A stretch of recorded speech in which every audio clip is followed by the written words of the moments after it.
Welcome back to Worlds of Protheka audiobooks. And if this is your first time, be warned. Once you step into Protheka, you'll never want to leave. With beasts who will stop at nothing to protect the women they love, and women who are only just finding out what a real man can be, you'll lose yourself in the dark romance of these fantasy stories.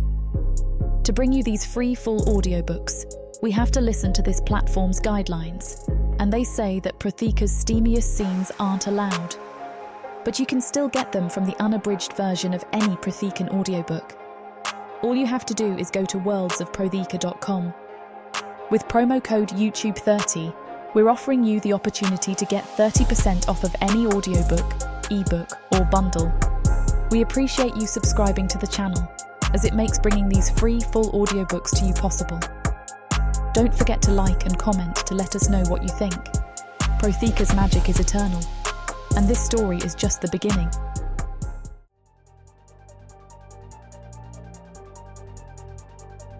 Chapter 1. Pandar. The Thlee's death rattle echoes through the ring like thunder, and I throw my blood-soaked fists to the air. 20,000 voices explode in a roar that shakes the volcanic glass walls, and every sound is worship. Every scream is prayer. Every cheer confirms what I've always known. I am a god walking among insects. The massive toad beast twitches beneath me, its bus-sized bulk still leaking molten bile from where I tore open its throat. Its 4 eyes have gone glassy, staring at nothing, but the crowd wants more. They always want more from their king. I grab the creature's severed manhood, thick as my forearm and still twitching, and shove it deep into the beast's gaping maw. The crowd loses its mind. Demons shriek in ecstasy, lesser orcs beat their chests, and even the stone-faced gargoyles in the premium seats lean forward. They love the brutality. They love the dominance. They love me. "Bow to your god," I roar, beating my chest with fists that could crush diamonds. Blood streams down my torso, none of it mine, and I drink in their adoration like the finest wine. "I am Pandar the Magnificent. I am your king of the kill." The response is deafening. 20,000 voices screaming my name, stamping their feet, throwing gold coins and precious gems into the sand. A shower of riches rains down around me, and I laugh at their pathetic offerings. What use do I have for their trinkets when I already own everything worth having? I stride toward my private lift, stepping over the Thlee's corpse without a backward glance. The lesser fighters in their holding cages press against the bars, desperate for even a moment of my attention. Pathetic. A scarred minotaur tries to catch my eye, probably hoping I'll acknowledge his mediocre performance earlier. I spit in the sand near his cage instead. "Move faster, you worthless worms!" I bark at the Zonax servants scrambling to operate my lift. The small gray demons jump like startled rats, their 3-foot frames trembling as they work the mechanisms. Good. Fear is the foundation of respect, and respect is what separates gods from mortals. The platform rises through the carved volcanic rock, carrying me from the savage arena to my palace in the clouds. Well, not clouds exactly. The artificial lightning crackling across the ceiling of the kill creates a decent imitation of Protheka's storm-racked sky. Not that I miss the surface. Why would I? Up there, I was just another warrior searching for scraps. Down here, I am everything. My reflection catches in the polished obsidian walls as we ascend, and I pause to admire what the crowd was privileged to witness. 7 feet of pure muscle, wrapped in bronze skin, unmarked by any blade worthy of mention. My tusks gleam like ivory daggers, and my black hair falls in a warrior's braid that reaches my belt. Magnificent doesn't begin to cover it. The lift shudders to a stop at the Black Suite. My domain, my kingdom, my reward for being superior to every other creature in this underground world. Klaus stands waiting in the pristine marble foyer, as he always does, having prepared everything before my return. The human slave cuts a sharp figure in his pressed black uniform, his graying hair perfectly combed, his pale face a mask of professional servility. He bows low as I stride past. "Magnificent performance, Lord Pandar," Klaus says, his voice carefully modulated. "The crowd has never been more ecstatic. Truly, they witnessed the work of a god today." I grunt approval. At least the man recognizes quality when he sees it, unlike most of his worthless species. Klaus has been serving me since my 3rd week here, and he's proven himself capable enough to handle my needs without constant supervision. For a human, anyway. I swagger through chambers carved from polished volcanic glass that reflects the artificial red lightning in mesmerizing patterns. The furniture is crafted from rare woods and metals, the carpets woven from the silk of creatures that exist nowhere else on Protheka. Every piece was selected by Wayland himself as tribute to my greatness. Klaus glides behind me like a shadow, anticipating my needs without being asked. The bath is already drawn, the temperature perfect. Fresh clothes laid out on the massive bed. 3 bottles of roast wine breathing on the dining table, beside platters of roasted meats from beasts I've never bothered to learn the names of. 6 months ago, I thought this was temporary. A brief holiday from the tedious search for my brothers, a chance to earn easy gold and enjoy unlimited pleasures. What a fool I was to think small. This isn't a holiday. This is my destiny. This is what I was born for. In the main chamber, my victory feast waits. I tear into the food like the magnificent predator I am, washing down each bite with wine that tastes like liquid starlight. Klaus stands at attention near the wall, ready to refill my goblet before it empties. "Did you see how I destroyed that overgrown toad?" I ask the room, because even my own voice deserves an audience. "Of course you did. The whole damn underground saw their king in action." I laugh and gesture for Klaus to pour. 12 seconds. That's all it took to gut a creature that could swallow a horse whole. 12 seconds to remind 20,000 souls why they worship me. "Indeed, my lord," Klaus agrees, filling my goblet with practiced precision. "Your tactical superiority was breathtaking to behold. The beast never stood a chance against such overwhelming skill." Smart man. He knows greatness when he sees it. My brothers flash through my mind for a moment. Grook, Mogor, Othik, Thoktar. Probably still crawling through mud somewhere on the surface, begging for scraps and sleeping rough. Poor bastards. They could be here, sharing in my glory, but they lack the vision to see opportunity when it presents itself. Their loss is my gain. A Zonak scurries into the chamber, its gray face twisted in the permanent expression of fear these creatures wear. It whispers something to Klaus, who nods curtly before the demon flees. "Lord Pandar," Klaus says, stepping forward with perfect posture. "The mighty Wayland requests your presence tomorrow in the throne chamber. He wishes to celebrate your victory." My chest swells with pride. Of course he does.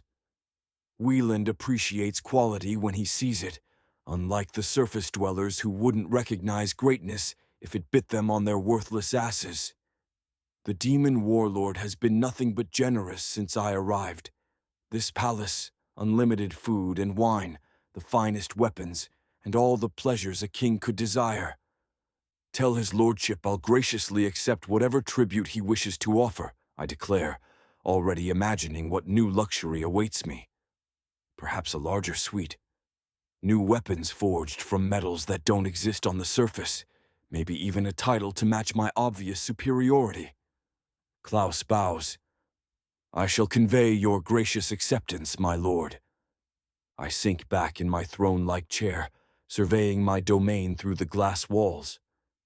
Below, crews of slaves clean the arena sand, preparing for tomorrow's lesser entertainments. Above, the artificial storm flickers and dances, a light show for my personal enjoyment. This is what victory looks like. This is what happens when a true warrior stops limiting himself to the petty struggles of the surface world.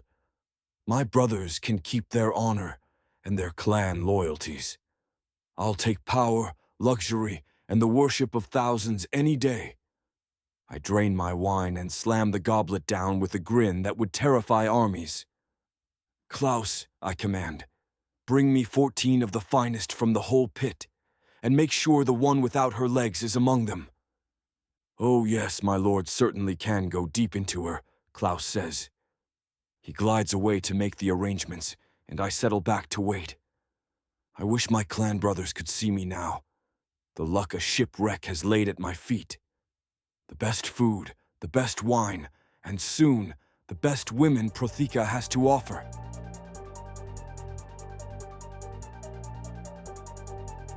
Chapter 2. Hilda. I sit in this garish waiting chamber like a doll displayed for sale, wrapped in silks that leave nothing to imagination and cost more than most people see in a lifetime. The fabric clings to every curve, dyed in shades of crimson and gold that scream wealth and ownership. My hair has been braided with ribbons and gems, my lips painted blood red, my skin oiled until it gleams in the artificial lightning that flickers overhead. Everything here is a lie wrapped in luxury. The red sand scattered on the floor is meant to evoke the demon homeworld of Galmoleth, but it's just coloured dirt maintained by exhausted sorcerers. The metallic plants growing in obsidian pots are real enough, but they're dying slowly in this artificial environment, their silver leaves already browning at the edges. Even the lightning crackling across the black stone ceiling feels forced, a pale imitation of true power. The 2 guards flanking my chair find me endlessly entertaining. Vik has avian features, a sharp beak, black feathers instead of hair, and talons that click against his weapon when he shifts position. His companion, Grow, is all sea beast, thick scales, yellow eyes, and a tail that scrapes against the stone when he moves. They think I can't understand their guttural demon tongue, but 3 years in captivity teaches you many things. Think she'll scream when the orc sticks his manhood in her. Vik clicks his beak in what passes for laughter among his kind. Look at those eyes, Grow rumbles, his voice like grinding stones. She's got fight in her. Might take the green bastard a while to break her properly. They're wrong, of course. I've been broken for longer than they can imagine. What they mistake for defiance is something else entirely. The cold fury of someone who has seen too much and survived what should have killed her. Grow shifts behind my chair, pretending to adjust the golden chain at my collar while his scaled fingers slip beneath my silks. I feel his thick finger probe between my buttocks, pushing inside with cruel deliberation. The intrusion burns. His scales are rough, designed by nature to tear flesh, and he doesn't bother with gentleness. He twists as he penetrates, forcing himself deeper until I feel the scrape of his claws against tender internal tissue. I don't flinch. I don't give him the satisfaction of a reaction. 3 years of captivity have taught me that responding only encourages them. So I float somewhere above my body, watching from a safe distance as this creature violates me in a room full of witnesses who couldn't care less. My face remains perfectly neutral, a mask I've perfected through countless similar violations in countless similar rooms. But my inner sight shows me exactly how he'll die when the time comes. Screaming, drowning in his own blood, with his own claws buried in his throat while I watch. Her buttocks is tight as a vice, he whispers to Vik, pumping his finger in and out with wet, obscene sounds that make the guard chuckle. The orc's going to split her in half. He adds a second finger, forcing the stretch, and I feel something tear. Warmth trickles down my inner thigh, blood or other fluid, I don't know and really don't care to examine. My mind has gone to that cold, distant place where pain becomes just another sensation to catalogue and dismiss. No wonder Whelan kept this one for something special, Grow continues, his breath hot and reeking against my neck.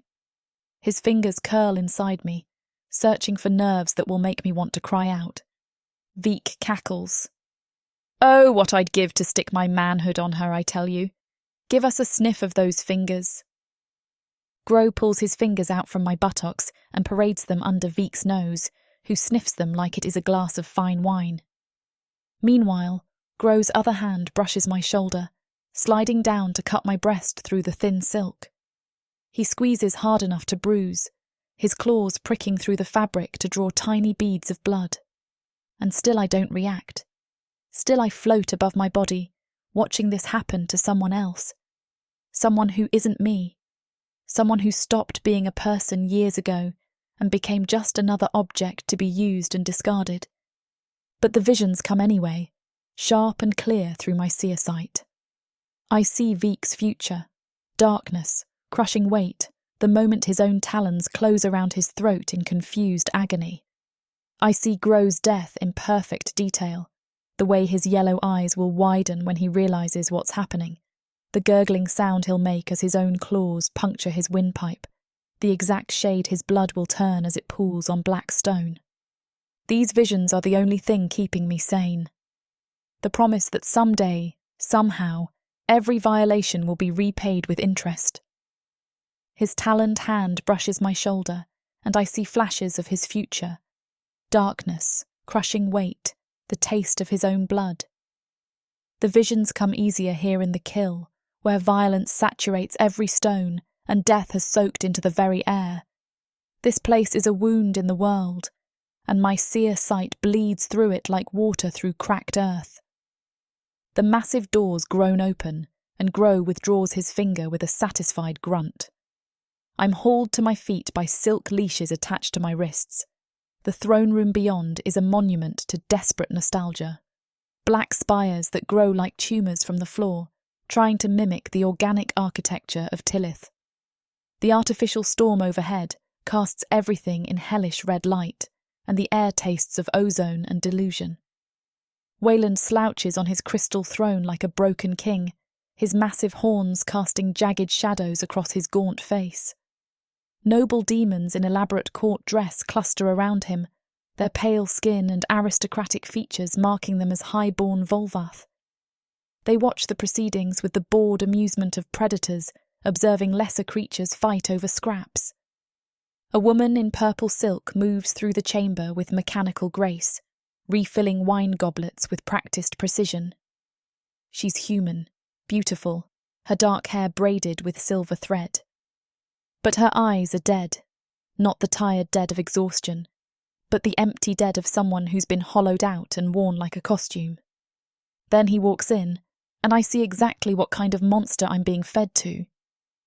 The orc swaggers through the doors like he owns the world, 7 feet of bronze muscle wrapped in leather and arrogance. His black hair gleams with oil, his tusks have been polished to ivory perfection, and every step screams of a warrior convinced of his own magnificence. The demon's eyes follow his movement with barely concealed mockery, but he reads their attention as worship. Just another brutish male drunk on his own delusions. I've seen 100 like him in a dozen different courts, warriors who mistake being kept as pets for being respected as kings. The sight of him makes my stomach turn. My magnificent champion! Wayland's voice echoes through the chamber, heavy with false cheer. Come, let us celebrate your latest triumph. The orc puffs up. The beast barely lasted 12 seconds, my lord, though I suppose that's longer than most can manage against the god of the underground. The Volvath exchange glances loaded with meaning. One covers his mouth to hide a smile. Another makes a subtle gesture that I recognise from my time among dark elf courts, the sign for trained animal. The orc sees none of it. My seer sight cuts through his bluster like a hot blade through silk. Beneath the swagger and the boasting, I see a warrior lost and clinging to comfortable lies. He's convinced himself this golden cage is a kingdom. These chains are luxuries. This slavery is victory. The truth radiates from him in waves of desperate self-deception, and it disgusts me. I have something special for you today. Wayland continues, rising from his throne with theatrical grandeur. A gift worthy of such exceptional performance. He gestures, and the guards shove me forward into the centre of the room. The silk ribbons binding my wrists are attached to a golden chain, and I'm positioned like a prize mare at auction. Every eye in the room fixes on me, some with lust, others with calculation, Wayland with the satisfaction of a merchant closing a profitable deal. "Behold," Wayland announces, "a human seer, captured from the northern kingdoms and reserved for only the most deserving." The orc's gaze locks onto mine, and I see the exact moment he decides I'm another trophy for his collection. His eyes travel over my silk-wrapped body with proprietary hunger, already planning how he'll claim his reward.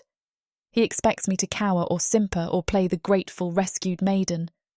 Instead, I stare back with the flat, cold assessment of a butcher examining meat. "She's magnificent," the orc declares, stepping closer with the confidence of someone who has never been denied anything he wanted. "Truly, my lord, your generosity knows no bounds." "She was quite expensive to acquire. Her previous masters found her difficult to manage. Perhaps a warrior of your caliber can pound some sense into her. I thought, with your skills, it's a fight you might enjoy."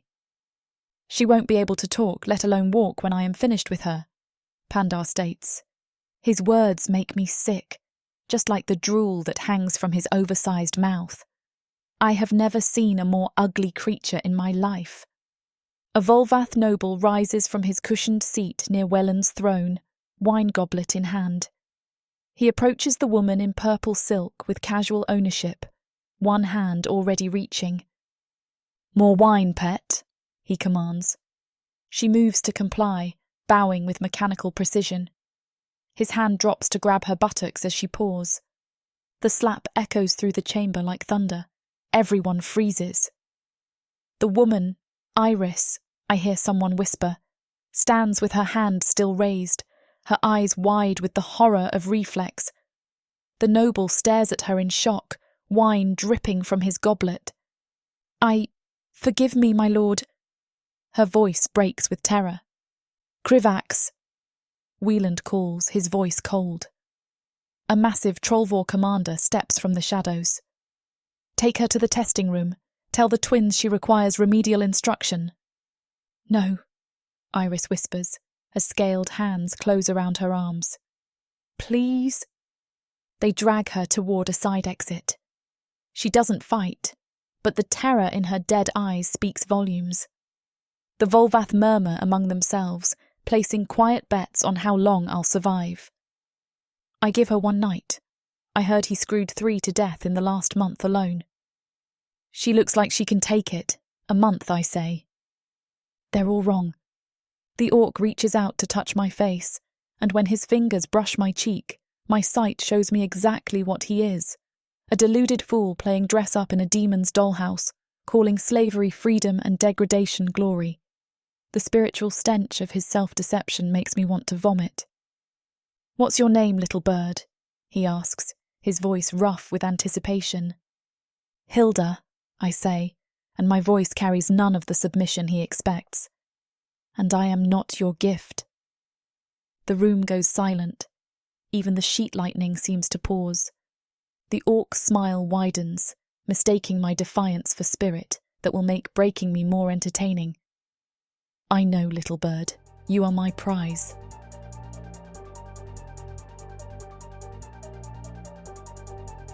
Chapter 3. Pandar. I stride through the kill's corridors like the conquering hero I am, my latest prize walking beside me on her silk leash. Every demon, orc, and lesser creature we pass stops to stare, and why shouldn't they? I've just been gifted the finest human female in the underground, a seer, no less, by Wieland himself. The ribbons binding her wrists catch the artificial lightning, making her look like some exotic goddess wrapped for my pleasure. A group of Trollvor guards snap to attention as we pass, their reptilian faces twisted in what passes for respectful bows. "Lord Pandar," one hisses, his forked tongue flicking out nervously. "Magnificent victory today, my lord." Of course it was, I rumble, not bothering to slow my pace. When have I ever delivered anything less than magnificence? They murmur agreement, their yellow eyes tracking Hilda's silk-wrapped form with obvious envy. Good. Let them see what true superiority earns. Let them understand the difference between a king and his subjects. We pass the fighter pens, and I make sure to walk slowly enough for the caged warriors to get a good look.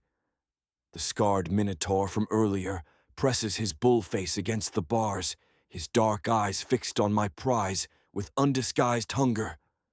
A massive gargoyle shifts on his stone perch, wings rustling as he turns to watch us pass. Even the 10-foot Urog in the punishment cells stops his pacing to stare. See how they look at you, I tell Hilda, my voice swelling with pride. You belong to royalty now, little bird, the god of the underground himself. She says nothing, just walks beside me with that strange, measuring stare. I expected fear, gratitude, maybe even defiance I could crush. Instead, she looks at everything, the guards, the prisoners, the artificial grandeur, like she's taking inventory. It's unsettling. The private lift carries us up to the black suite, and I watch her face for the moment of awe that always comes. These chambers are carved from the finest volcanic glass, furnished with treasures that would make surface kings weep with envy. The artificial storm flickers overhead, casting dancing shadows through crystal that cost more than entire cities. She steps off the lift and surveys my domain with those cold blue eyes. No gasp of wonder, no widening of eyes in amazement. She simply looks, catalogues, and judges. Klaus waits in the main chamber, having prepared everything with his usual efficiency. The dining table gleams with polished silver and rare woods, set for two with the finest dinnerware Wieland's treasury could provide. Candles flicker in holders carved from black crystal, casting warm light that should make any woman feel like a queen. Welcome to your new home, I announce, spreading my arms wide to encompass the luxury surrounding us. This is the Black Suite, my palace beneath Rach. You'll want for nothing here, little bird. Nothing at all. Hilda walks to the great window overlooking the ring, her bound hands trailing silk ribbons behind her. She stares down at the arena where crews are still cleaning my victory from the sand, then turns to examine the imported tapestries, the rare metals inlaid in the furniture, the collection of weapons displayed on the walls like trophies. Impressive, she says finally, but her tone carries no trace of the reverence I expected. Klaus glides forward with a silver tray bearing wine and delicacies. Shall I serve, my lord?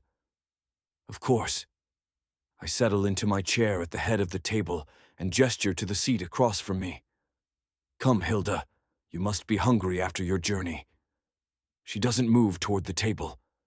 Instead, she continues her circuit of the room, studying everything like she's memorizing it for some future purpose.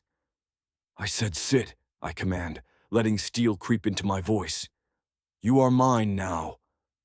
Those unnerving blue eyes fix on me with an intensity that makes my skin itch. A possession?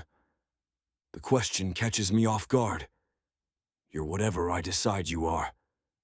Then I'll stand. Heat flashes through my chest, the beginning of real anger. I've been patient, generous even, but this human needs to learn her place.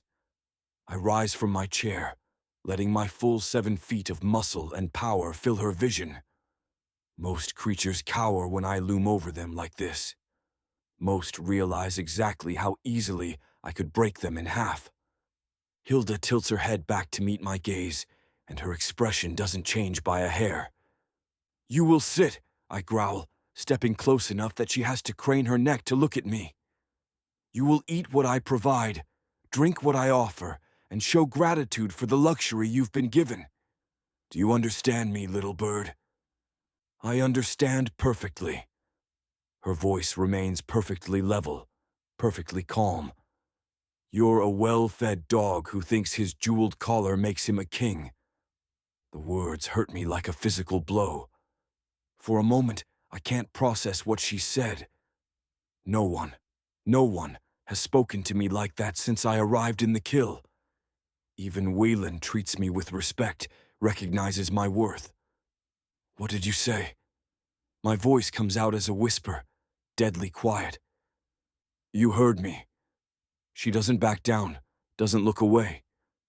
You strut around in your pretty cage, convinced you're ruling something. But look around, dog. Look at your palace.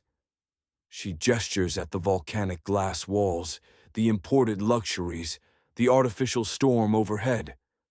None of this is yours. You didn't build it, didn't earn it, didn't conquer it. It was given to you by your master to keep you docile. And you're so grateful for the pretty collar that you've forgotten you're still chained. My hands clench into fists. The rage rising in my chest feels like molten metal, burning away 6 months of comfortable satisfaction. This slip of a human girl, this captured prize, dares to call me a slave. I am Pandar the Magnificent, I snarl, my voice shaking with fury. I am the god of the underground. I have conquered. What? She cuts me off. What have you conquered? A hole that someone else built. Enemies that someone else chooses for you. The privilege of performing tricks for an audience of your betters. Klaus continues setting the table with mechanical precision, but I catch him glancing between us with something that might just be interest. Even my own servant is watching this human tear apart everything I've built. You think you know me? I step closer, close enough that my breath should make her tremble. You think you understand what I am? I know exactly what you are. Her eyes bore into mine with that unsettling intensity. The question is, do you? We stand there locked in silent combat, her slight frame dwarfed by my bulk but somehow not diminished. The lightning flickers overhead, casting our shadows across walls that suddenly feel less like a palace and more like... No, I push the thought away. We'll see how long that sharp tongue lasts, I say finally, my voice rough with suppressed violence. We'll see how brave you are when you learn what happens to disobedient pets. Her smile is winter cold and sharp as a blade. Yes, we will. Klaus clears his throat delicately. Shall I serve dinner, my lord? I don't take my eyes off Hilda. She doesn't look away from mine. Do whatever you want, I growl and storm out of the room, pushing Klaus to the ground as I go.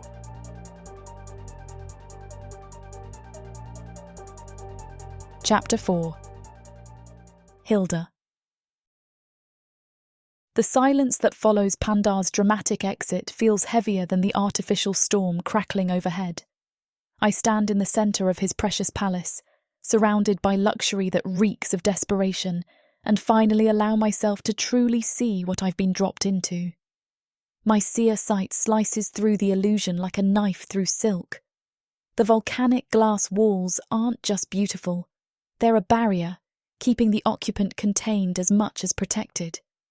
The metallic plants scattered throughout the chamber are dying slowly, their silver leaves browning at the edges as the magic sustaining them weakens. Even the red sand scattered artfully across the floor feels wrong, like earth that remembers a different sky. I touch the polished obsidian table where Klaus was setting our untouched dinner. The surface is cold beneath my palm, but my inner sight shows me the emotions soaked into every piece of furniture. Longing, self-doubt, rage, and underneath it all, a bone-deep fear that this is all just another cage with prettier bars. Fascinating, I murmur to myself, running my fingers along the carved edge.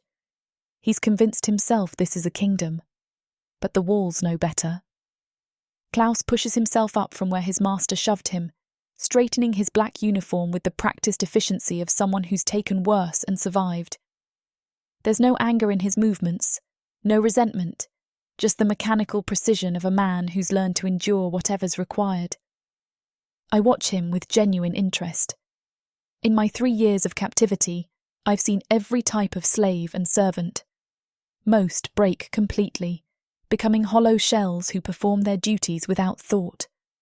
Others burn themselves out in futile rebellion. But Klaus has found something else. A way to bend without breaking, to serve without surrendering his mind. "Are you injured?" I ask, as he begins clearing the scattered silverware with steady hands. He glances at me with surprised grey eyes. "Nothing that won't heal, miss. Lord Pandar has been under considerable stress lately." The careful neutrality in his voice tells me everything. He's been trained to make excuses for his master's behaviour, to smooth over the cracks in the fantasy. But there's something else behind his words. A keen intelligence watching and cataloguing everything. "How long have you been serving the god of the underground?" I let just enough mockery creep into my voice to test his reaction. Klaus's hands pause for the briefest moment as he folds a silk napkin. 6 months, miss, since his 3rd week in the kill. And before that, I served in Wayland's personal household. His tone remains perfectly neutral, but I detect the slight tightening around his eyes. His lordship decided I would be better suited to specialised service. I move to the great window overlooking the ring, my silk ribbons trailing behind me. The arena crews have finished cleaning, and the space lies empty under the artificial lightning. Tomorrow, more blood will soak into that sand. More creatures will die for the entertainment of demons, who see it all as an elaborate joke. "These locks," I say, running my bound hands along the window's edge. "They're meant to keep things in, aren't they? Not out." Klaus's cleaning motions slow. "I'm sure I don't know what you mean, miss." "Of course you don't." I turn back to study him properly.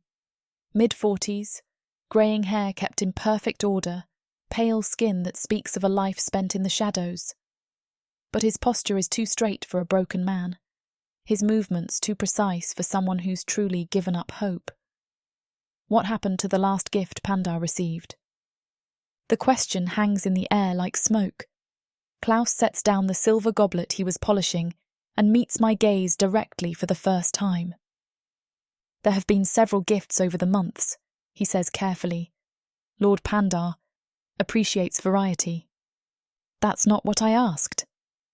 He studies my face, and I see the moment he decides I'm not just another simpering prize waiting to be broken. The last one lasted 3 days, a dark elf maiden from a minor noble house. Very beautiful, very spirited. What happened? She tried to poison his wine, used numiscu blossom extract, paralytic but slow-acting. She planned to escape while he was helpless. Klaus returns to his cleaning, but his movements have grown more deliberate. Lord Pandar recovered faster than she expected. When he caught her at the lift, he doesn't finish the sentence. He doesn't need to. I see. I walk to the weapons display on the far wall, studying the collection of blades and axes mounted like trophies. "And you cleaned up the mess." "I clean up all messes, miss. It's what I'm paid for." There's something almost companionable in his tone now, as if my directness has earned me a measure of his respect. Or at least his professional attention. "I won't make that kind of mess for you," I tell him, tracing the edge of a ceremonial dagger with my bound fingers. "I have no interest in playing the poisoning princess or the defiant maiden. Those roles always end the same way." Klaus straightens slightly. "What role are you planning to play, if I may ask?" I turn back to face him, and I let my true intentions show in my eyes. The one who survives long enough to matter. Understanding flickers across his weathered features. Not approval exactly, but recognition of a fellow survivor recognizing the game being played. "That's ambitious, miss." "I've had practice." I gesture at my silk bindings, the ridiculous ornamental costume they've dressed me in. "This isn't my first cage, Klaus. Just the prettiest one yet." He nods slowly, and I sense some invisible barrier falling between us. Not friendship, that would be too dangerous for both of us, but a professional understanding between two people who know what it means to endure. "Is there anything you need to know about the household routine?" he asks, returning to his neutral servant's tone. "Meal times, cleaning schedules, the Lord's preferences?" "Tell me about his rages. How often? How bad? What triggers them?" Klaus considers this carefully. Lord Pandar prides himself on his control.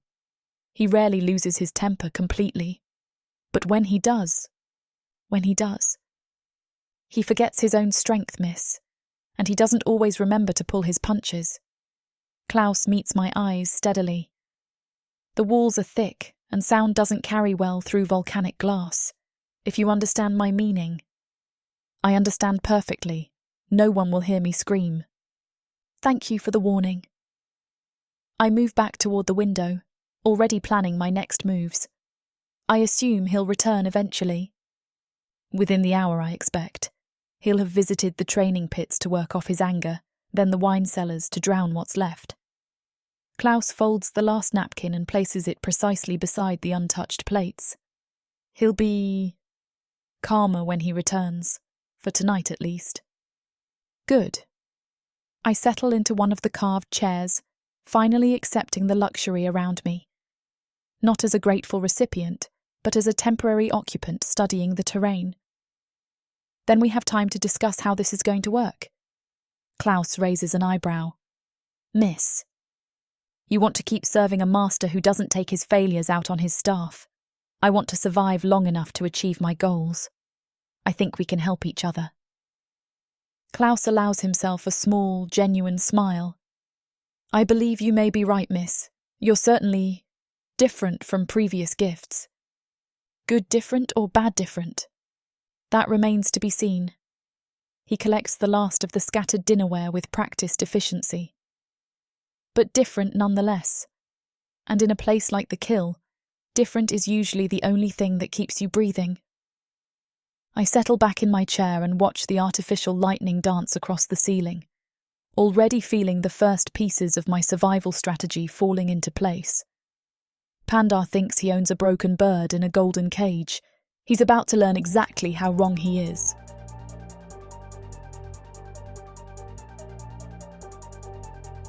Chapter 5. Pandar.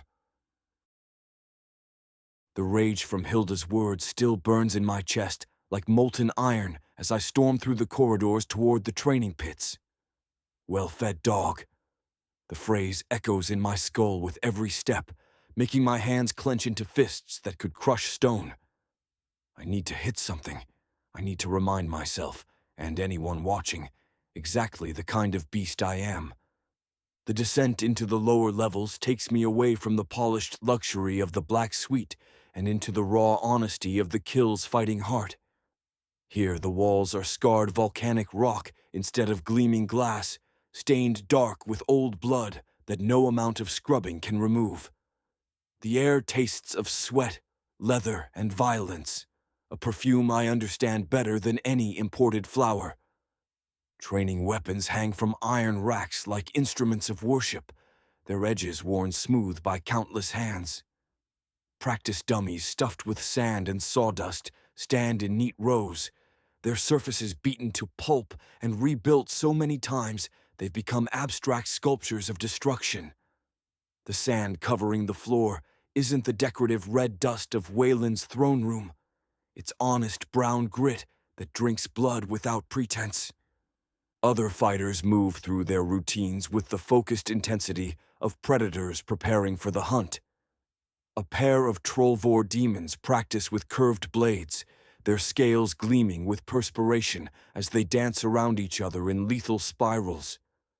A massive Urog works a heavy bag with fists like sledgehammers, each impact sending tremors through the stone floor. They all turn to watch me enter, seeing the mixture of emotions in their eyes, respect for my victories, resentment for my privileges, and something else.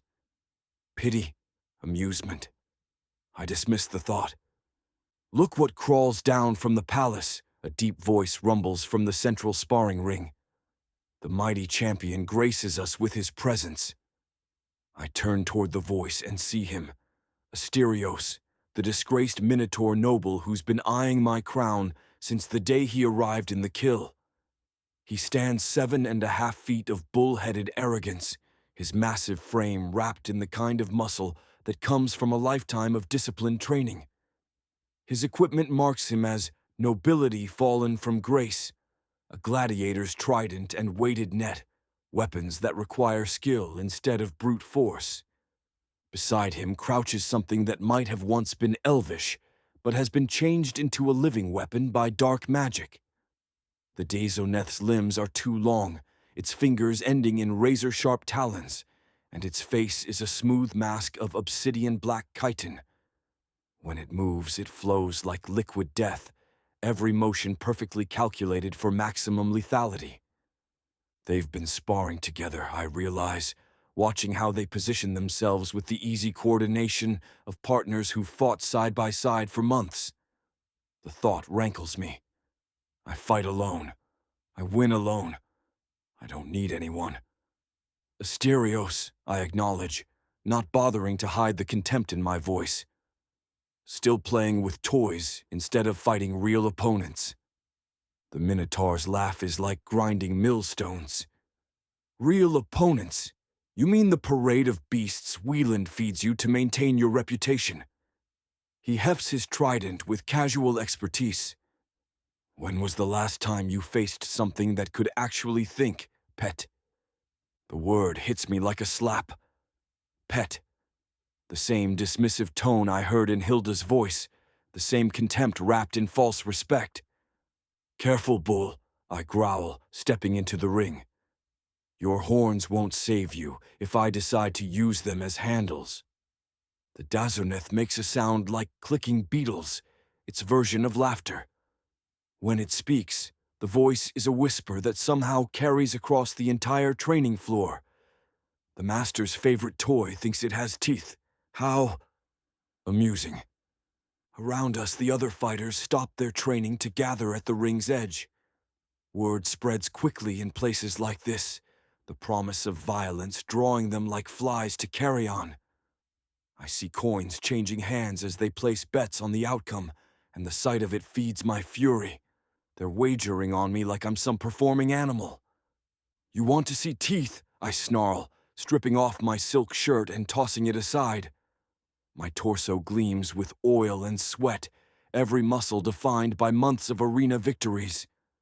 Come on then, show me what passes for skill among the livestock.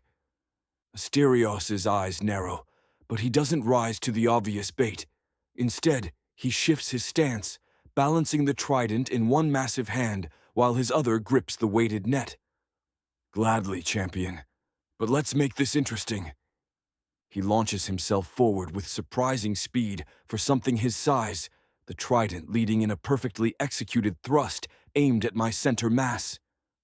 I twist aside, feeling the weapon's points scrape along my ribs, and grab for his wrist. But he's already moving, pivoting to bring the net around in a sweeping arc that forces me to duck or get tangled.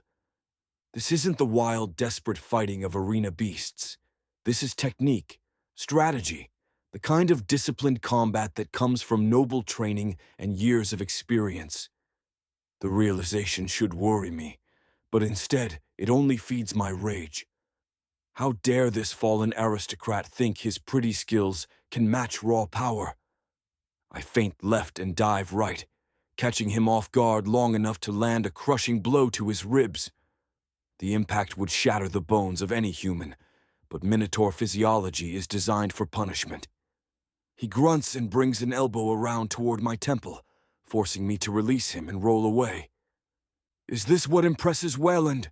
Asterios taunts, resetting his stance with fluid grace.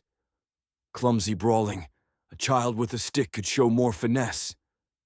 The red haze of berserker fury descends over my vision like a curtain of blood.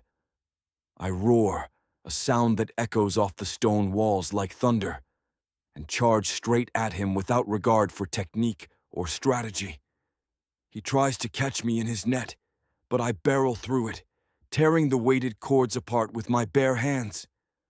My shoulder drives into his chest like a battering ram, lifting him off his feet and slamming him into the ring's stone barrier.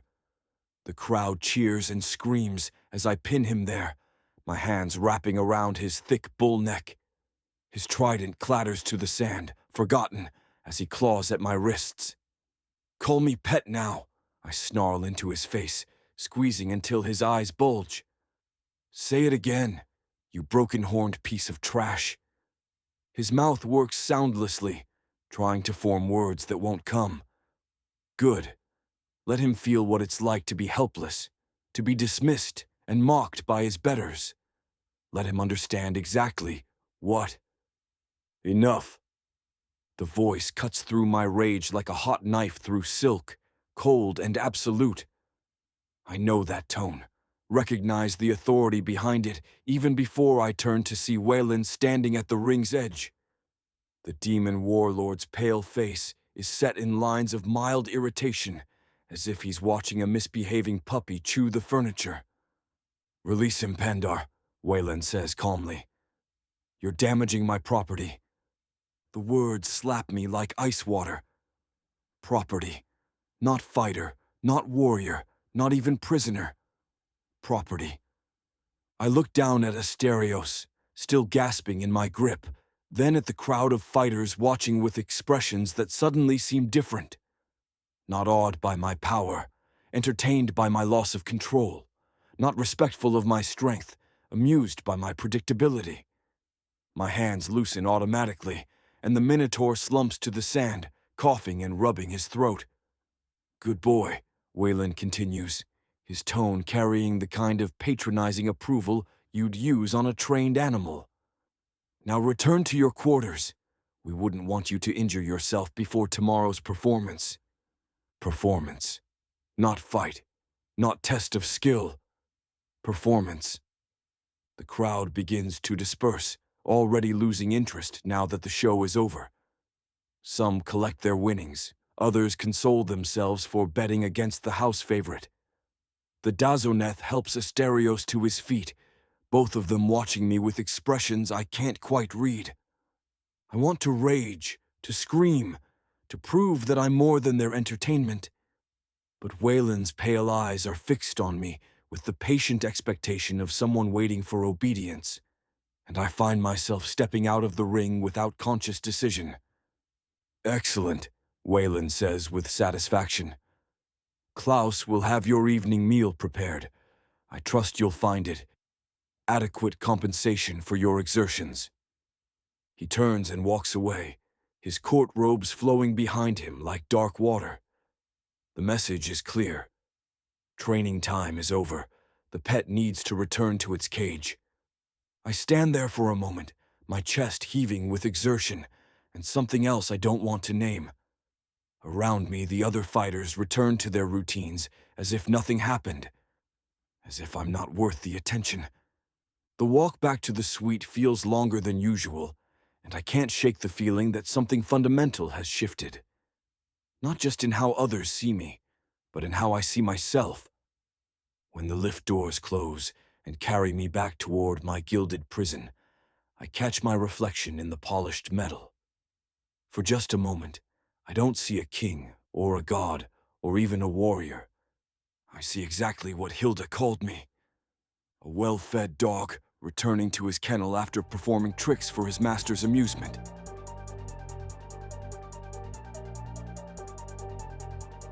Chapter 6. Hilda.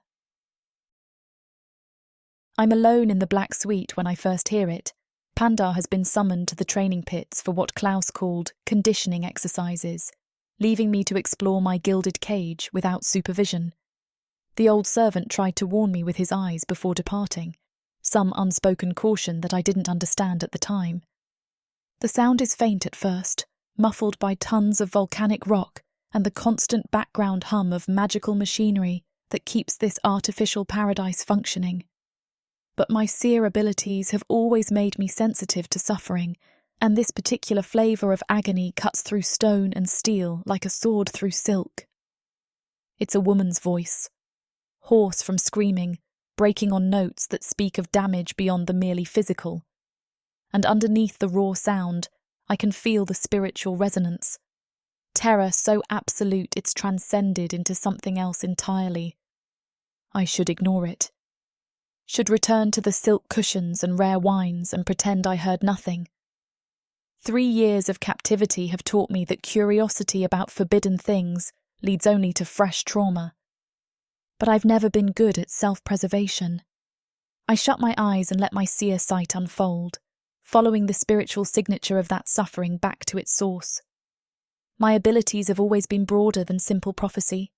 I perceive and manipulate the spiritual flows that connect all things, the invisible currents of energy that bind the physical and metaphysical realms together. In a place like the Kill, where magical saturation runs deeper than blood through veins, those flows become tangible, accessible. Where most seers can only glimpse the future, I can touch the present, reading the echoes of emotion that cling to every surface, tracing the pathways of pain and power that flow through this underground labyrinth. This place is saturated with decades of agony, but this particular torment is fresh and raw and close. Very close, directly below the Black Suite, in fact. Maybe 2 levels down, in chambers that aren't shown on any tour or mentioned in any conversation. I open my physical eyes and scan the suite with new purpose. There, partially hidden behind a decorative tapestry depicting some demon battle, I spot an ornate grate set into the wall. Ventilation, probably. The ironwork is beautiful but functional, designed more for aesthetics than security. It takes me less than a minute to work the catches free, using a hairpin from my elaborate braids. The passage beyond is cramped and sweltering, barely wide enough for my shoulders. Heat rises from below, carrying with it the taste of sulphur and something else. Blood, sweat, fear rendered into a physical miasma that coats the back of my throat. The screaming is louder here, no longer muffled by walls and distance. I should turn back, should replace the grate and return to ignorance. Instead, I crawl forward into the darkness. The shaft descends at a steep angle, forcing me to brace myself against the rough stone to control my descent. My palms scrape raw against volcanic rock and the silk dress they put me in, expensive and worthless, tears on jagged protrusions. The artificial lightning that illuminates the upper levels doesn't penetrate down here. I navigate by touch and the sick spiritual beacon of suffering that draws me forward like a moth to flame. The screaming cuts off abruptly, replaced by wet pleading sounds that are somehow worse. A woman's voice begging in broken fragments, "Please, no more, please." I freeze in the darkness, my heart hammering against my ribs. Part of me, the part that survived 3 years of hell, is screaming to retreat. But I'm close now, so close I can hear other voices below, responding to those pleas. Male voices, human, from their accents, speaking with the casual tone of craftsmen discussing their work. The shaft branches ahead, and I follow the left fork toward the sound. The passage widens slightly, enough that I can move without my shoulders scraping both walls simultaneously. Dim red light filters up from below, harsher than the decorative lightning above. Then I see the grate. It's set into the floor of the shaft, looking down into the chamber beneath. The ironwork is sturdy, but spaced wide enough to provide a clear view of everything below. I approach slowly, my whole body trembling with adrenaline and dread, and peer through the gaps. The room below is carved from volcanic stone, but there's nothing decorative about this space. Medical equipment lines the walls. At least it looks medical until I see the modifications. Straps and restraints and things with edges that gleam in the red light. A drainage gutter runs along the base of one wall, dark with old stains that make my stomach heave. And in the centre, strapped to a table that's been modified in ways I don't want to understand, is the woman from the throne room. Iris. I barely recognise her. Her purple silk dress is gone. Her carefully braided hair hangs in matted clumps, stuck to her face with sweat and tears. Her body is a map of bruises and blood and fluids I don't want to identify. But her eyes destroy me.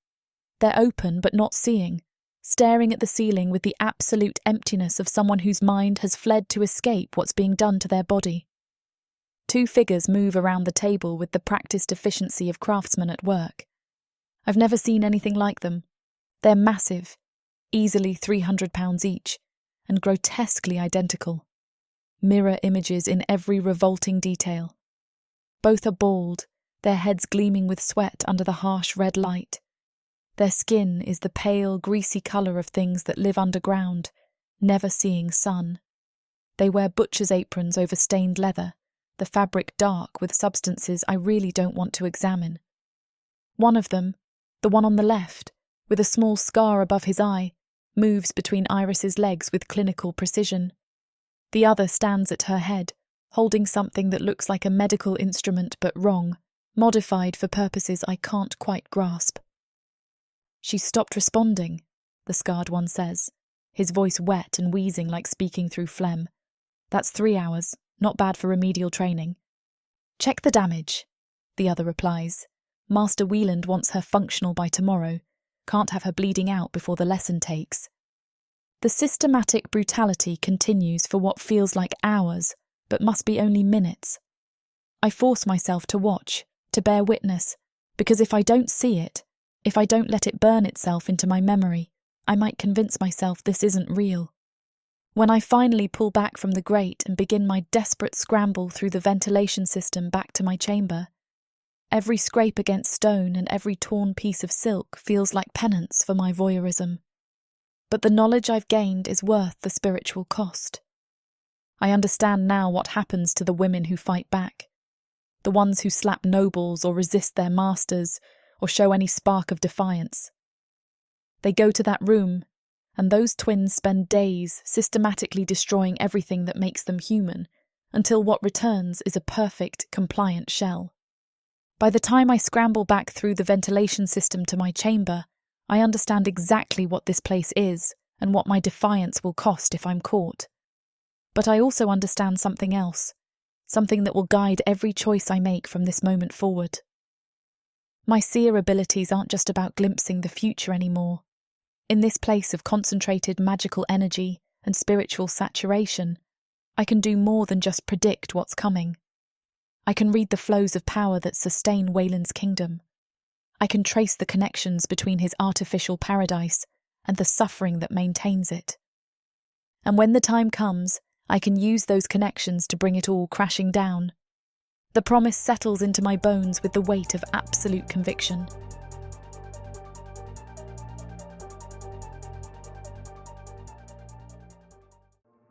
There isn't much left of the world after the orcs came.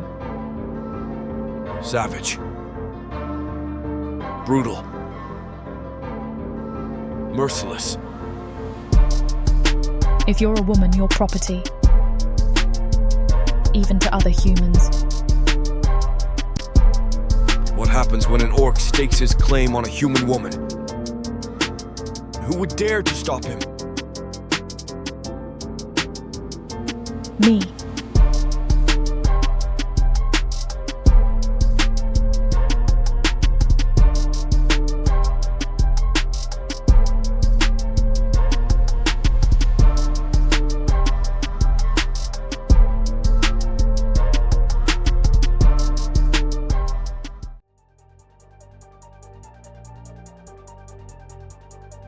Chapter 7. Pandar. The training session leaves me feeling invincible, as it always does. I've spent the morning breaking lesser fighters, proving once again why I'm the undisputed champion of the kill. My muscles sing with the pleasant ache of exertion well spent, and my mind is clear with the simple satisfaction of overwhelming victory. I head back to the Black Suite, expecting to find Hilda by the window where she usually positions herself, watching the arena below with those unsettling blue eyes. Instead, I find Klaus waiting in the main chamber, his weathered face more carefully neutral than usual. "Where is she?" I ask, already moving toward the guest chambers. Klaus steps into my path, not blocking exactly, but positioned in a way that makes his intention clear. "She's asleep, my lord." Best not to disturb her. I stop, studying the old servant with growing confusion. In 6 months of service, Klaus has never once suggested I shouldn't do something in my own chambers. He anticipates my needs, fulfills my desires, and makes himself invisible when not required. This careful positioning between me and the bedroom is completely out of character. Asleep? I glance toward the windows where afternoon light filters through volcanic glass. It's barely past midday. She had a difficult morning, my lord. Klaus's voice remains perfectly neutral, but his eyes are watchful in a way I've never noticed before. She explored areas she perhaps shouldn't have. The experience was traumatic. The ventilation shaft, the testing room. I don't need him to explain further. I've heard the rumors about what happens in those chambers, seen the hollow-eyed women who return from remedial instruction. Is she safe now? I ask, and I'm surprised by the genuine concern in my own voice. Yes, my lord. She needs rest, that's all. I want to push past him, to see for myself that she's unharmed. But something in Klaus's steady gaze stops me. This man has served me faithfully for 6 months. He's never given me reason to doubt his judgment or his loyalty. And right now he's asking, without words, for me to trust him. Very well, I say finally, the words feeling strange in my mouth. When was the last time I deferred to someone else's wisdom? When she wakes, tell her I asked after her. Of course, my lord. Klaus inclines his head, and I catch something that might be approval in his weathered features. I retreat to my chambers and find myself pacing like a caged beast. The afternoon stretches before me with unusual emptiness. Usually I'd be preparing for another performance, or entertaining guests, or simply basking in the luxury that surrounds me. Now all I can think about is the woman sleeping in the next room, and what she might have witnessed that's left her needing Klaus's protection. From me. The thought sits uncomfortably in my chest. When did I become something she needs protection from?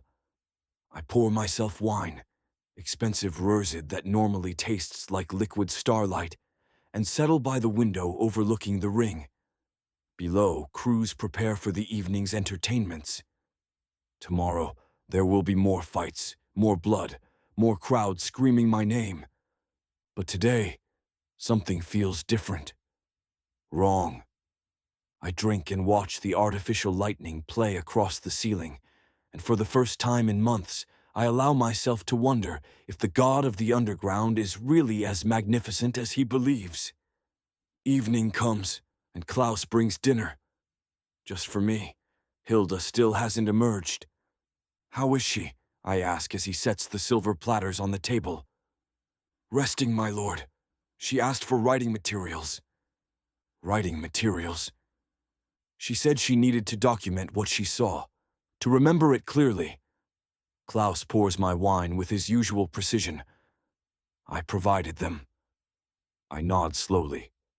Whatever she witnessed in those lower chambers, it affected her enough that she needs to write it down, to process it, to make sense of horrors that even I, champion of this underground kingdom, prefer not to think about too closely. Klaus, I say as he turns to leave, have you ever been to the testing room? He pauses, his back still to me. When he speaks, his voice is carefully empty of emotion. No, my lord. That facility is reserved for specialized training. What kind of training? The kind that breaks what cannot be bent, my lord. He turns to face me, and his weathered features hold something that might be pity. The kind that ensures compliance when rewards alone prove insufficient. The words settle into my stomach like stones. I've known, in an abstract way, that Whelan maintains order through more than just generosity and luxury. But I've never asked what happens to those who refuse to be grateful for their gilded cages. And the women who go there, I ask quietly. Return changed, my lord, or don't return at all. He leaves me alone with my cooling dinner and my uncomfortable thoughts. I'm half drunk on rosé wine when Hilda finally emerges near midnight. She looks like she's been through a war. Her eyes are red-rimmed, her face pale, but there's something in her expression that wasn't there before. A kind of cold fury that makes the air around her feel dangerous. "You're awake," I say, rising from my chair by the window. "I am." She moves to the table and pours herself wine with steady hands. "Thank you for not insisting on disturbing me earlier. Klaus suggested you needed rest." Klaus is wise. She drinks deeply, then meets my eyes with that unsettling blue gaze. "Tell me something, Pandar. Do you know what happens in the testing room?" The question hangs between us like a blade waiting to fall. "I've heard rumors," I admit. "Rumors." She laughs, but the sound holds no humor. "I saw the reality. Would you like to hear about it?" Part of me wants to refuse, to maintain the comfortable ignorance that's allowed me to enjoy these 6 months without guilt. But another part, a part that's been growing since she first called me a well-fed dog, needs to know. "Tell me," I say. So she does. She tells me about the ventilation shaft she crawled through, following sounds of suffering she couldn't ignore. About the chamber carved from volcanic stone, filled with equipment that exists only to cause pain. About the twins, grotesquely identical, speaking of their work with the casual tone of craftsmen discussing a difficult project. And she tells me about Iris, about what was done to the woman who slapped a noble, about how long it took to break her completely, about the systematic destruction of everything that made her human until what remained was a perfect, compliant shell. "That's what happens here," Hilda says when she's finished, her voice flat and cold. "That's the foundation of your magnificent kingdom. Every luxury, every comfort, every moment of false paradise, built on the bones of people who learned too late that defiance has a price." I want to argue. Want to explain that I didn't know, that I'm not responsible for Wieland's methods, that surely it can't be that bad. But the words die in my throat because I realize something terrible. I did know. Maybe not the specific details, but I knew that order in places like this doesn't maintain itself through generosity alone. I knew, and I chose not to look too closely, because looking would have complicated my enjoyment of the luxury surrounding me. "I'm sorry," I say finally, and the words feel pathetically inadequate. "Sorry doesn't change anything." She sets down her wine goblet with careful precision. "But understanding might. So let me ask you again, Pandar. Do you truly believe you're free? Or are you just another prisoner who's learned to love his chains?" The question echoes in the silence between us, demanding an answer I'm not sure I can give.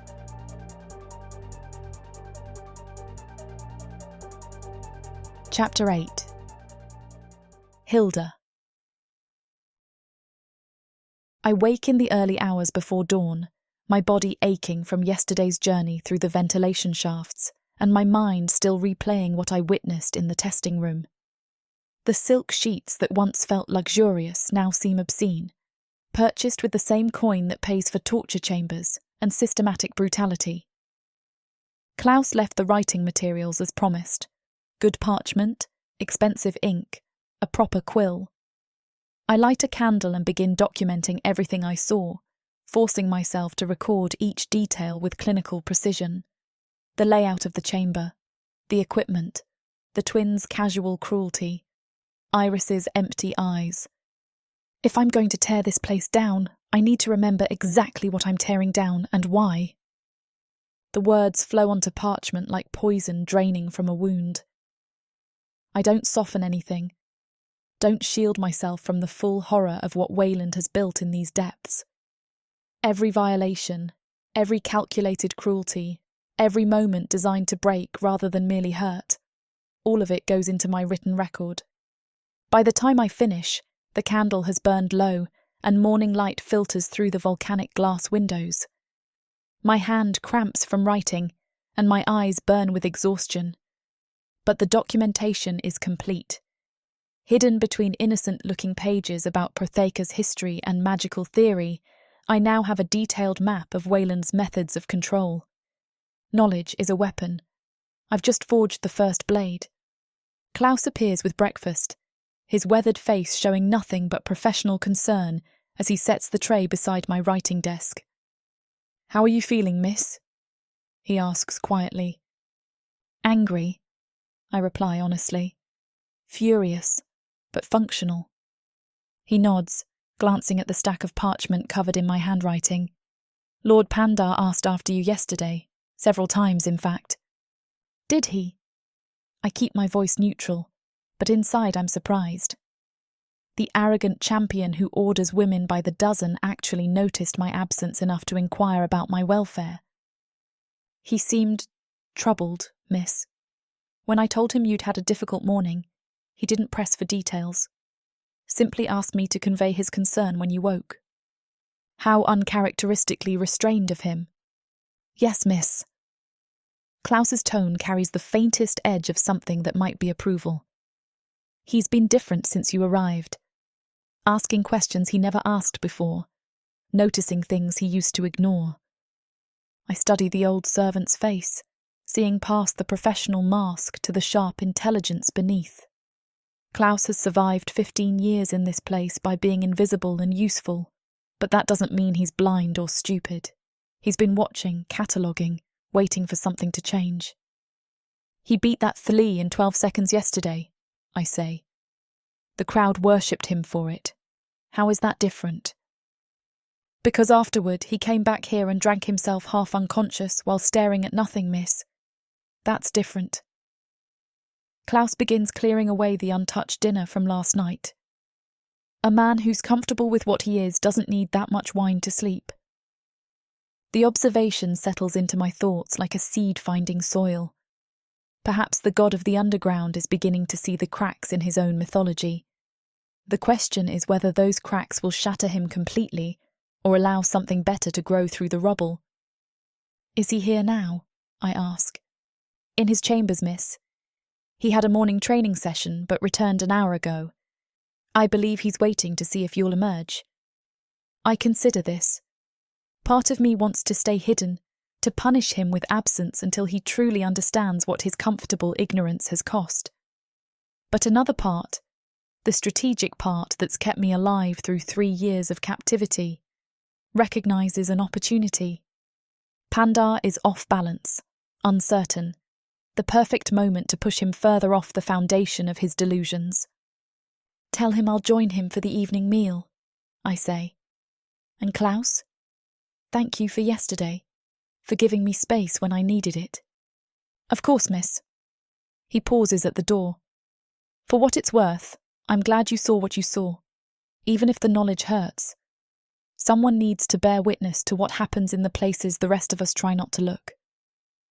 He leaves before I can respond, but his words linger like smoke. I spend the day in careful preparation. First, I bathe, washing away the grime and sweat from yesterday's crawl through the ventilation system. The hot water should be soothing, but I can't stop thinking about Iris, about whether she was given even this basic dignity after the twins finished with her, or if she was simply thrown back into service still bleeding. Next, I select clothing from the wardrobe Klaus has stocked for me. Not the revealing silks Wieland dressed me in for the throne room, but something simpler. A deep blue dress that covers more than it reveals, with a high neckline that feels like armour. I'm done being decoration. If Pandar wants my company, he can have it on my terms. Finally, I sit by the window and let my seer sight unfold, reading the spiritual currents that flow through the kill's architecture. The place is saturated with suffering, decades of accumulated pain soaked into the volcanic stone like blood into sand. But there's something else too, something I haven't felt before. Instability. The magical infrastructure that maintains Wayland's artificial paradise is under strain. The constant demands, the skipped maintenance, the exhausted sorcerers pushed beyond their limits, all of it is building towards some kind of critical failure. I can feel it in the way the power flows stutter and jump, in the slight tremor that runs through the walls when the systems shift load. This place is dying. Slowly, perhaps, but inevitably. The question is whether it will take us with it, or whether we can use its collapse to our advantage. I open my physical eyes as the sun sets beyond the artificial storm, casting everything in shades of red and gold. Soon Klaus will summon me for dinner. Soon I'll sit across from Pandar and continue the careful work of dismantling his comfortable delusions. But tonight I'll also be watching for something else. Signs that he's capable of more than just questioning his circumstances. Signs that he might be willing to fight for something beyond his own survival. Because revolution requires more than just anger at injustice. It requires people willing to burn down everything they've been given in exchange for the chance to build something better. I've been ready to burn since the day I was captured. The question is whether Pandar will strike the match, or whether he'll try to douse the flames to preserve his gilded cage.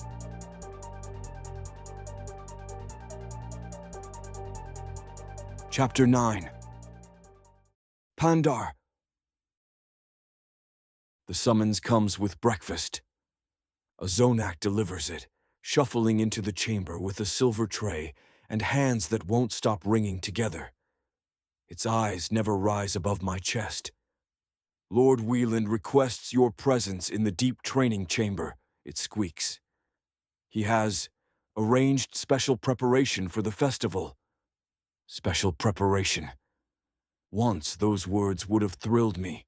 Another chance to perform, another step higher in Wieland's favor. Now they settle like cold stones in my gut. Every gift he gives carries the faint, sour scent of blood, no matter how sweet it looks on the surface.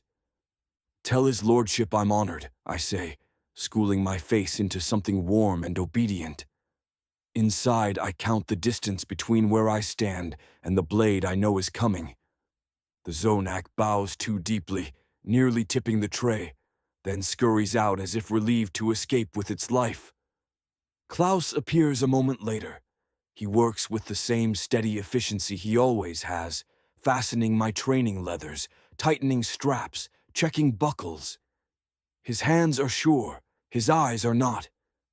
The deep chamber, he says quietly, adjusting my bracers. That facility is usually reserved for extraordinary circumstances. A warning, wrapped in neutrality. Klaus has survived here a long time. That alone makes his silences meaningful. I'll keep that in mind, I reply. He grunts, steps back, and inclines his head. The conversation ends there, but the look lingers. We descend through levels of the kill I've never seen. The lift drops past familiar training halls and barracks into places older, rougher. The walls here aren't polished stone, but living rock, split and reshaped by heat. Moisture beads and runs in slow trails where magma veins warm the stone from behind. The air thickens, heavy with magic that prickles against my skin and makes my tusks ache. Guards become more numerous the deeper we go. Not arena brutes, but disciplined soldiers. They watch me the way men watch something dangerous. Their confidence is still contained. The deep training chamber opens beneath us like a wound. It's vast, cathedral-sized, carved from black volcanic stone. The ceiling vanishes into shadow. The walls are scored with claw marks, some shallow, some deep enough to swallow an arm. Red crystal formations jut from the rock, throwing harsh, bloody light that makes everything feel alive and pulsing. Wieland waits in an observation gallery above the floor, draped in robes so dark they seem to drink the light. His massive frame barely moves as I enter. "My champion," he calls, his voice echoing warmly. "Today, something worthy of you." The floor trembles. Stone grinds against stone. A section of the training floor retracts, revealing a pit that plunges into darkness. The smell reaches me first. Rage, rot, corruption. And beneath it, something familiar, twisted until it makes my stomach lurch. Then it climbs out. 10 feet of muscle and warped bone, its frame swollen by magic, proportions stretched wrong. Black veins crawl beneath gray-green skin like living things. One tusk is cracked, the other bears the faint remains of clan etching, half melted by whatever was done to it. I know the shape of that skull, the set of the shoulders, the way it balances its weight despite the damage. Orc, one of my people. Magnificent, isn't it? Wieland says, pride coloring his voice. An early experiment. I was chasing perfection back then. The creature turns toward me. Yellow eyes burn with awareness. Not a beast's hunger, but a thinking mind trapped inside a ruined body. Another orc, it rumbles in broken orcish. Come to dance, for pale ones. The words hit harder than any blow. I step forward and strip off my training shirt, letting it fall to the stone. Under other circumstances, I would charge, overwhelm, give the crowd what it wants. Instead, I circle. It's stronger, heavier. Its reach is longer by half again. But magic can't cheat mass. Power has a cost. It lunges. I'm already moving. Claws like daggers carve the air where my head was a heartbeat earlier. You fight. Different, it observes, voice grinding. Not arena fool.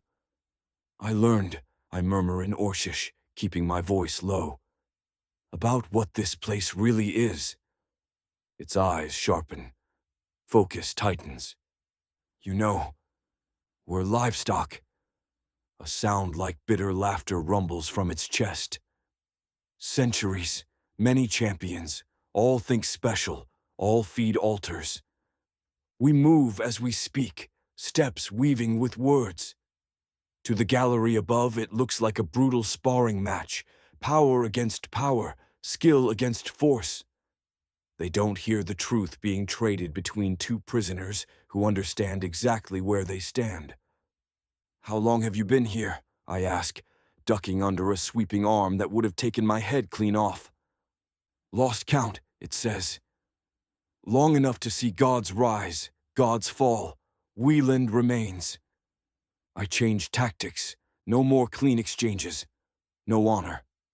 I roll low, scrape stone from my shoulder, come up inside its reach, and strike the back of its knee with my elbow. The joint buckles, not much, but enough. Hope flickers in its eyes. There may be another way, I say quietly, but not here.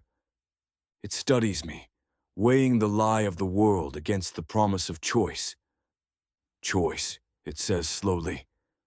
Been long time. We give them theater for another hour. I fight dirty. Use angles, use the environment. Let it look close, let it look dangerous. The creature plays its part, battering me hard enough to sell the performance without breaking anything that matters. By the end, sweat and blood slick the stone, and I know something important has changed. The champion who lived for applause is dead. The survivor remains. Excellent, Wieland calls when it ends. You adapt well to stronger opposition. This bodes well. Your generosity inspires me, I reply, breathing hard while my eyes map exits, guard rotations, distances. As the creature is led back toward the pit, it leans close. Iron tusk, it rumbles. Still remember clans. So do I. The walk back to the Black Suite feels longer than usual. My ribs ache from the Urog's blows, and every breath tastes of failure and shame. I was supposed to dominate that creature. Instead, I barely survived by abandoning every principle of honorable combat. And Wieland watched it all with satisfaction, as if my desperation was exactly what he wanted to see. The rage builds with every step.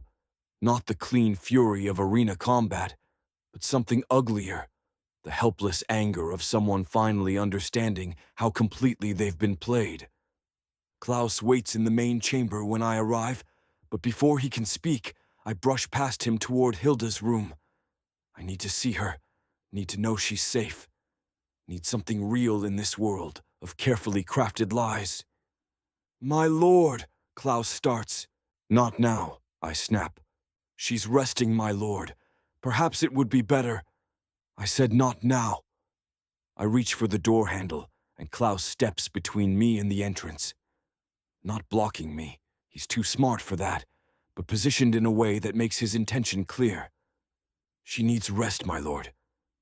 The careful repetition of that phrase, needs rest, grates against my already raw nerves like sand in a wound. Everyone in this place manages me, guides me, controls me with gentle suggestions wrapped in deference. Even my own servant thinks he can dictate when I can enter rooms in my own chambers. Move, I say quietly. My lord, I must insist. Move. Something in my voice makes him hesitate, and in that moment of uncertainty, all the rage and shame and frustrated helplessness from the training chamber finds a target.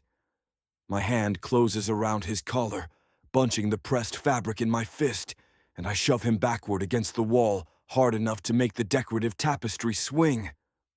I am Pandar the Magnificent, I roar into his face. I am the god of this underground, and you are my servant. When I give you an order, you obey. Klaus doesn't fight back, doesn't try to free himself or defend against my grip. He simply hangs there in my grasp, his weathered face calm despite the violence, and says nothing. The silence enrages me further. I want him to fight, to argue, to give me an excuse to unleash everything that's building in my chest. Instead, he just looks at me with those steady gray eyes that have seen too much to be impressed by a warrior's tantrum. Tell me, I snarl, slamming him against the wall again, that you understand your place. His head cracks against volcanic rock with a sound that should satisfy the rage building in my chest, but instead it only feeds it. Because he still says nothing, still refuses me with his silence. My fist drives into his stomach before I consciously decide to throw it. The old man's breath leaves in a pained grunt, but he doesn't cry out, doesn't beg, just takes the blow and waits for the next one. So I give it to him, another punch to the gut, then one to the ribs, then another. I'm not fighting, not using the techniques that made me champion. I'm just hitting him, over and over, demanding through violence what he won't give through words. Each impact sends shockwaves up my arm. Each grunt of pain feeds the fury that's been building since I saw what Wayland made of my own kind. I'm the god of the underground. I'm magnificent. I'm in control. I'm none of those things. And beating Klaus won't change that, but I can't stop. Acknowledge me, I demand between blows. Tell me I'm your master. Klaus slides down the wall when I release his collar, crumpling to the floor in a heap of pressed black fabric and old bones. Blood runs from his split lip, and he's cradling his ribs with one arm, but his eyes when they look up at me hold no anger, just a kind of sad acceptance. I'm sorry, my lord, he wheezes through what might be a broken rib, but respect cannot be beaten into existence. The words cut through my rage like ice water. I stand there, fists still clenched, chest heaving with exertion and shame, and see myself through his eyes. A 7-foot brute standing over an elderly servant I've beaten bloody. My knuckles split and dripping, my face twisted with the kind of violence that has nothing to do with strength and everything to do with fear. Stop! The word cuts through my spiral like a blade through silk. Not shouted, not hysterical, just a simple command delivered with absolute authority. I turn toward the bedroom doorway and see Hilda standing there. She looks like she's been through a war. The blue dress is wrinkled from sleep, her hair loose around a face that's pale as death. But it's her eyes that stop me cold. They're red-rimmed and exhausted, and they look at me with an expression I've never seen directed my way before. Not fear, not defiance, not even contempt. Just a kind of hollow recognition, like someone finally seeing what was always there but hoping they were wrong. "You're a monster," she says quietly. The words should anger me, should trigger the same rage that had me beating Klaus moments ago. Instead, they land with the weight of simple truth. What? I looked down at my bloody knuckles, then at Klaus crumpled on the floor, then back at Hilda's devastated face. He wouldn't tell me. I needed to know. "So you beat him." Still that same quiet, dead tone. "An old man who served you faithfully for 6 months. You beat him bloody because he wouldn't betray a confidence." "I was trying to protect you. By proving you're just like everyone else in this place." She steps fully into the chamber, and I can see she's trembling, whether from trauma or rage, I can't tell. Just another brute who thinks violence solves everything. Just another monster who takes what he wants and destroys whatever gets in his way. I'm not. Were you always a monster, Pandar? The question cuts me off with surgical precision. Or did this place make you one? I open my mouth to deny it, to explain that this is different, that I was just frustrated and confused but the words die in my throat because I'm seeing myself through her eyes. A 7-foot brute standing over an elderly servant I've beaten bloody. My knuckles split and dripping, my chest heaving with the aftermath of violence that accomplished nothing except proving I'm exactly what she says I am. "Is this who you are?" Hilda asks, and there's something almost pleading beneath the condemnation, like she's hoping I'll have an answer that makes this better.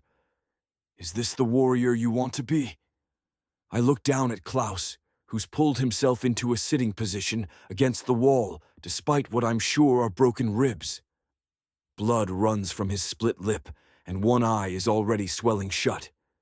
He meets my gaze steadily, without accusation, just that same sad acceptance. The words won't come. I don't know what to say. Don't know how to explain or justify or defend what I've done. Because there is no defense. I beat a loyal servant for refusing to betray someone's trust. I used my strength to try to force compliance when simple patience might have gotten me answers eventually. I acted like every brutal arena master and cruel demon and petty tyrant I've ever despised. I acted like Wieland. "Get out," Hilda says, moving past me to kneel beside Klaus. Her hands are gentle as she examines his injuries, and the contrast between her touch and mine is damning. "Leave us alone. This is my suite. Get out!" The command carries such force that I actually step backward. For the first time since arriving in the kill, I feel genuinely uncertain.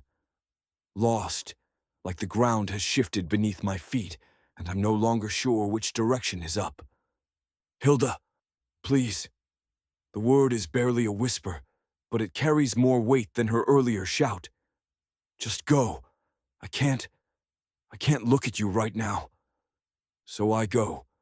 I leave my own chambers and walk through corridors of the kill without destination or purpose. Other creatures give me wide berth, whether from respect for my status or fear of the blood on my knuckles, I don't know and don't care. The guilt follows me like a shadow, growing heavier with each step. Klaus has served me faithfully for 6 months, asking nothing beyond basic sustenance and showing nothing but professional competence. And I repaid that loyalty by beating him bloody for the crime of keeping a confidence.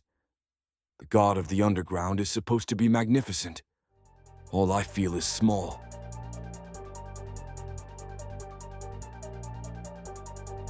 Chapter 10. Hilda. The sound of the door opening pulls me from uneasy dreams filled with stone claws and amber eyes. I don't need to turn to know who's entered my chamber. The spiritual stench of wounded pride and desperate need fills the air like smoke from a funeral pyre. Pandar stands silhouetted in the doorway, swaying slightly on his feet. Moonlight from the artificial sky filters through the volcanic glass windows, casting him in silver and shadow. His bronze skin gleams with sweat, and I can smell the wine on him from across the room. Rich, expensive Riesed that he's been using to drown whatever happened in Wieland's demonstration chamber. Can't sleep either? I ask softly, not moving from where I lie on the silk-draped bed. My voice carries just enough breathiness to sound vulnerable instead of mocking. He steps into the chamber proper, and I catalogue his injuries with professional interest. Bruised ribs from the way he favours his left side, split lip that's already healing, scrapes on his knuckles from hitting something much harder than flesh, but it's the damage to his ego that radiates from him like heat from a forge, raw, painful, and desperate for salving. "You're awake," he says, as if this is somehow significant. His voice is rougher than usual, thick with wine and something that might be shame. "Hard to sleep when the walls echo with such interesting sounds," I reply, letting my eyes travel over his form with studied appreciation. Whatever happened down there must have been quite the spectacle. His jaw tightens, confirming my guess. Someone or something gave the god of the underground a lesson in humility tonight, and now he's here to prove he's still the dominant force in this gilded cage. "I am Pandar the Magnificent," he declares, but the words lack their usual arrogant certainty. "God of the underground, champion of the kill." "Of course you are," I murmur, my voice soft with what could be interpreted as awe. "I can see why they worship you." He moves closer, drawn by the validation he so desperately needs.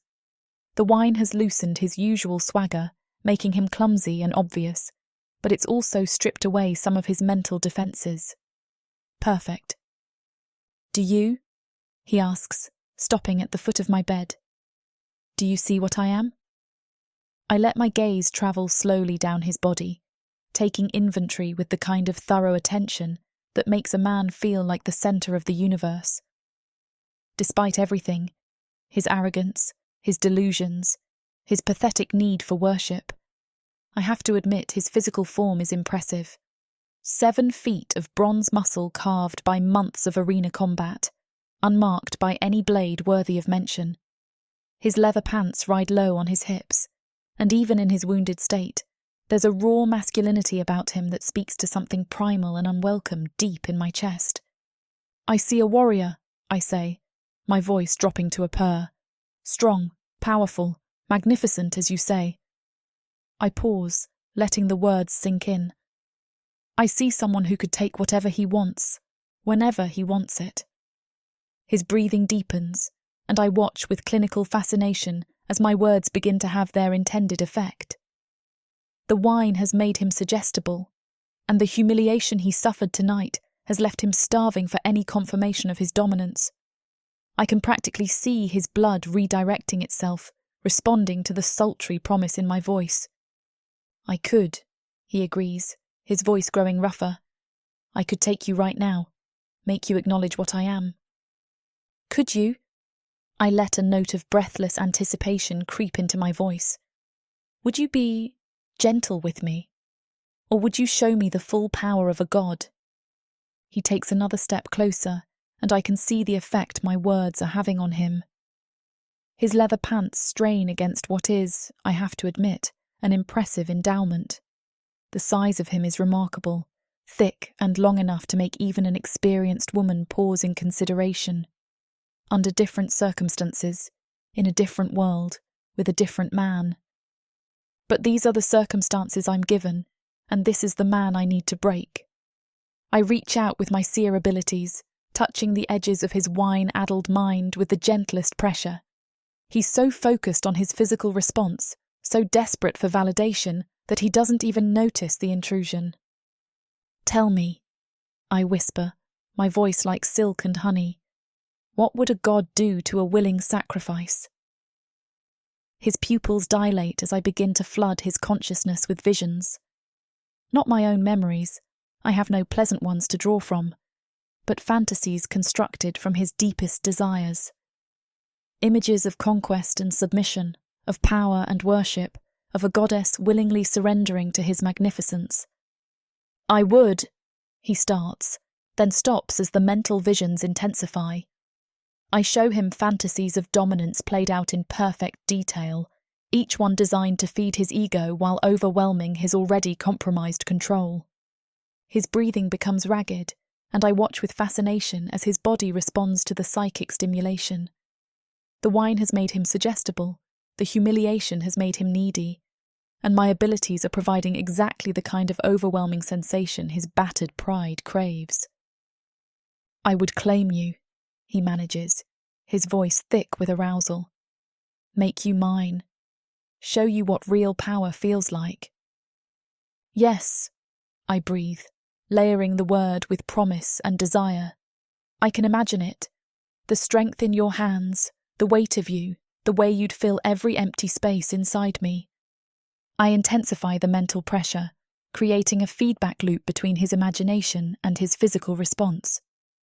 The visions become more vivid, more overwhelming, building toward an inevitable conclusion that he's powerless to stop or control. "I would be so grateful," I continue, my voice a weapon wrapped in velvet. "So worshipful of your magnificence. I'd show you exactly how a goddess thanks her god." His control snaps like an overstressed rope. He peaks with a strangled groan, his massive frame shuddering as release takes him without any physical contact whatsoever.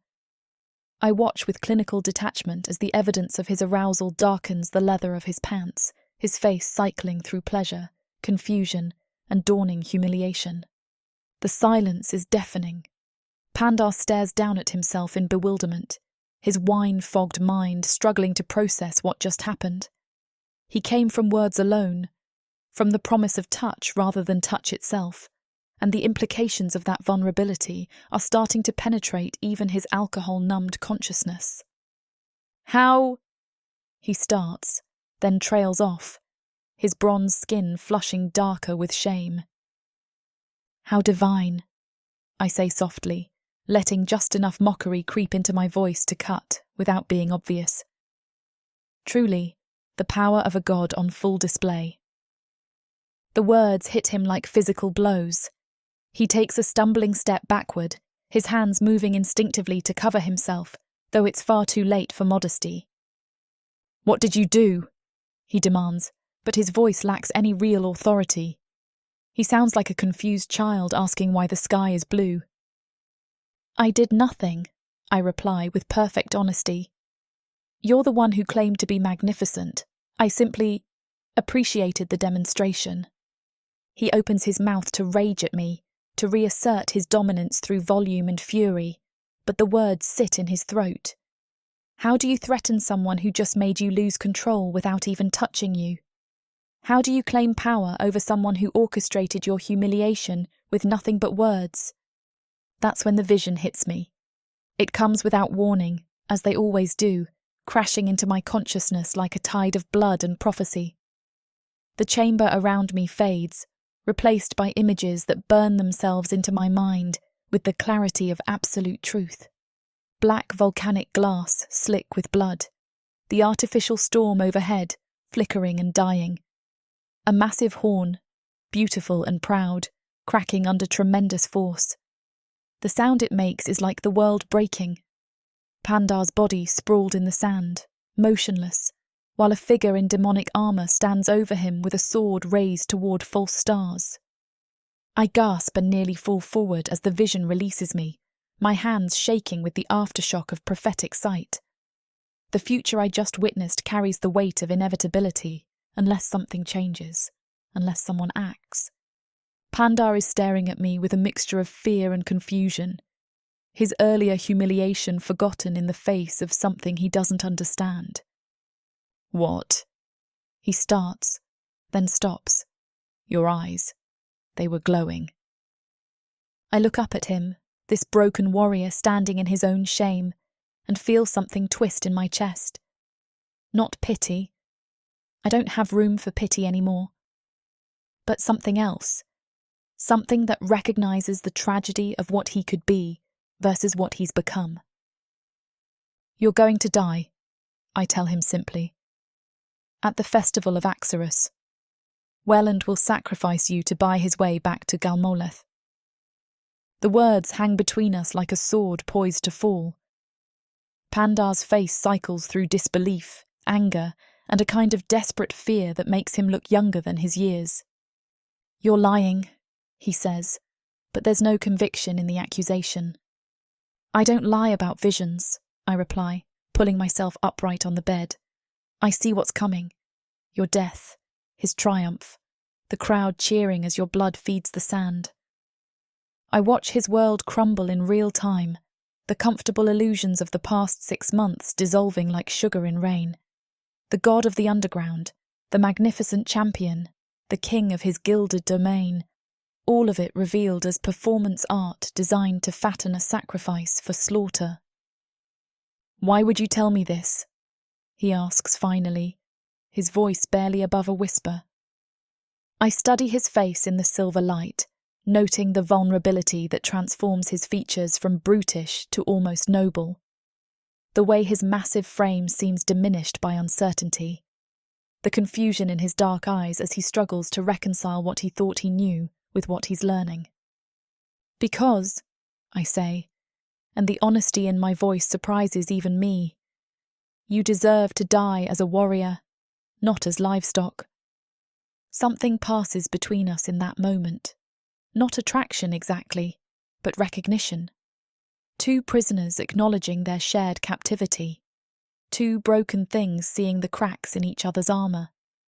The sexual tension from earlier transforms into something more complex, more dangerous.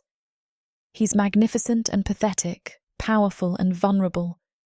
Everything I should despise, and yet I find myself wanting to touch the bruises on his ribs, to tend his wounds, to see what kind of man might emerge from the wreckage of his delusions.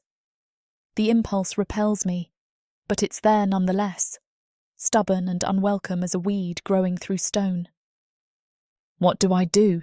he asks, and the question holds the weight of a world collapsing.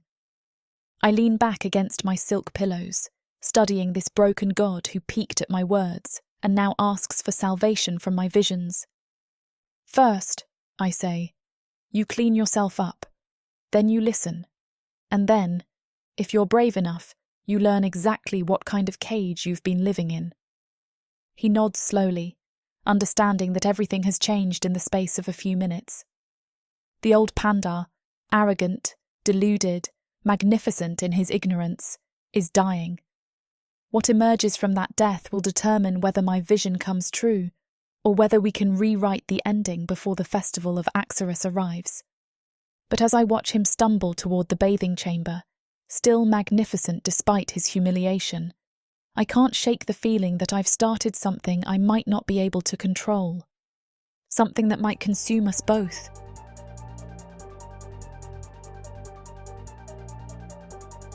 Chapter 11.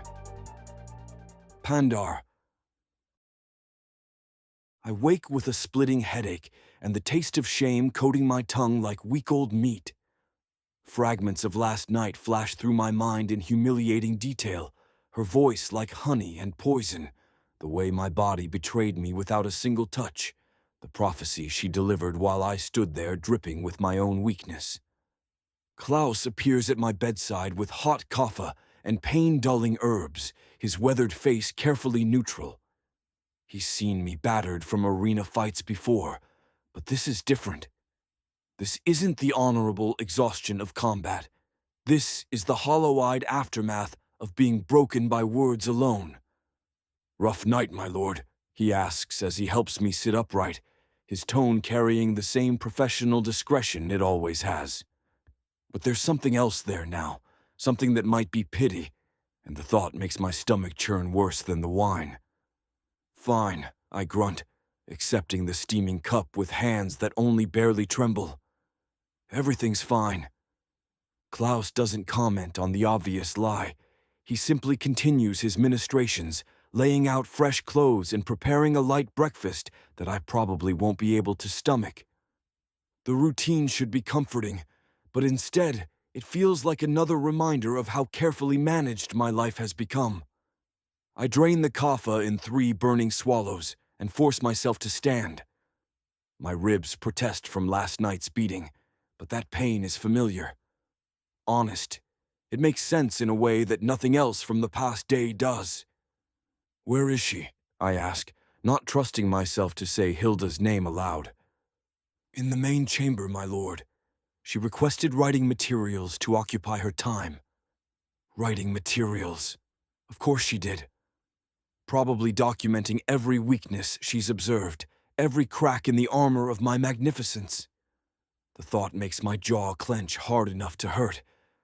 I need to re-establish control. Need to remind both of us exactly what the power dynamic is supposed to be in this relationship. Last night was an aberration, a moment of weakness brought on by wine and wounded pride. Today, I'll show her exactly what kind of beast she's dealing with. "Prepare the service lift," I command, an idea crystallizing in my wine-addled brain. "We're going down to the deep levels." Klaus pauses in his clothing arrangements. "The monster pens, my lord." "Exactly." I can feel my confidence returning as the plan takes shape. Our guest seems to think she understands the nature of power in the kill. It's time she learned what real monsters look like. An hour later, we're descending through the bowels of the underground city via the heavy cargo lifts used to transport feed and prisoners to the deepest levels. The polished luxury of my suite gives way to rougher stone, utilitarian corridors carved from volcanic rock and lit by harsh crystal formations that cast everything in hellish red light. Hilda stands beside me in the swaying elevator cage, wearing a simple gray dress that Klaus provided for the expedition. She hasn't spoken since I announced our destination, but I can feel her studying everything with those piercing blue eyes. The way she catalogs our route, memorizes each turn and junction, makes my skin crawl. "Having second thoughts?" I ask as the temperature rises and the air grows thick with the smell of sulfur and confined animals. It's not too late to return to the comfortable ignorance of the upper levels. "No second thoughts," she replies calmly. "I'm finding this quite educational." Educational. Not terrifying, not overwhelming, not humbling. Educational. The casual response stokes my anger like bellows on a forge. By the time we get to the bottom, she'll understand exactly how small and vulnerable she truly is. The lowest level of the kill is a testament to controlled brutality. Massive cages carved from living rock stretch away into torchlit darkness, each one designed to contain something that exists only to kill. The air thrums with barely restrained violence, the sounds of claws scraping stone, massive bodies shifting in confined spaces, and the kind of breathing that belongs to creatures who dream of tearing flesh from bone. "Welcome to the bestiary," I announce, gesturing at the nightmare menagerie surrounding us. "Every monster here could swallow you whole without noticing. They exist for one purpose: to provide spectacular deaths for the entertainment of their betters." We walk past the first cage, and I watch Hilda's face for signs of the terror I expect. Inside, a leviathan raises its serpentine head from coiled coils, its lion's mane dark with old blood, and its eyes like molten gold. The creature is easily 40 feet long, with fangs that could punch through armor, and the ability to breathe fire hot enough to melt steel. Hilda stops and studies it with professional interest. "Magnificent," she says, but she's not talking about the beast. She's examining the cage construction, the feeding mechanisms, the way the whole complex is designed.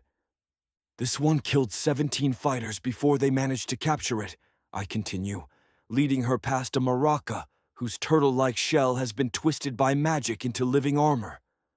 "It took a full company of Wieland's best soldiers and 3 sorcerers to bring it down alive." She nods absently, still cataloging details I can't identify. Her lack of appropriate fear is starting to grate against my nerves like sandpaper. We continue deeper into the complex, past creatures that would give seasoned warriors nightmares. Shadow wraiths that exist only to cause pain. Urgin hellhounds with multiple heads and intelligence bright enough to hold grudges. Things that were once human, or orc or elf before dark magic transformed them into instruments of death. Do you see? I ask, as we reach the central hub where all the corridors converge. Do you understand what you're surrounded by? Any one of these beasts would tear you apart for sport. The only thing standing between you and a horrible death is my protection.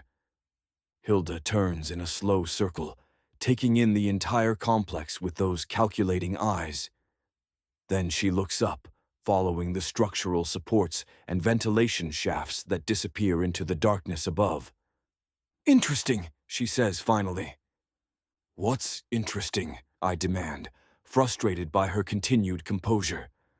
She points upward, tracing the path of the main support column that runs through the center of the complex. The elevator shaft. It goes straight up through the heart of the structure. Her finger follows the implied path through levels of stone and steel. Past the monster pens, past the fighter quarters, past the guard stations and training facilities. So it terminates in your suite. She turns to face me with something that could be sympathy in her eyes. You live directly above the bestiary, Pandar. Your magnificent palace is built on top of the monster cages. The words startle me like ice water, and suddenly I'm seeing the layout with hideous clarity. The central shaft does run straight up through the complex. My private lift, the one that carries me from my chambers to the arena floor, passes through every level of this place. You're housed in the same block as the monsters, Hilda continues with gentle brutality. Just higher up, with better food and prettier bars on your cage. I want to argue, to point out the obvious differences between my luxurious quarters and these stinking pits.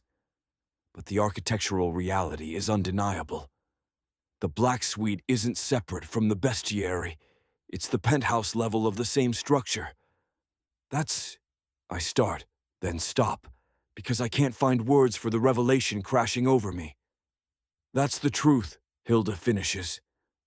You're not the king of this place, Pandar. You're the prize specimen in Wayland's collection, the monster he keeps in the most expensive cage. The stone floor seems to shift beneath my feet. 6 months of carefully constructed delusions crumble like sand castles before an incoming tide. I think of my suite with its volcanic glass walls and imported luxuries, and suddenly I can see it for what it truly is, a habitat designed to keep a valuable animal comfortable and compliant. No, I whisper, but even I can hear the lack of conviction in the word. Yes, Hilda says, with something almost like kindness. You're part of the collection, just like every other creature down here. The only difference is the quality of your accommodations. I lean against the central support column, feeling the stone's coolness against my fevered skin. Above us, through tons of rock and steel, lies my beautiful prison, with its silk sheets and rare wines and carefully maintained illusions of freedom. Below us, the real monsters pace their cages and dream of blood. And I finally understand that there's no meaningful difference between us. Why? I ask, my voice barely above a whisper. Why show me this? Hilda studies my face with those unsettling azure eyes, and for a moment I think I see something almost like respect in their depths. Because, she says quietly, monsters in cages dream of freedom, but pets who think they're kings never even try to find the door. The truth of her words cuts deeper than any blade, carving away the last pretenses of my magnificent delusion. I am Pandar the Magnificent, god of the underground, champion of the kill. And I am exactly as trapped as the snarling beasts surrounding us.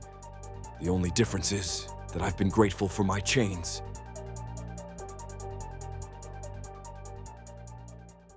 From the depths of the darkness of Protheka, Or clawing up from the realms of fantasy. come the most fearsome beasts you have ever seen. These monsters are done watching from the shadows. Now, as they step into the light, something unexpected grips them. Something even they can't fight off. Love. Vampires. Demons, dark elves, gods. minotaurs, creatures of light and dark. They will protect their mates. Do whatever needs to be done. Morally grey heroes who will burn the world to protect the women who love them. 10 audiobooks. Fall into over 60 hours of fantasy romance. 20 ebooks. Over 1 million words of these brutes who will protect their women. Even if they might destroy themselves in the process. Get the immersive Protheka fantasy romance bundle. For 80% off, right now, dive into Protheka at a once-in-a-lifetime discount. The first bundle to offer both ebooks and audiobooks on worldsofprotheka.com. Protheka's magic is eternal, and this Romantasy bundle will make it endless.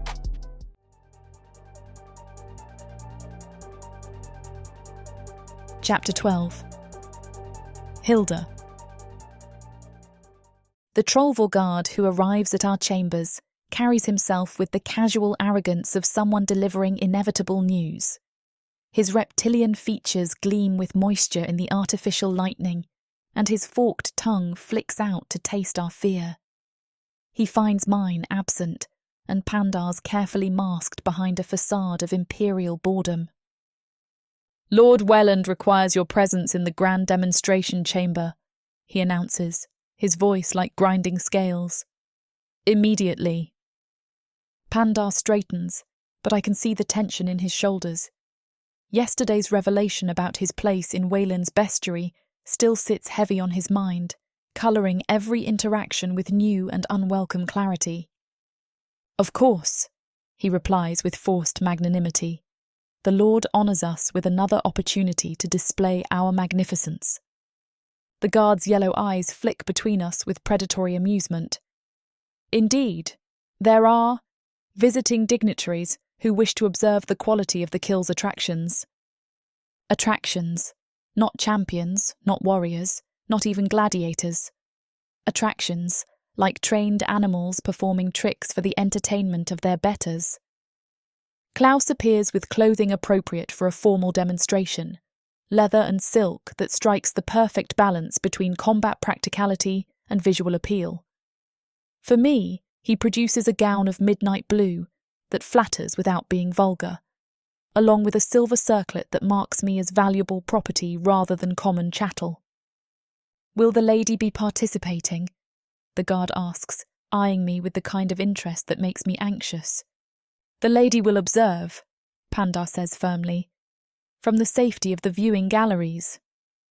We follow the guard through corridors I haven't seen before, past chambers that speak of wealth and power exercised with casual cruelty. Tapestries depicting battles between demons and various lesser races hang from walls carved with intricate relief work. Crystal formations provide light that casts everything in shades of red and gold, making the whole journey feel like a descent into some elegant underworld. The grand demonstration chamber makes Wieland's throne room look modest by comparison. Tiered seating rises in concentric circles around a central arena, each level designed to provide perfect sightlines for the entertainment below. Tonight, those seats are filled with creatures that radiate power and ancient malice, high-ranking demons in elaborate court dress, their pale skin and aristocratic features marking them as nobility from the floating continent of Galmoleth. They watch our entrance with the detached interest of connoisseurs examining fine art they might consider purchasing.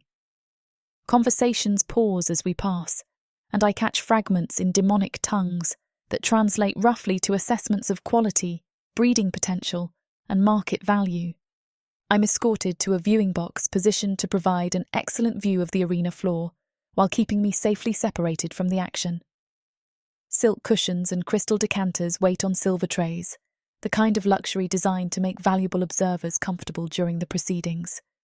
Pandar descends to the arena level, where servants strip away his formal wear and arm him with simple leather and steel.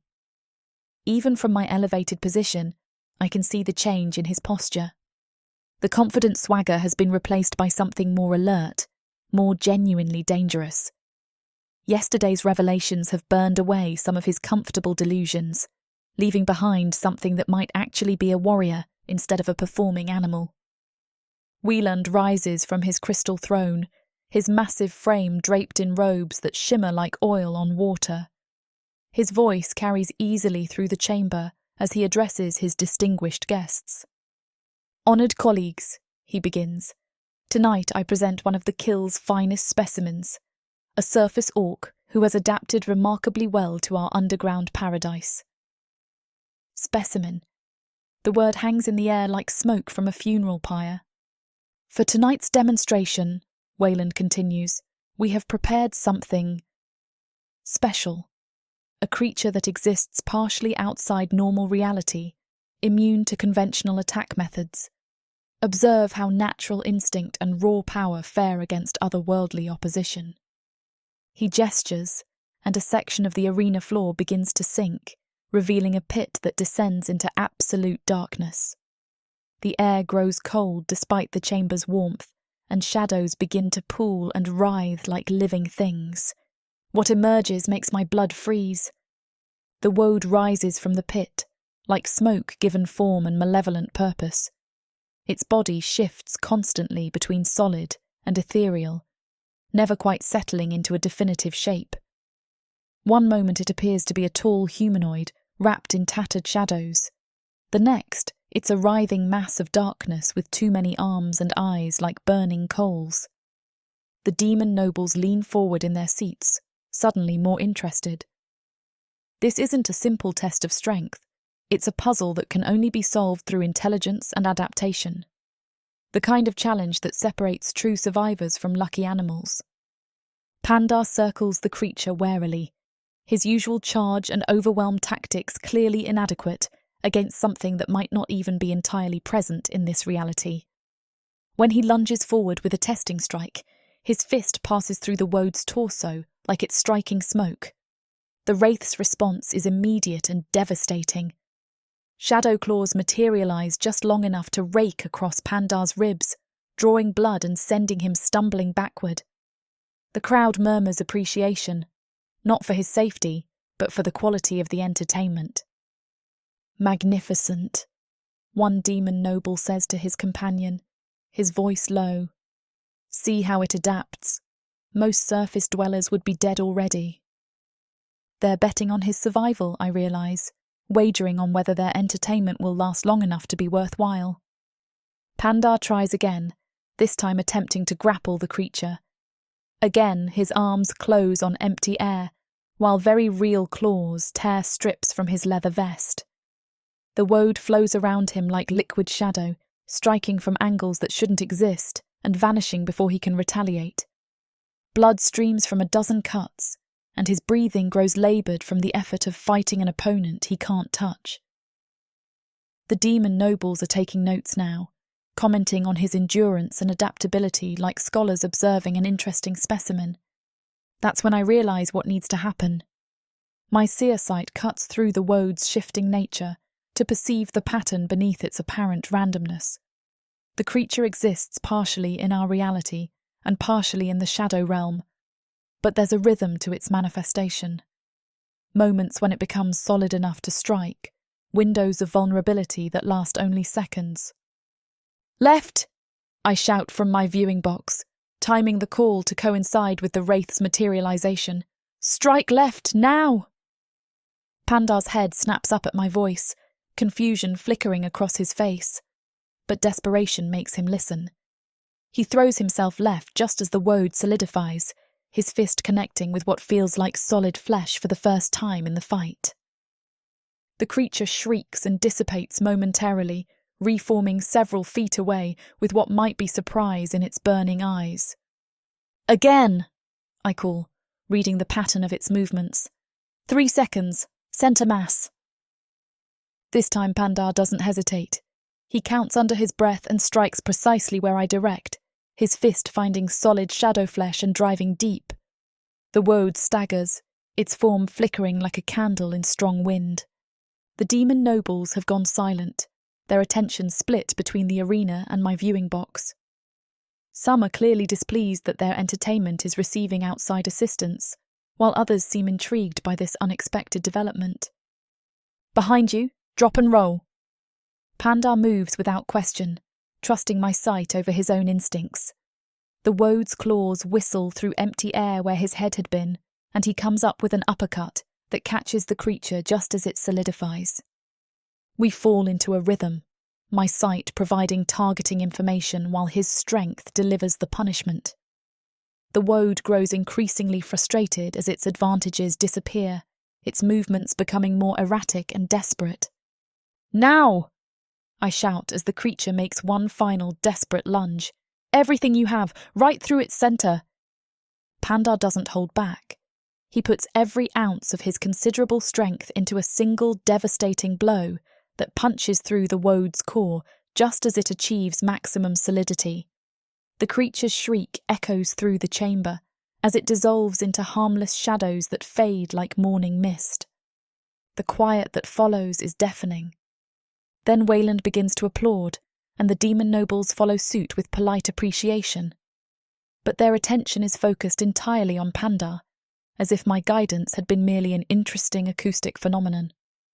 "Magnificent," Wayland declares, his voice carrying across the chamber. Observe how quickly he adapted his tactics, how instinctively he found the creature's vulnerabilities. Truly, surface evolution has produced some remarkable specimens. Not a word about the voice from the viewing box. Not a single acknowledgement that his victory required assistance. In their narrative, Pandar's success came from natural ability rather than partnership. But Pandar himself knows the truth. As servants tend to his wounds and the nobles discuss his performance like he's livestock, his eyes find mine across the chamber. In that moment, I see understanding pass between us, the recognition that we work better together than either could alone. It's not love or even attraction. Not yet. It's something more practical and potentially more dangerous: respect. The acknowledgement that we each bring capabilities the other lacks, and that survival might require abandoning the comfortable roles of master and possession in favour of something more complex. The demon nobles begin filing out, their evening's entertainment concluded satisfactorily. Wayland dismisses Pandar with the casual affection of an owner pleased with his animal's performance. Guards appear to escort me back to our chambers, but as we're led through the corridors of this underground palace, I catch Pandar looking at me in a way I haven't seen before. Not the proprietary hunger of a master claiming his property, but the speculative consideration of a warrior evaluating a potential ally. Tonight, for the first time, we fought as partners rather than captor and captive. The system tried to erase my contribution, to maintain the fiction that he succeeded through individual excellence. The system lied, and now we both know it.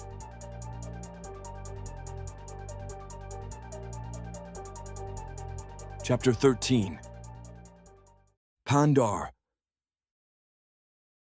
The invitation arrives not on a silver tray, but via a courier in full livery, a stiff-backed trollver who looks at me with barely concealed sneer. "Lord Wieland commands your presence in the upper banquet hall," he barks. High Envoy Vexer has arrived from the capital. The master wishes to display his assets. Assets, not champion, not guest. Assets. Klaus helps me dress, his hands moving with a nervous energy I've rarely seen. He selects a vest of deep crimson silk that leaves my arms bare, showcasing the muscles Wieland paid so much to cultivate. "Be careful tonight, my lord," Klaus murmurs, smoothing the fabric over my shoulders. High envoys are particular. They view surface dwellers as we might view a clever dog walking on its hind legs. "I am the god of the underground," I snap, though the words feel hollow in my mouth after seeing the monster pens beneath my floorboards. "Let them look. I'll give them something to fear." "Fear is not what they are looking for," Klaus says quietly. "Obedience is." I leave him cleaning my boots and ascend to the upper banquet hall. The chamber is a riot of excess even by Wieland's standards. The table spans 30 feet of black obsidian, laden with roasted beasts that still have their heads attached. The air is thick with the scent of spiced wine and the copper tang of fresh blood, a delicacy for the high-born. Wieland sits at the head of the table, wearing robes of shimmering void silk, but he looks small. He is leaning forward, speaking too quickly, his hands fluttering with anxious energy. To his right sits the High Envoy. Vexor is a creature of nightmare elegance, tall, impossibly thin, with skin like alabaster and 4 eyes that blink out of sync. He wears the sigil of the Demon King on his chest, marking him as true royalty from the world above the sky. And this, Wayland announces as I enter, his voice pitching too high, is the specimen I wrote to you about, Pandar, a surface orc of remarkable constitution. He gestures for me to approach. He doesn't offer me a seat. Impressive bulk, Vexor draws, not even looking at me. He picks at a piece of raw liver with a silver fork. For a labor beast. But you claim it has intelligence. More than intelligence, Wayland insists, desperation leaking from his aura. He has charisma. He commands the arena. The crowds worship him. The crowds, Vexor sneers. You mean the exiles and trash you've gathered in this hole? Being worshipped by refuse, Wayland, makes one the king of garbage. My hands clench into fists at my sides. I step forward, my shadow falling over the envoy's plate. I am Pandar the Magnificent, I rumble, letting my voice carry the arena projection that usually silences thousands. And I have killed things that would use your spine for a toothpick. The room goes silent. Wayland freezes, his face draining of color. Vexor stops chewing. He turns slowly, all 4 eyes fixing on me with an expression of mild amusement. It speaks, Vexor says softly, and with such rustic charm. He flicks a finger. Kneel. The command hits me like a physical weight, a spell woven into the single word. My knees buckle instinctively, but I catch myself. I am a warrior. I am Iron Tusk. I do not kneel to pale, skinny things. I lock my legs, fighting the magical pressure. My muscles tremble, sweat popping on my forehead. Oh? Vexor raises an eyebrow, genuinely interested now. Resistance? You didn't mention you hadn't broken it properly, Wayland. He is spirited, Wayland interjects quickly, standing up. It adds to the performance. Pandar, stand down. I am not a dog, I snarl through gritted teeth, the magical pressure building in my skull like a migraine. Vexor stands, towering over me. He reaches out a long, pale hand and taps my tusk. Open. My jaw unhinges against my will. He inspects my teeth like a horse trader checking a mare. He runs a cold finger along my gum line, humming thoughtfully. I want to bite his hand off. I want to tear his throat out. But Wayland's eyes are pleading, begging me not to ruin this. And the compulsion Vexor is projecting is overwhelming.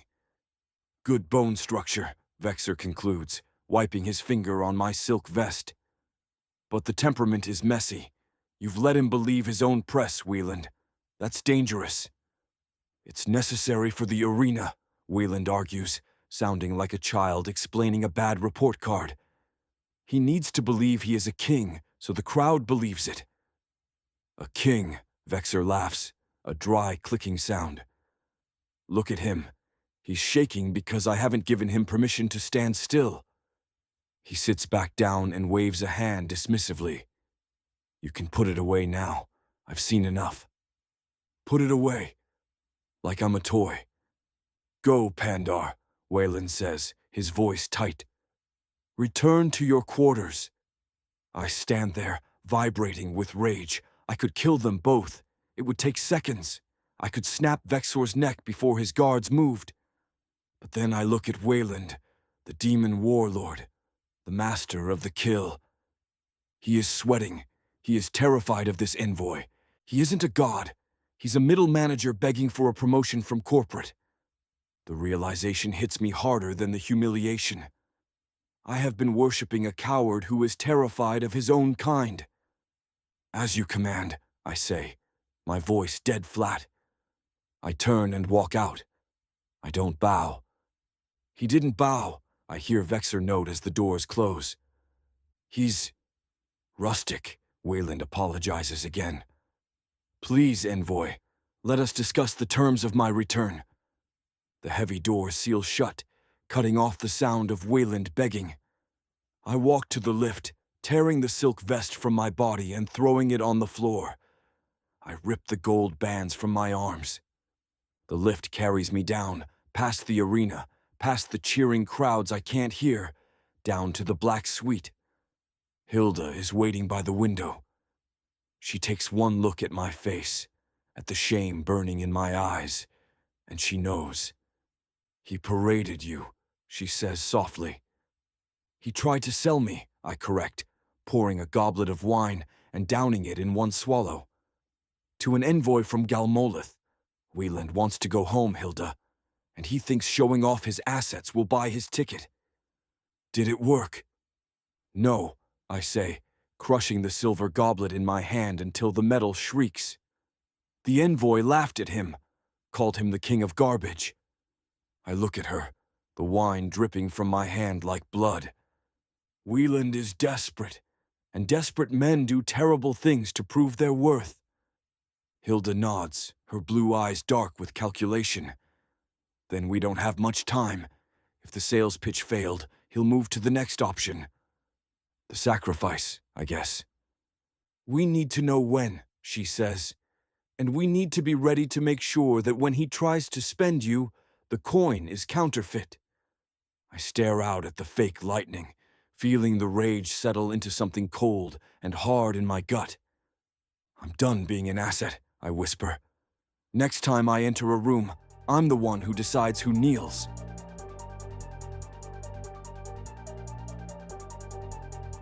Chapter 14. Hilda.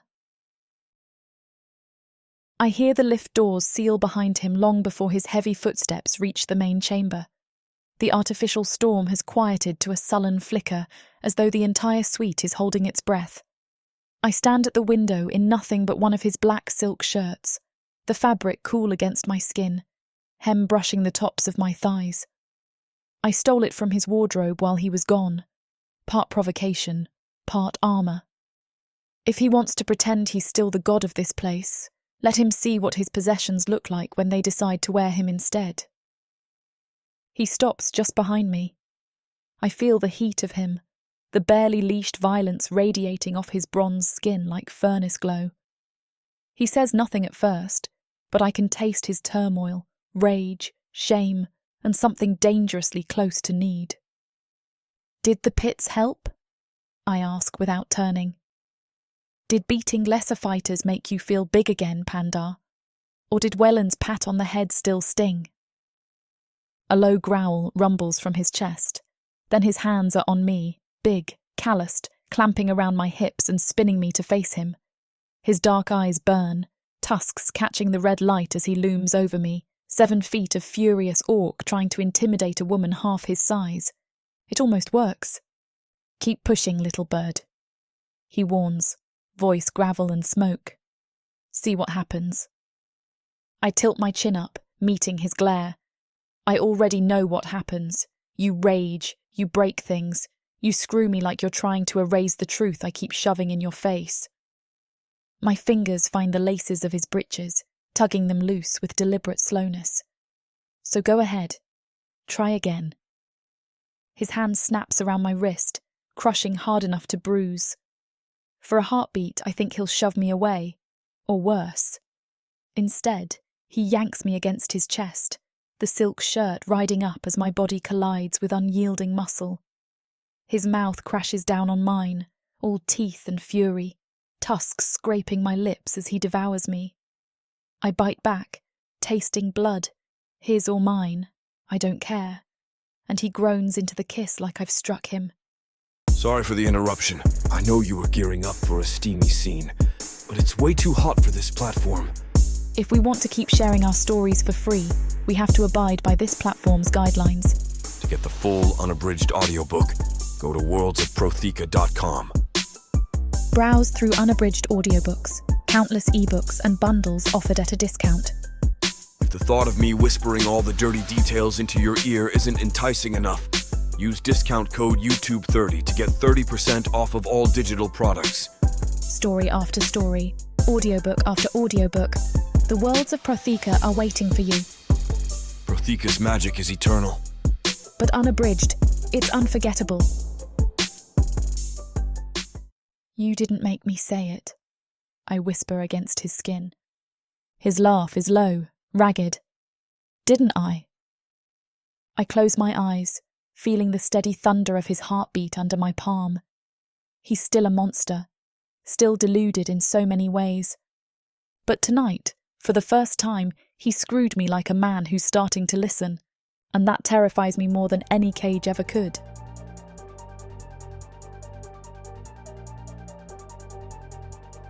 Chapter 15. Pandar. Hilda moved through the corridors like a ghost given purpose. I followed in her wake, trusting her seer sight to guide us past guard stations that would normally be insurmountable. "Left here," she whispered, pressing herself against a junction. Her eyes held that unsettling, prophetic glow. 3 guards. They'll move in 10 seconds. I counted the heartbeats, then followed as she slipped past an alcove where armored demons stood at casual attention. They never turned, never noticed. Whatever spiritual sight guided her, it cut through their security like a jagged blade through silk. We descended through levels I'd never seen, leaving the polished volcanic glass of the upper reaches for rougher stone and harsh, functional lighting. The air grew thick with heat and sulfur, tasting of the molten heart of the world. "How much deeper?" I asked, sweat already beading on my skin. "Almost there," she replied, her voice tight. "The engine room sits directly above the magma flows. It has to, for the power." We stopped at a heavy maintenance grate set into the rock wall. Unlike the decorative vents above, this one hummed with a low, menacing vibration. "It's sealed," I noted, seeing the faint shimmer of a ward across the metal. "If we touch that, the alarm sounds." "It should be sealed," Hilda corrected, leaning close to examine the magical currents. "But the wards are like everything else here, rotting. Look." She pointed to a hairline fracture in the energy field. "The maintenance cycles have been skipped. I can slip us through the decay." She placed a hand on the metal, her brow furrowing as she pushed her spiritual energy into the crack. The ward flickered and died with a soft hiss. "Wayland's arrogance," she muttered, working the physical catch. "He thinks his systems are eternal." We crawled into the shaft. It was cramped and sweltering, the heat rising from below. We navigated by the red glow of magma veins, visible through cracks in the stone, until Hilda stopped at a viewing grate. "There," she whispered, "the heart of the kingdom." I peered through the mesh. The chamber below was vast, a cavern spanning half the city's width. Massive crystal formations jutted from the floor like the ribs of a prehistoric beast, crackling with contained lightning. But it wasn't the raw power that froze my blood. It was the fuel. Dozens of small, elf-like creatures worked in chains throughout the chamber. Sosgaroth, demon sorcerers. Their delicate frames were bent over complex arrays, channeling raw energy into usable forms. Their skin was translucent with exhaustion, their movements jerky and mechanical. "By the war god's blood," I breathed. "How long?" "Years," Hilda said, fury radiating from her. "Some since the kill was built. They maintain everything. The artificial lightning, the imported atmosphere, the life support for your metallic plants." I watched a sorcerer adjust a pulsing crystal. He stumbled, catching himself before the backlash could kill him. His overseer, a hulking trollvor, didn't even look up. The red sand, I realized, the understanding hitting me like ice water. The storms, the luxury. All fake, Hilda confirmed. Sustained by their life force, Every breath you take in your suite is bought with their blood. If they stop, the system collapses, the air turns toxic, the red earth reverts to dust. Wieland's paradise becomes what it actually is, a grave. A Sazgaroth near our hiding place wavered, his control slipping. The crystal flared, sending an arc of lightning across the ceiling. Other sorcerers immediately compensated, pouring their own reserves into stabilizing the grid. The exhausted sorcerer collapsed. 2 guards dragged him away and chained a replacement to the apparatus before the body was even cold. "It's a ticking bomb," I said, watching the brutality. "The whole city is one disruption away from failure." "Now you understand," Hilda said. "It isn't a fortress.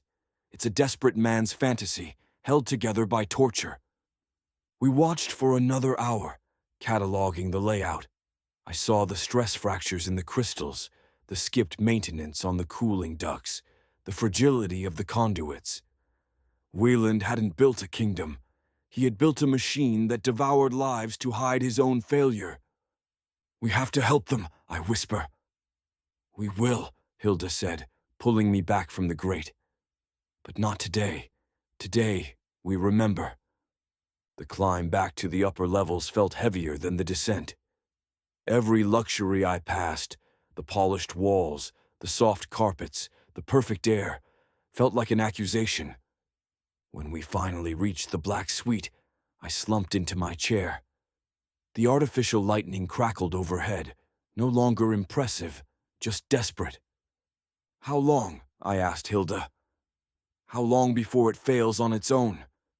She closed her eyes, reaching out with her senses. "Not long. The sorcerers are dying faster than they can be replaced. Wieland is living on borrowed time. And us with him. Unless we act first." The implication hung between us. We weren't just prisoners planning an escape anymore. We were passengers on a sinking ship, and the captain was too proud to admit the hull was breached. I looked around my beautiful gilded cage. I finally saw it for what it was, the stateroom on a vessel sailing toward hell, decorated to hide the fact that the engines were powered by murder. "We don't just leave," I said, the decision crystallizing in my chest. "We take the engine apart." Hilda smiled, cold and sharp. "Yes, we do."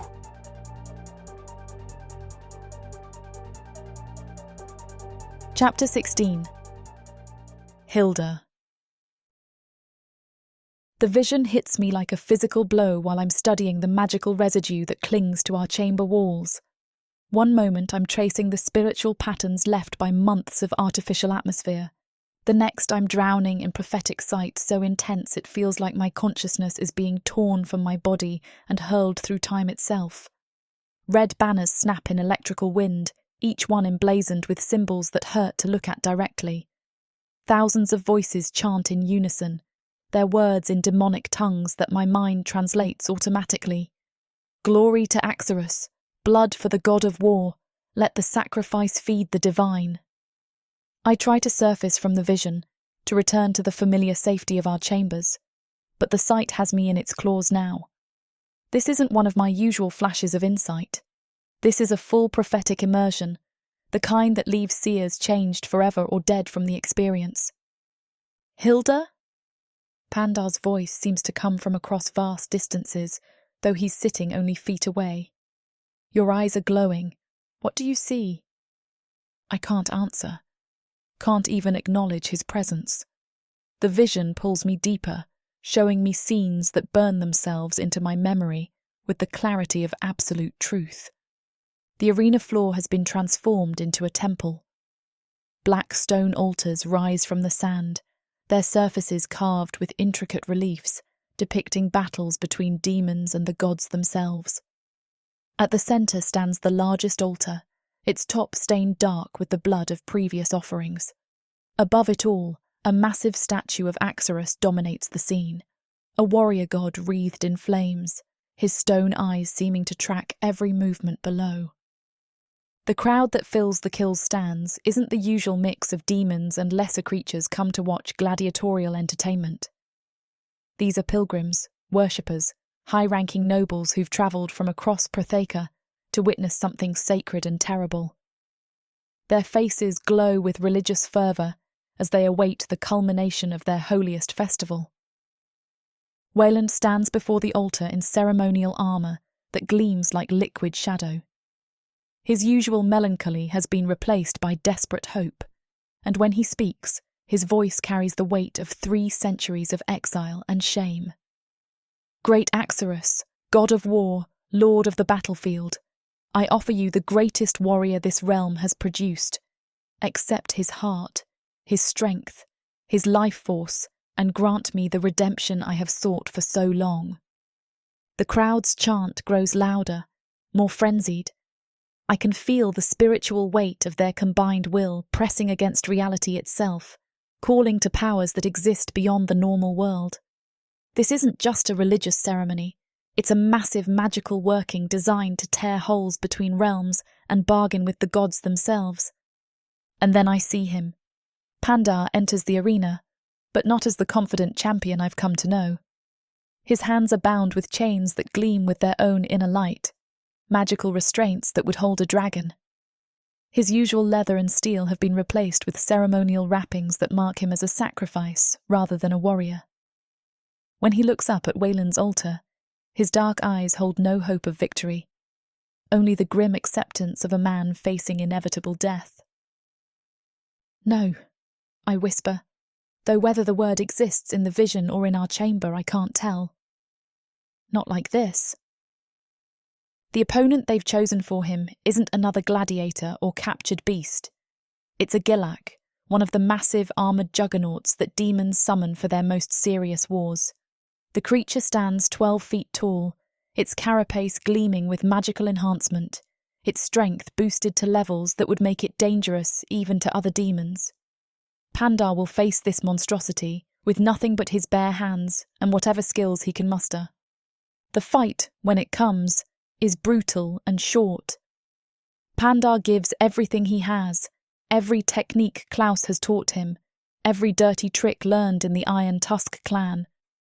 But the Gilak is simply too powerful, too well armoured, too perfectly designed for this specific purpose. Within minutes, Pandar lies broken in the sand, his blood feeding the hungry earth, while 20,000 voices scream in religious ecstasy. Wayland descends from his altar with a ceremonial blade that radiates cold like winter starlight. His hands shake as he kneels beside Pandar's still form, and for a moment I think I see regret in his pale eyes. But religious fervour overwhelms whatever human emotions might remain, and the blade descends toward Pandar's chest. "Accept this offering, mighty Axarus," Wayland cries as he carves through skin and bone with surgical precision. "Take his warrior's heart and grant me passage home. Let this blood purchase my redemption." The heart, still warm and slick with life, is placed on the altar's stained surface. For a moment, nothing happens. Then the statue of Axarus begins to glow, its stone eyes fixing on the offering with approval that makes the air itself catch fire. Wieland falls to his knees in religious rapture, convinced that his sacrifice has finally earned him the right to return to Galmoleth. Above him, the god's presence fills the arena like smoke from a funeral pyre, accepting the offering and marking the debt as paid. The vision releases me so suddenly that I physically fall forward, my hands hitting the floor of our chamber with enough force to send shockwaves up my arms. My whole body convulses as my consciousness snaps back to the present, and I taste blood where I've bitten through my tongue during the prophetic trance. "Hilda!" Pandar is beside me instantly, his strong hands steadying my shaking form. "What did you see? You've been under for nearly an hour." An hour? It felt like days, weeks, long enough to experience every detail of Pandar's planned murder with perfect, horrifying clarity.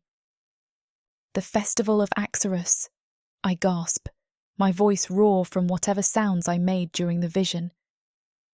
It's not what we thought, not just entertainment. I struggle to sit upright, accepting the goblet of water Pandar presses into my trembling hands. The liquid tastes like salvation after the spiritual fire of prophetic sight. It's a religious ceremony, I continue, my words tumbling over each other in my haste to explain. A holy day dedicated to the god of war. Thousands of pilgrims come to witness the sacrifice. Sacrifice? Pandar's voice is carefully controlled, but I can hear the fear beneath his calm exterior. You, I say simply. You're the offering Wieland plans to make to buy his way back to Galmaleth. He's going to cut out your heart on Axarus's altar and present it to the god as payment for 3 centuries of exile. The resulting silence is deafening. Pandar doesn't rage or deny or demand details. He simply sits beside me on the cold floor, processing the information with the kind of grim acceptance that marks a true warrior facing impossible odds. When? He asks finally. I shut my eyes and reach back into the residual traces of the vision, sorting through prophetic impressions for concrete details. 3 weeks, maybe less. The banners are already being prepared, and I could feel the spiritual weight of approaching ceremony. 3 weeks, he repeats slowly, and then Wayland gets his redemption, and I get to feed his god's altar. There's more, I say, forcing myself to remember details that make my stomach turn. This has been planned from the beginning. Every gift he's given you, every privilege, every honour, it was all preparation. He's been fattening you for slaughter since the day you arrived. Pandar's jaw tightens, but his voice remains steady. Of course he has. I should have seen it sooner. How could you? He's had 3 centuries to perfect the performance. I pull myself up onto my chair, my legs still unsteady from the vision's aftermath. But now we know. Now we can act. Act how? There's no defeat in the question, just practical assessment of our limited options. We're prisoners in an underground fortress, surrounded by creatures that could tear us apart without effort. What exactly are we supposed to do against a demon warlord and his army? I meet his eyes across our luxurious prison, and I let him see the true depths of my fury. Not the controlled anger of a survivor playing games, but the white-hot rage of someone who's been pushed beyond all reasonable limits. We don't run, I say quietly. We don't beg. We don't play by his rules anymore. Then what? We break his world. The words hang in the air between us like a declaration of war. I can see Pandar processing the implications, understanding that I'm not talking about escape or negotiation or any of the traditional responses to captivity. I'm talking about revolution. The engine room, he says slowly, understanding beginning to dawn in his dark eyes. The sorcerer's maintaining his artificial kingdom. Among other things. I lean forward, letting him see the strategic mind that's been hidden beneath the role of compliant captive. Wayland's power depends on illusion, the belief that he's built something permanent and mighty. But we've seen the truth. His kingdom is a house of cards held together by exhausted magic and systematic brutality. And if the cards fall, then everyone sees him for what he truly is. Not a mighty warlord, but a pathetic exile clinging to delusions of grandeur. I smile, and I know the expression would terrify anyone who saw it. Let's see how quickly his god accepts offerings from a broken pretender whose kingdom crumbles around his ears. Pandar is quiet for a long moment, weighing the risks and possibilities of what I'm suggesting. When he finally speaks, his voice carries the cold determination of someone who's accepted that survival requires becoming something darker than he was before. What do you need me to do? What you've always done, I reply. Be magnificent. Be the champion they expect. Play your role perfectly while I arrange for the stage to collapse beneath their feet. And if we fail, then you die on Axarus's altar as planned, and I probably join you shortly after. I shrug, as if discussing the weather. But at least we'll have tried to take his world with us. The artificial lightning blinks overhead, casting our shadows against walls that suddenly feel less like a prison and more like a bunker where revolution is being planned. In 3 weeks, Wayland expects to offer his god the heart of a defeated champion. Instead, he's going to discover that his pet orc has learned to bite back.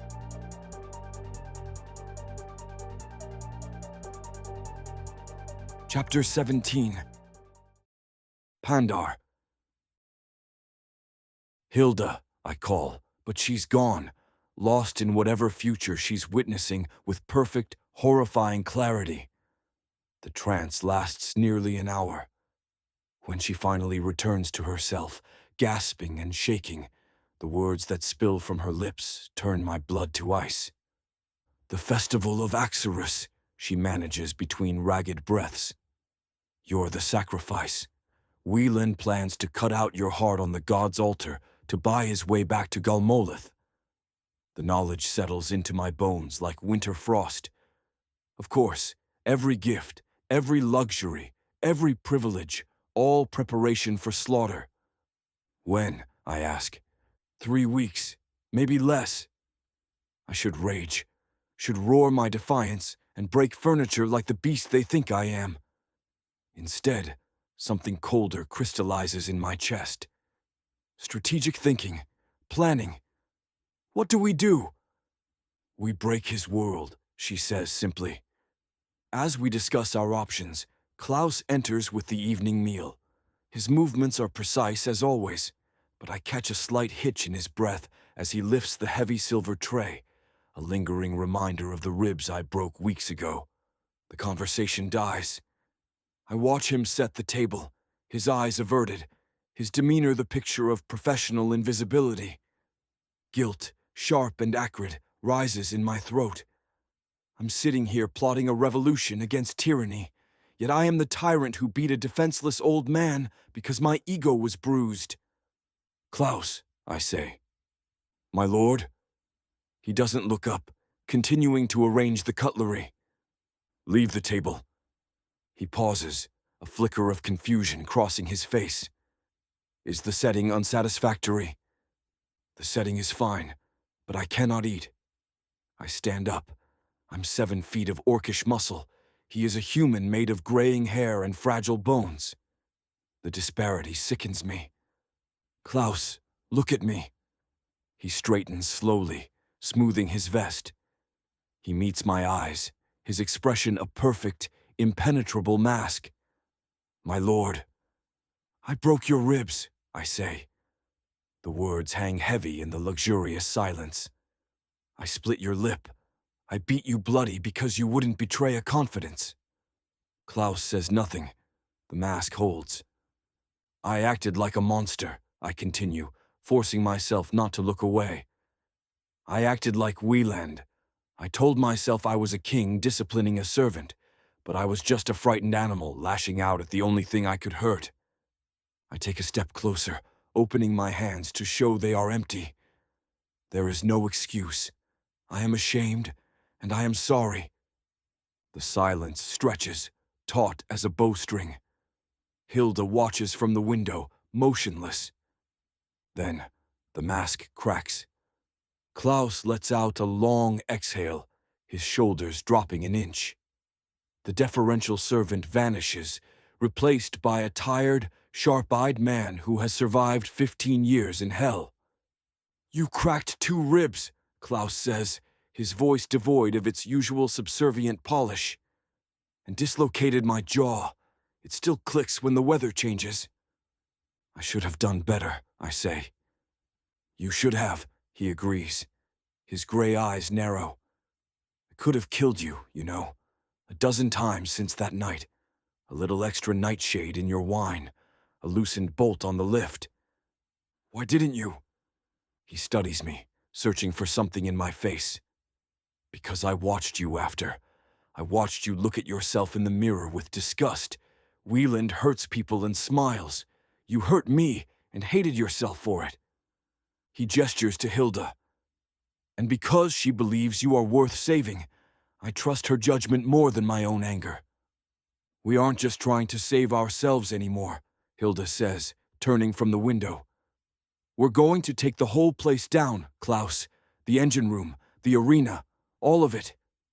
Klaus looks between us. Suicide. Revolution, I correct. But we can't do it alone. The guard rotations are tight. Even if we breach the vents, they'll swarm us before we reach the lower levels. I look at the old man, really look at him. Not as a servant, but as the master of this house's logistics. The man who knows where every bottle, every key, and every secret is kept. We need help, Klaus, not from a servant, from a partner. Klaus walks to the wine cabinet. He runs his fingers along the rows of bottles, stopping at a dark vintage on the top shelf. The guard rotation changes at sunset, he says, his back to us. They always request a cask of the Red Valley Reserve to celebrate their duties. He pulls the bottle down. The liquid inside is thick, moving like oil. I've been doctoring the reserve for months, he says quietly. Just a drop or two here and there, enough to make them sluggish, enough to make them sloppy. He turns, holding the bottle up to the light. But this is new miscu blossom extract, highly concentrated. Paralytic, Hilda breathes. If a full dose were to find its way into the evening cask, Klaus says, a dark smile touching his lips, the entire Western garrison would be unable to stand within the hour. They would remain conscious, of course, just helpless. You've been planning this, I realize. I've been waiting, he corrects. 15 years I have served that monster. 15 years I have kept his house, poured his wine, and cleaned up the blood of the girls he breaks.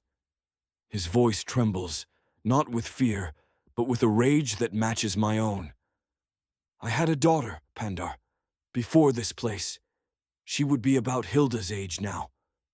He grips the bottle until his knuckles turn white. I want to be able to look at her memory without shame. I want to wash my hands of Wieland's filth, but I can't do that with soap. I need fire. Then let's light the match, I say. I extend my hand toward him. Not a command, an offer. No more lords, I say. No more servants. Partners. Klaus looks at my hand, the same hand that beat him. Then he looks at my eyes. He sees the change. He reaches out and grips my hand firmly. His grip is surprisingly strong. Partners, Klaus says. Until the end. Until the end.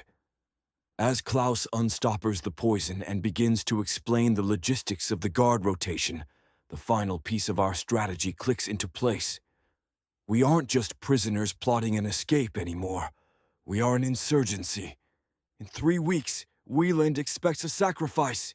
He's going to get a war.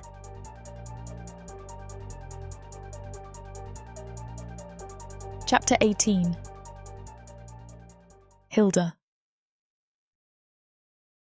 I spread my consciousness through the kill like ink through water, using every spiritual sense I've honed over 3 years of captivity to map the invisible architecture that holds Welland's kingdom together.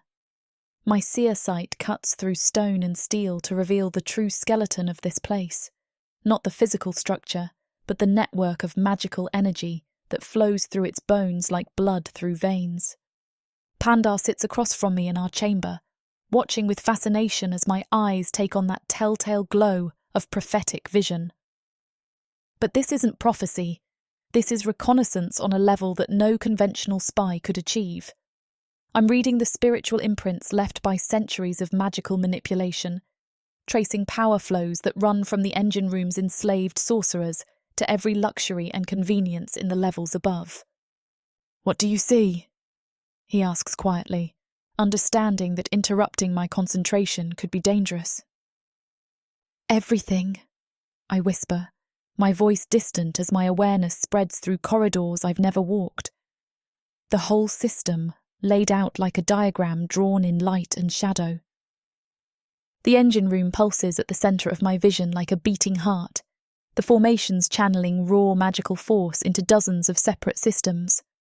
I follow each pathway, cataloguing how power flows from the sorcerer's exhausted minds to maintain Wayland's artificial paradise.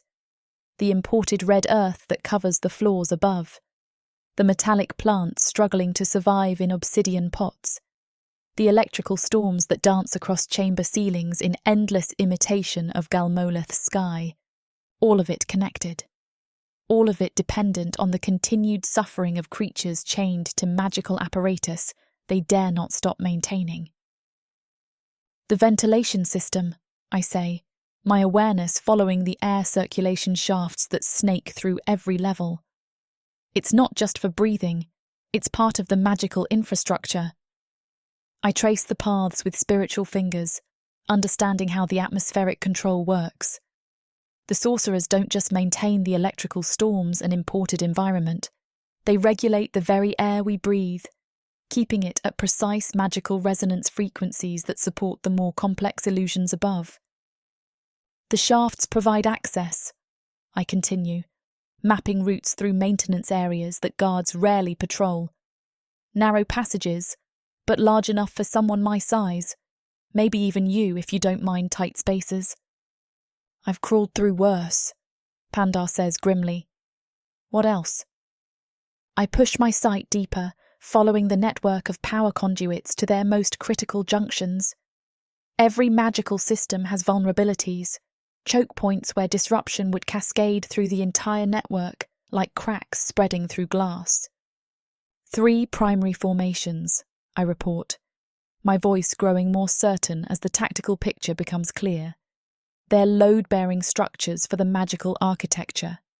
If any one of them fails, the others have to compensate. If 2 fail, the whole system collapses, Pandar finishes. Catastrophically.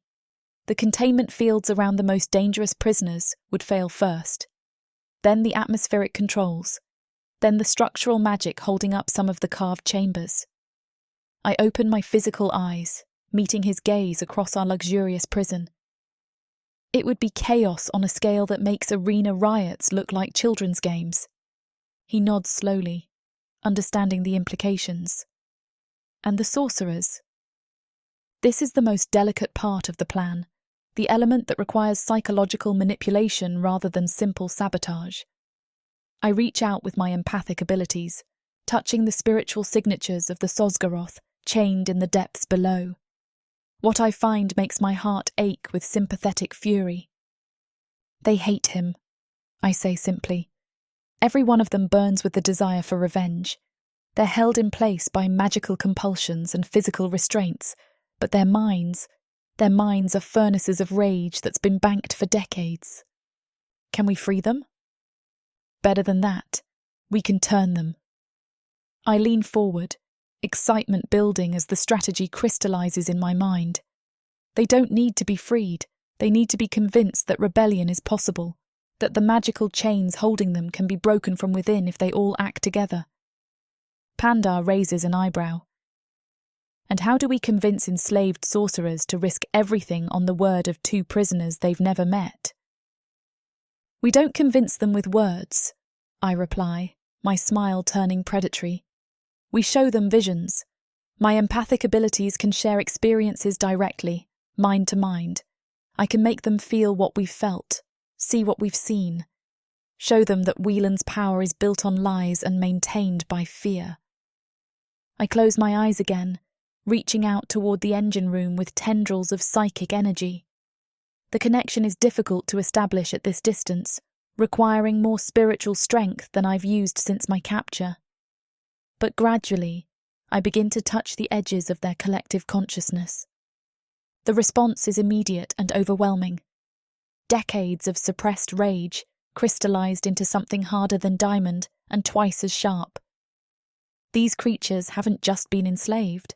They've been forced to maintain the very illusions that justify their captivity. Made complicit in their own oppression through magical compulsion that forces them to pour their life force into systems designed to break their spirits. They're ready, I gasp, pulling back from the connection before it can overwhelm my own mental defences. More than ready. They've been just waiting for someone to show them how to strike back. What do they need from us?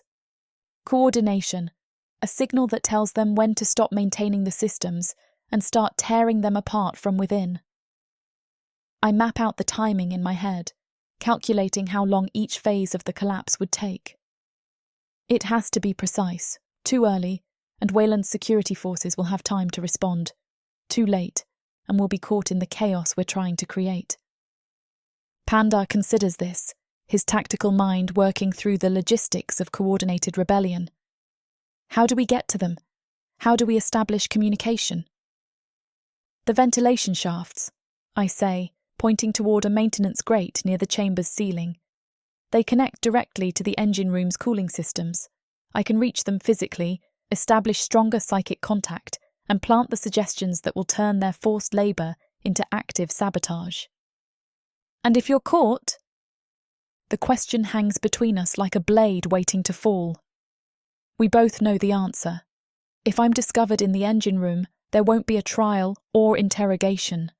Wayland will simply have me killed and find another seer to replace me. The Festival of Axarus can proceed with a different sacrifice if necessary. Then you continue alone, I say simply. Find another way to disrupt his plans. Make sure my death accomplishes something worthwhile. No. His voice carries absolute finality. We do this together or not at all. I won't sacrifice you to save myself. Even if it means accepting your role as his offering. Even if it means dying on Axarus's altar just to preserve my life. Pandar meets my gaze with steady determination. Even then, we're partners now. That means we succeed together, or we fall together. The commitment in his voice makes something warm unfurl in my chest, a sensation I'd thought 3 years of captivity had burned away completely. Not love, not yet, but something that could become love, given time and freedom we may never have. Then we make sure we don't fail, I say, pushing aside emotions that have no place in tactical planning. I'll reach the sorcerers and plant the seeds of rebellion. You'll handle the physical preparations, mapping guard rotations, identifying weapons caches, preparing our escape route to the surface. What about Klaus? The question makes me pause. Our servant has been nothing but kind to us, tending Pandar's needs with genuine care and showing me small courtesies that spoke of basic human decency. He doesn't deserve to be caught in the crossfire of what we're planning. We warn him, I decide. Not about the specifics, but enough that he can position himself safely when everything starts falling apart. He's survived this long by being invisible and useful. He'll find a way to survive the chaos too. Pandar nods, apparently satisfied with this solution. Timeline? I reach out once more with my spiritual senses, gauging the flow of magical energy and the stress patterns building throughout the system. The sorcerers are already operating at near maximum capacity, their exhausted minds barely maintaining the complex webs of power that keep Wayland's kingdom functional. 2 weeks, I say finally. Maybe less. The system is showing signs of stress that weren't there when we first explored the engine room. We need to act before it collapses on its own and takes us with it. That gives us time to prepare, but not much margin for error. Revolutionary wars are won by precision, not patience, I point out. We strike hard, strike fast, and strike at the moment when our enemies are least prepared to respond. Pandar stands and moves to the window overlooking the arena, where crews are already beginning to prepare for the Festival of Axarus. Banners in deep crimson and gold hang from crystal formations, and I can see workers constructing the altar where Wayland plans to cut out his heart. You know what this really is, don't you? I ask, joining him at the window. What we're actually planning. Revolution, he says simply. More than that. I watch the festival preparations with eyes that see beyond the immediate spectacle to the spiritual significance beneath. We're not just destroying Wayland's kingdom. We're liberating every creature he's enslaved, every prisoner he's tormented, every life he's twisted to serve his delusions of grandeur.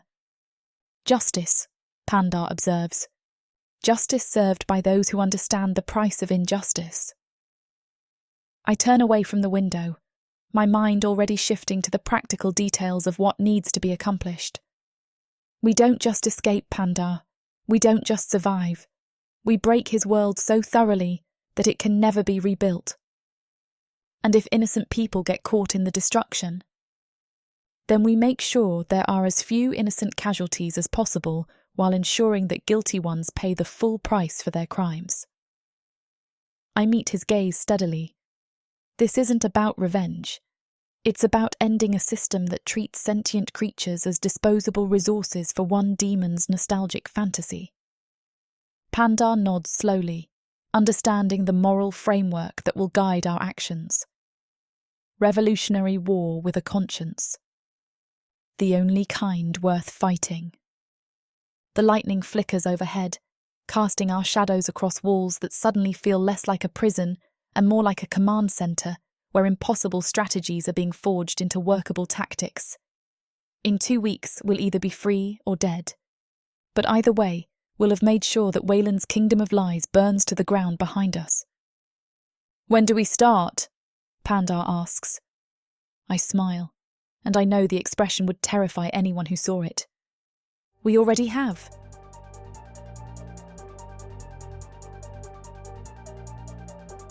Chapter 19.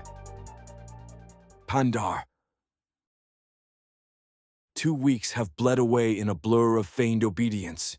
The red banners for the festival now hang in the arena, and the air grows heavier with every shift, thick with the anticipation of the coming sacrifice. We are out of time. Tonight we move.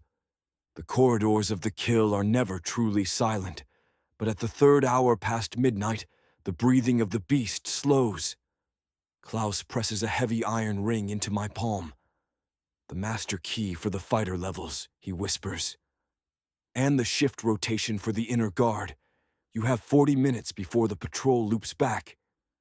"Keep the lift holding," I say, pulling the stolen guard's cloak over my shoulders. It is tight across the chest, smelling of stale sweat and fear. "If you are caught," Klaus starts, then stops. He knows. If I am caught, the sacrifice happens tonight, minus the ceremony. I slip out of the suite and descend. I do not go to the arena, nor the engine room. I go to the barracks, the honeycomb of stone cells where the privileged fighters sleep. I stop at the iron door marked with the sigil of a bull. I slide the key into the lock. It turns with a heavy thunk. I step inside. Asterios is awake. The Minotaur sits on a stone bench, whetting a dagger with a rhythmic shk shk sound. He doesn't look up. "You're loud for an assassin, pet," he rumbles. "I'm not here to kill you, bull," I say, closing the door behind me. Asterios stops sharpening. He turns his massive, scarred head. "Then you're lost. The master's kennel is upstairs." "You were right," I say. The admission hangs in the dank air.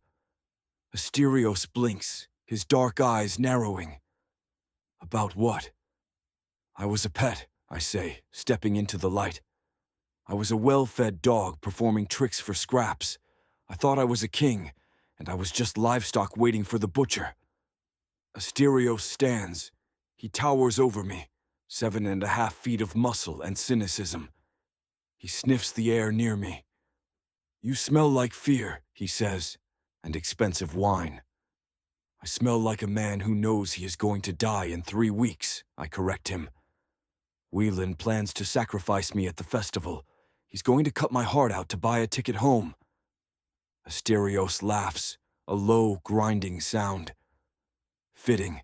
The god of the underground ends up as lunch for a real god. "Maybe," I say. "Or maybe we burn the altar down before he gets the chance." I hold his gaze. "I'm breaking the system, Asterios. The engines, the locks, the magic. All of it comes down at the festival. I need someone to lead the fighters when the lights go out." "You want me to lead a riot?" "I want you to lead a war." Asterios studies me. He looks for the arrogance, the bluster of Pandar the Magnificent. He finds only the cold determination of Iron Tusk. The guards have enchanted plate, he says. We have training swords. The guards rely on magic, I counter. We rely on muscle.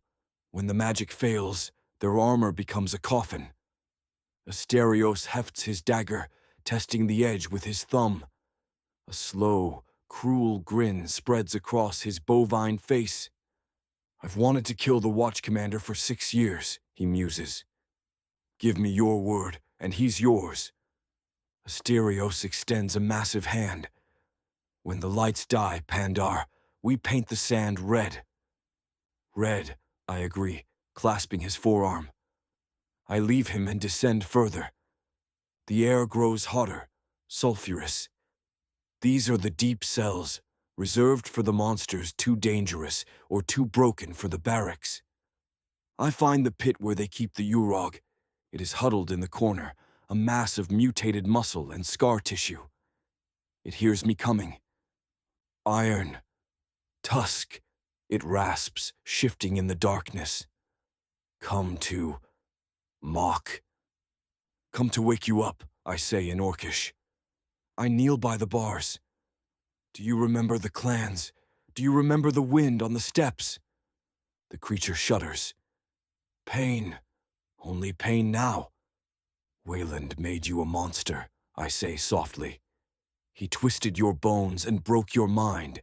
He thinks you are a weapon. I reach through the bars. The Urog flinches, then leans its distorted head against my hand. Be a weapon, I whisper. But be my weapon. What? Command? Wait, I say. Wait for the darkness. Wait for the chains to fall. And when they do... I lean closer, my voice dropping to a growl. Kill everything that isn't us. Leave nothing alive that wears a uniform. The yellow eyes flare in the gloom. The intelligence I saw in the training ring burns brighter.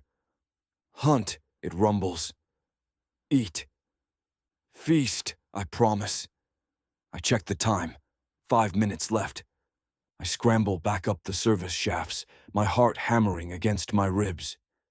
I slip through the shadows, avoiding a patrol of Trollvor guards by seconds. When I slide back into the black suite, Klaus is waiting by the door. He takes the cloak, his eyes scanning me for blood. Done, he asks. The Minotaur is ready, I say, pouring a glass of water to wash the taste of the cells from my mouth. And the monster knows its target. Hilda steps out of the bedroom, wrapped in silk, her eyes glowing with the residue of a trance. The muscle is ready, I tell her. She nods, looking toward the ventilation grate high on the wall. Then tomorrow, I give them the mind.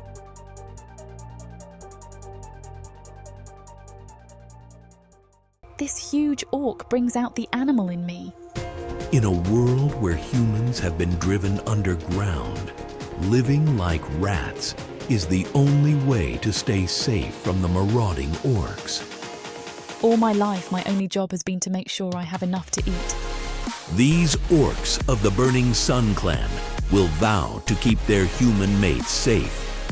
There is a nobleness to these giant savages, alpha male warriors who will protect their women at all costs.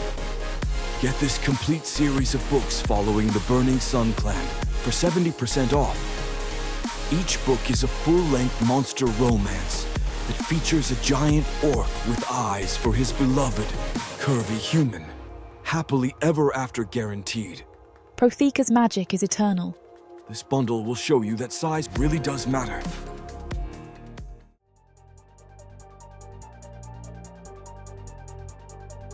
Chapter 20. Hilda. Pandar returns from the deep levels with blood on his knuckles and something broken in his eyes. Not physically broken. The cuts and bruises are superficial, already healing with the resilience of orc physiology. But something fundamental has shifted in the way he holds himself. He carries the weight of a general now, not a gladiator. When he confirms that Asterios and the Urog are secured, I know the physical foundation of our revolution is laid. That leaves the most volatile variable, the sorcerers. It's dangerous, Pandar says, stepping in front of me.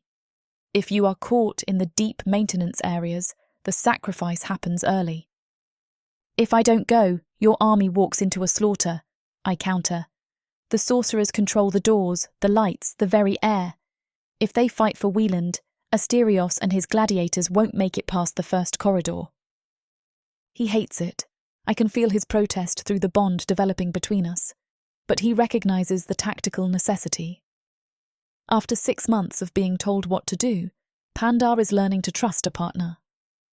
2 hours, I say. If I'm not back, assume I've been discovered and proceed without me. Hilda, promise me, if I'm caught, you use the time to strike. I promise. The lie tastes bitter, but I accept it. The descent through the ventilation system is worse than my previous exploration. The shafts grow narrower and hotter, the air thick with sulphur and the metallic tang of heavy magic. But this time, I am not just looking for a path. I am listening. I close my eyes as I crawl, letting my seer sight unfold. The facility isn't silent. It thrums. Thump, thump, thump. It is a heartbeat, the magical pulse of the engine room. And in the silence between the beats, I feel it, a fraction of a second where the wards weaken, a stutter in the invincible armour of Wayland's kingdom. I file that away. It will be critical. I reach the grate above the engine room. The heat hits me first, a wall of superheated air rising from the magma taps. Below, the engine room is a cathedral of cruelty. Dozens of Sosgaroth, small, elf-like sorcerers, are chained to crystal arrays. But my eyes fix on the centre of the room. A massive black geode pulses with green light. The regulator. It connects them all, forcing their minds into a single obedient rhythm. I focus on the figure standing nearest to it. An elder sorcerer with milky eyes and skin like parchment. Kalen. I know his name not from introductions, but from the psychic resonance of his suffering. He is the anchor. I take a breath, lower my mental shields, and reach out. Kalen. The elder stiffens below. He doesn't look up, he is too smart for that, but his mind slams shut like a steel trap. Terror floods the link. Get out, his thoughts scream. The regulator sees all. Let it see, I project back. He will kill us, Kalen thinks, his hands trembling on the controls. He is the warlord. He is the god of the deep. He is a coward, I whisper into his mind. I don't use words. I use the image Pandar brought back from the banquet. I project the memory of Wieland sweating, his hands shaking, bowing and scraping before the High Envoy. I show Kalen the king of garbage. I strip away 3 centuries of myth and leave only the naked, pathetic truth. Wieland is terrified. The image hits Kalen like a physical blow. He staggers, gripping the console. The fear in his mind wavers. It is replaced by something colder, something sharper. Contempt. The connection flares white hot. It spreads from Kalen to the sorcerer next to him, then the next. The regulator crystal pulses rapidly, trying to suppress the dissonance, but the truth is a virus. It cannot be unlearned. Kalen looks up. He doesn't look at the grate, but I feel his gaze on my soul. What is the command? He asks. Wait for the blackout, I tell him. When the lights die, break the world. We wait. He agrees. I pull back, gasping. Blood drips from my nose, spotting the stone of the ventilation shaft. The effort has drained me, leaving my limbs shaking. But the seed is planted. I climb back up, forcing my trembling body through the tight squeezes. When I finally tumble out of the grate into the black suite, Pandar is there instantly, catching me before I hit the floor. You're bleeding, he says, wiping my face with his thumb. I'm fine. I lean into his strength, letting the cool air of the suite settle my racing heart. The muscle is ready? I ask. Yes. And the mind is awake, I confirm. They know the truth, Pandar. They aren't slaves anymore. They are prisoners of war waiting for a riot. Pandar looks at the maps, then at me. Then we have everything. Not everything, I say, thinking of the pulse I felt in the walls, the gap in the armour. There is one more thing we need to do, to make sure we don't miss the signal. I look at him, and he sees the intensity in my eyes. We need to synchronize, I say. Synchronize? The facility has a heartbeat. If we move against it, we die. We need to move within it. I take his hand.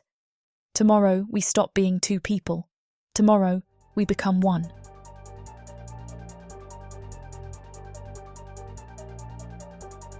Chapter 21. Pandar. For 2 weeks, we have played our parts.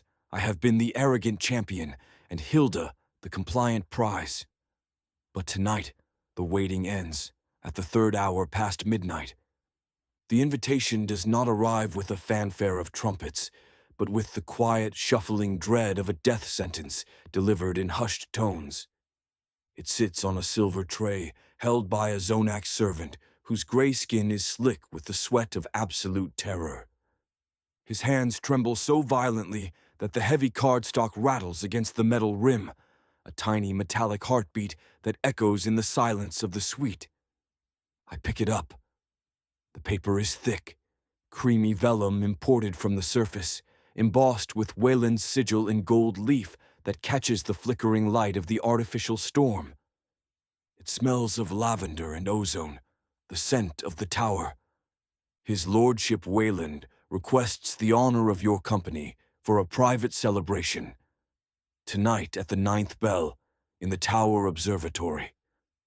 A private celebration, I say aloud, the words tasting like ash in my mouth. I run my thumb over the raised gold lettering. It feels expensive. It feels like a lie. The executioner wants to buy his victim a final meal. Klaus is already moving. He opens the wardrobe, the hinges groaning softly in the quiet room. It is customary among the high-born, he says, his voice devoid of emotion, though I see the tightness around his eyes. He wants to absolve himself of the guilt by treating you well one last time. He believes that if he feeds the beast the finest grain, the knife won't hurt as much. He won't find absolution, I say, dropping the card back onto the tray. Only compliance. The dressing ritual begins. It is familiar now, after 6 months, but tonight it feels different. Usually this is armor, silk and leather meant to project power. Tonight it feels like burial wrappings. Klaus selects a shirt of midnight blue silk, so dark it seems to drink the light. As he fastens the pearl buttons at my wrists, his fingers brush my skin, cool, dry, steady. He is the only steady thing in this world. The scent, Klaus murmurs, dabbing a heavy, musky oil behind my ears. Sandalwood and iron. Wieland prefers it. It reminds him of the armories in Galmolith. I look at myself in the full-length mirror. The orc staring back is magnificent. His tusks have been polished until they gleam like ivory daggers. His hair is bound in intricate braids woven with silver thread. His skin glows with oils that cost more than a village earns in a year. I look like a prize. I look like a pet. I bare my teeth at the reflection. The savage glint in my eyes is the only thing that belongs to me. Ready?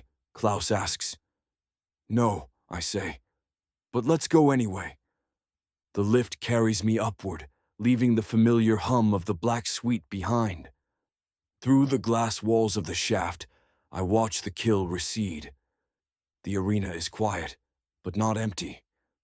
Below, crews are working under the harsh glare of work lights, erecting something massive in the center of the sand. A slab of black stone. Even from this height, I can see the runnels carved into its surface, designed to channel blood into the hungry earth.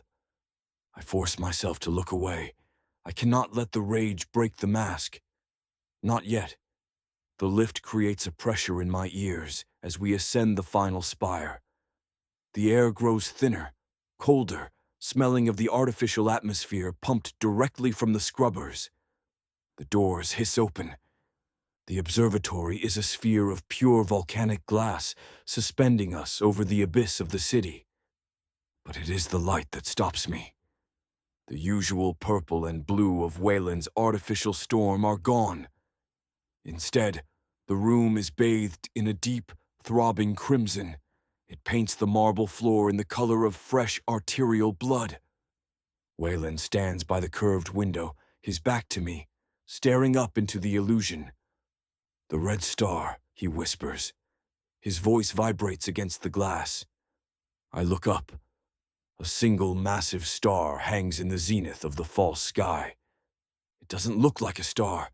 It looks like a wound in the fabric of the world, bleeding light into the dark. It pulses, a slow, rhythmic beat that I can feel in my teeth. Thump, thump, thump. It matches the rhythm Hilda found in the walls, the heartbeat of a dying kingdom. "It rises tomorrow," Wayland says, turning slowly. He is a wreck. He wears ceremonial robes of crushed velvet, the color of bruised plums, heavy with gold embroidery. But the robes hang loosely on his frame, as if he has shrunk inside them. His pale skin is sheen with a layer of oily sweat, despite the chill in the room. His eyes are wide, pupils dilated so far they swallow the iris, reflecting the red light above. He looks like a man who has been staring at the sun for too long. "When it reaches its zenith," he says, his voice trembling with a manic energy, "the veil thins, the gate opens." He gestures with a shaking hand to a table set for two in the center of the room. It is a masterpiece of gluttony. Platters of roasted fowl glazed in honey, mounds of exotic fruits that weep sticky juice, decanters of wine so dark it looks black. "Come, Pandar. Tonight we dine as equals." I walk to the chair. The silk of my trousers whispers against the leather seat as I sit. Wayland pours the wine himself. He doesn't trust a servant to do it. The bottle clinks against the crystal goblet. Clink, clink, clink. A nervous, staccato rhythm. He spills a few drops on the white tablecloth. They spread like tiny gunshot wounds. "You have been a magnificent project," Wayland says, dropping into his own chair. He picks up a turkey leg, tears a chunk of meat off with his teeth, and chews aggressively, grease coating his chin. "6 months ago, you were a savage, a brute rolling in the mud. Now, look at you." He waves the bone at me. "You are refined. You are articulate. You are a king." I pick up my goblet. The crystal is cold against my fingers. I take a sip. The wine is incredible, rich, complex, tasting of blackberries and old oak. It is the taste of power. "A king in a cage," I say carefully, testing the waters. "A cage!" Wayland laughs, but the sound is brittle, like dry branches snapping. "This isn't a cage, Pandar. This is an incubator. I have cultivated you. I have polished you like a diamond." He leans forward. The smell coming off him is overwhelming. Stale wine, expensive perfume, and the sour metallic tang of fear. "Do you know why? Do you know what the Red Star demands?" "I know exactly what it demands," Hilda told me days ago. "I have seen the vision of my own heart smoking on the altar. But I am a performer. I have played to crowds of 20,000. I can play to an audience of 1. I widen my eyes. I let my hand tremble slightly as I set the goblet down. "Demands?" I ask, my voice hushed. "A sacrifice," Wayland whispers. The word hangs in the red air, heavy and wet. "Not a beast, not a slave. The gods do not care for livestock." He stands up, unable to contain his energy. He begins to pace, his velvet robes swirling around him. They want meaning, Pandar. They want a warrior at the peak of his power, someone who understands glory, someone who has touched the sky and knows exactly what he is losing. He stops behind my chair. I feel his hands rest on my shoulders. His fingers dig into my trapezius muscles, hard, possessive. It demands you, Pandar. I flinch. I force myself to do it. I knock my chair back as I stand, the wood screeching against the marble. I turn to face him, putting terror into my eyes. You plan to kill me? I plan to ascend you, Wayland shouts, throwing his arms wide. Spittle flies from his mouth, catching the red light. Your death will buy my passage home. You will be the key that unlocks the door to Galmolith. Is that not a glorious end? To be the fuel for a god's return. I thought I was your champion, I say, injecting a tremor into my voice. I thought I was your partner. You gave me this life. You gave me everything. You are my ticket, Wayland snaps, the facade of the benevolent mentor cracking completely. He grabs his goblet and hurls it across the room. It shatters against the far wall, wine spraying like blood. 300 years, Pandar. 300 years I have rotted in this hole. He stalks toward me, his face twisted into a mask of pure agony. I was a general of the High Court.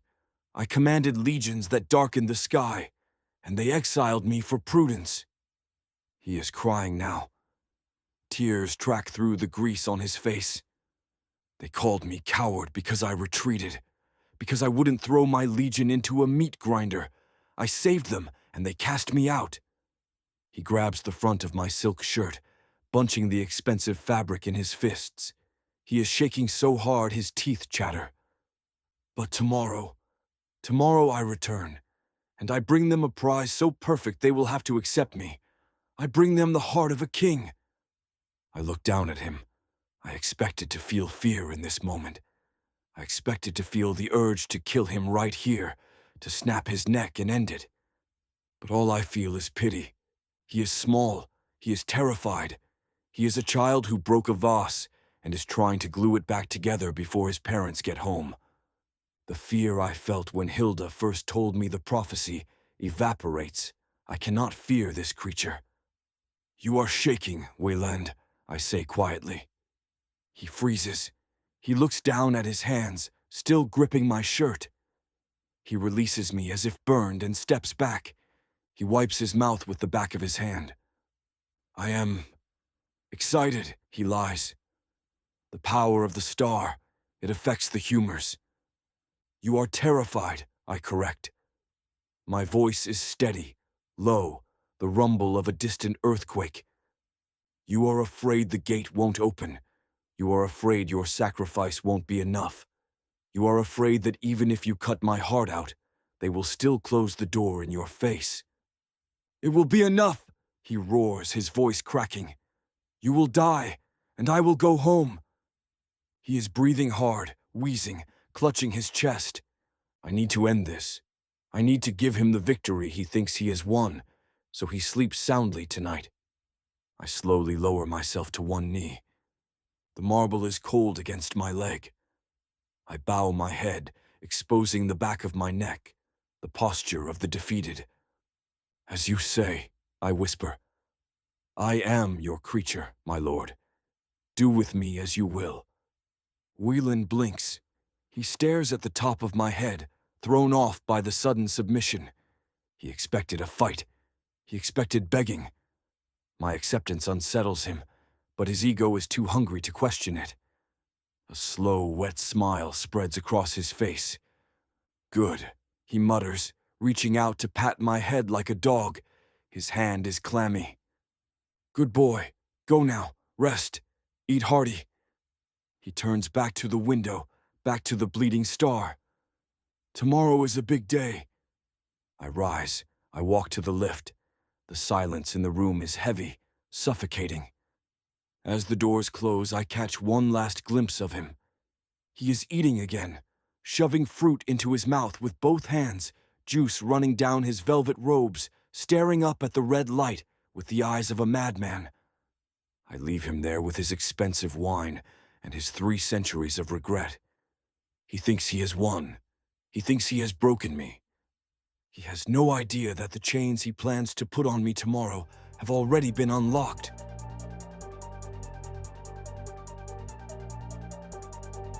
Chapter 22. Hilda. The discovery comes at the worst possible time, in the worst possible way. Pandar returns from scouting the guard rotations with defeat written across his face. Bronze skin pale, dark eyes hollow. He slumps into the chair like a warrior carrying the ruins of his pride. "They've tripled the patrols," he says quietly. "Every shaft, every access point, sealed. Magical wards now. We're locked in." I set the ventilation maps aside. "All routes?" "All." He drags a hand through his braid. "I failed us." The words strike deeper than any blow. This isn't just tactics. It's the fragile hope he's rebuilt since realizing his golden cage is still a cage. I see the old delusions creeping back. He's a fool in borrowed glory again. "You haven't failed," I say firmly, moving to the window where artificial lightning flickers. "We haven't." I close my eyes, reaching out with my seer sight, tracing the magical currents through the walls. The wards feed from the engine room below, a pulsing heart of power, not steady, rhythmic. Between beats, a fraction of a second when the flow dips. I open my eyes. It pulses, like a heartbeat. Between pulses, the wards weaken, just for an instant. He straightens slightly. How long? Less than a second, enough to move in stages if we time it perfectly. And track the gaps. Doubt lingers in his voice. We synchronize ourselves to the rhythm. I step closer, resting my hands on his shoulders. Completely. One mind, one pulse. Understanding flares in his eyes, followed by raw hunger. "You mean..." "The deepest connection possible," I whisper. "Body and spirit. I guide. You feel it through me." A shadow crosses his face, and he pulls back slightly. I know what he's remembering. The night I brought him to his knees with nothing but a whisper. The humiliation of losing control while I watched. "Like before?" he asks, his voice tight with sudden wariness. "Another lesson in how easily you can break me." "No," I say softly, stepping closer to rest my hands on his chest. "That was to show you the cage. This is to show you the key. I'm not taking control this time, Pandar. I'm sharing it." He searches my face. "The trust..." "I trust you," I say. "Do you trust me?" His answer is a kiss, fierce, desperate, pouring months of rage and longing into my mouth. I kiss him back with the same fire, fingers tearing at his leathers as he lifts me against the volcanic glass wall. Sorry for the interruption. I know you were gearing up for a steamy scene, but it's way too hot for this platform. If we want to keep sharing our stories for free, we have to abide by this platform's guidelines. To get the full unabridged audiobook, go to worldsofprotheka.com. Browse through unabridged audiobooks, countless ebooks and bundles offered at a discount. If the thought of me whispering all the dirty details into your ear isn't enticing enough, use discount code YouTube30 to get 30% off of all digital products. Story after story, audiobook after audiobook, the worlds of Protheka are waiting for you. Protheka's magic is eternal. But unabridged, it's unforgettable. "Do you feel it?" I whisper. He closes his eyes, testing the connection, then opens them bright with wonder. The pulse, in the walls, in my blood. I know exactly when it dips. I smile against his chest. "Then we can do this." He nods, already shifting into tactical focus. Slow, agonizing work, but possible. "And Klaus?" "Should be starting the distractions now." I glance at the flickering lightning. If we move soon, we reach the engine room as the festival begins. He stands, pulling on gear with renewed purpose. The defeat that weighed him down is gone, burned away in our joining. We do this together, he says, extending his hand. I take it, feeling our shared pulse flow between our palms like electricity. Together, until the end. Until the end. The artificial lightning casts our joined hands in red and gold, pulsing in perfect rhythm with the heartbeat we now share. In hours, we'll be free or dead, but we'll face it as one.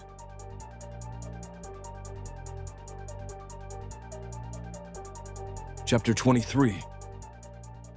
Pandar. The sounds of the festival of Axarus echo through the Kill's corridors like the heartbeat of some massive beast coming to life. 1,000 voices raised in religious fervor shake the volcanic rock around us as Hilda and I make our way through the maintenance passages toward our destiny.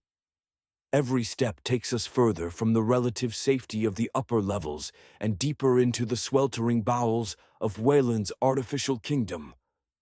The ventilation access grate comes away in my hands with a grinding of metal that seems impossibly loud despite the cacophony of celebration above. The shaft beyond is barely wide enough for my shoulders, a claustrophobic tunnel that disappears into darkness thick enough to taste. "Are you sure about this?" I ask Hilda one final time as she checks the coiled rope and improvised tools we'll need for the descent. "No," she replies with brutal honesty, "but uncertainty never stopped a revolution before." She slips into the shaft with the fluid grace of someone who spent years learning to make herself small and unnoticed. I follow with considerably more difficulty, my bronze skin scraping against rough stone as I force my bulk through passages designed for maintenance access rather than human travel. "Stop," Hilda whispers suddenly. I freeze instantly, my muscles locking up despite the cramp in my shoulder. We wait in the darkness for a heartbeat. 1, 2, 3, letting the invisible pulse of the security grid wash over the section of tunnel we occupy. In the silence between the throbs, I feel the rhythm she discovered in our chamber. "Move," she commands. We scramble forward in the blind spot.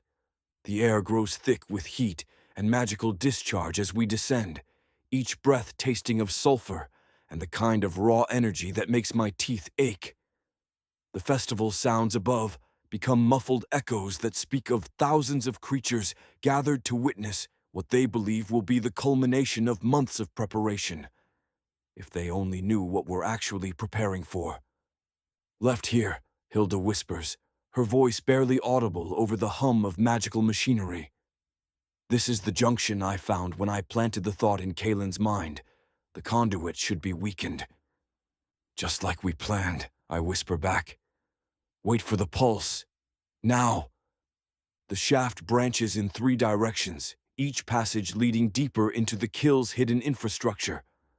I follow her lead through turns that seem designed to confuse anyone attempting unauthorized access, trusting her seer sight to navigate passages that all look identical in the dim light filtering through crystal formations. My shoulders scrape raw against stone walls as the passage narrows even further. For a moment, I'm genuinely stuck, my chest compressed against the floor, while my back presses against the ceiling, with enough force to make breathing difficult. Panic claws at the edges of my mind, the primal terror of being trapped in a space too small to fight or flee. "Easy," Hilda says softly, somehow sensing my distress, despite being ahead of me in the tunnel. "Breathe out completely, and push with your legs, not your arms." I follow her instructions, forcing air from my lungs until my chest compresses enough to gain a few precious inches of clearance. The stone scrapes against my ribs as I push forward, leaving bloody scratches that sting in the sulphurous air. "Almost through," she encourages. "Just a few more feet." The passage finally widens enough for me to move freely again, though my skin feels like it's been worked over with coarse sandpaper. Blood seeps from a dozen minor cuts, but the pain helps focus my mind on immediate physical reality instead of the growing heat and magical pressure that speak of approaching our destination. There, Hilda says, pointing to a grate ahead that glows with its own internal light. The engine room. We approach carefully, using every technique Klaus taught me about moving silently despite my size. The grate is positioned to provide ventilation for the chamber below, which means we'll be looking down at the sorcerers from directly above their workspace. Perfect for observation, terrifying for the implications if we're discovered. The first thing that hits me is the heat, a wall of superheated air that rises from the chamber like wind from a furnace. The second is the sound, a low, continuous chanting in demonic tongues that speaks of magical working on a scale I've never imagined. The third is the smell of exhaustion, fear, and barely contained magical energy that makes my nostrils flare with sympathetic pain. I peer through the grate's openings and see them clearly for the first time. Dozens of small elf-like creatures chained to crystal arrays that pulse with captured lightning.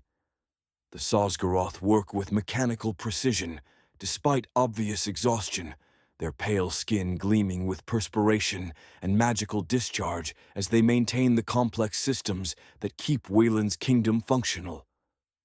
By the war god's blood, I whisper, taking in the scope of the operation below us. How long have they been working like this? Years, Hilda replies, her voice tight with controlled fury. Some of them since the kill was first constructed. Look at their wrists. I focus on the shackles that hold the sorcerers in place and see what she means. The magical restraints have worn permanent grooves in their flesh, speaking to months or years of continuous bondage. These creatures haven't just been enslaved. They've been turned into living components of Wieland's nostalgic delusion, forced to pour their life force into maintaining an artificial paradise that exists only to feed his broken ego. Can you reach them from here? I ask. Hilda closes her eyes, and I watch her consciousness extend outward with tendrils of psychic energy.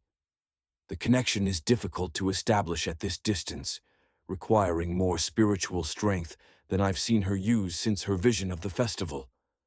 But gradually, I feel something shifting in the air around us, a subtle change that speaks of minds touching across the void.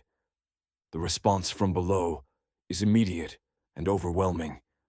Even I can sense it, a surge of desperate hope mixed with decades of suppressed rage that makes the very air crackle with potential violence. These creatures have been longing for someone to show them how to strike back, and the contact with Hilda's empathic abilities is like touching flame to dry kindling. They're ready, she gasps, pulling back from the connection before it can overwhelm her own mental defenses. More than ready. They've been planning their own rebellion for months, but lacked the coordination to act effectively. What do they need from us? A signal. Something that tells them when to stop maintaining the systems and start tearing them apart from within. She points to a particular crystal formation that seems to be bearing more load than the others. That conduit carries power to the upper-level security systems. If they disrupt it at the right moment, every lock in the facility fails simultaneously. I study the magical apparatus below, trying to understand the tactical implications of what she's describing. How long before the backup systems engage? There aren't any, she says with grim satisfaction. Wieland was so confident in his control that he never bothered with redundant security. When that conduit fails, we'll have maybe 10 minutes of complete freedom of movement before the guards can respond effectively. 10 minutes to do what? Everything. She meets my eyes with absolute determination. Free the other prisoners, sabotage the main power conduits, and fight our way to the surface before the whole system collapses. The plan is audacious to the point of madness, requiring perfect timing and flawless execution under impossible circumstances. Any reasonable person would reject it as suicide disguised as strategy, which makes it perfect for what we're trying to accomplish. When? I ask. The ritual reaches its peak in 2 hours, she says, consulting the spiritual patterns she reads in the air around us. Wieland will be distracted by his religious pageantry. The guards will be focused on crowd control, and every important demon in the kill will be gathered in one location. Perfect targets for the chaos we're about to unleash. Exactly. She reaches out to touch the grate's mechanism, testing how much noise removing it will make. But first, we need to position ourselves for the actual descent. These shafts don't extend into the engine room itself. We'll have to drop down and move on foot. I look at the 20-foot fall to the chamber floor below, then at the dozens of enslaved sorcerers who would witness our arrival. They won't raise an alarm. They'll help us, she says with absolute confidence. The moment they see prisoners acting, instead of just planning, they'll throw everything they have into supporting our rebellion. And if you're wrong, if even one of them decides that cooperation with Wieland is safer than revolution, then we die badly instead of dying well. She shrugs as if discussing the weather. But at least we'll have tried. The festival sounds above us shift again, taking on the organized rhythm that speaks of ceremony approaching its peak. Soon, Wieland will call for his champion to enter the arena. Soon, the moment will come when the absence of his perfectly groomed sacrifice becomes impossible to ignore. But by then, his kingdom will already be burning. Ready? I ask, positioning myself over the grate that separates us from the point of no return. Ready, I confirm, my hands steady on the tools that will break the physical locks while she handles the mental ones. Together, we remove the grate and stare down into the sweltering chamber where dozens of enslaved sorcerers wait for the signal that will transform them from victims into weapons. The heat rises to meet us like breath from a furnace, carrying with it the taste of sulfur and 3 centuries of accumulated suffering. 20 feet below, the elder sorcerer looks up and meets my eyes through the opening. I nod once. He nods back. Then we drop into hell.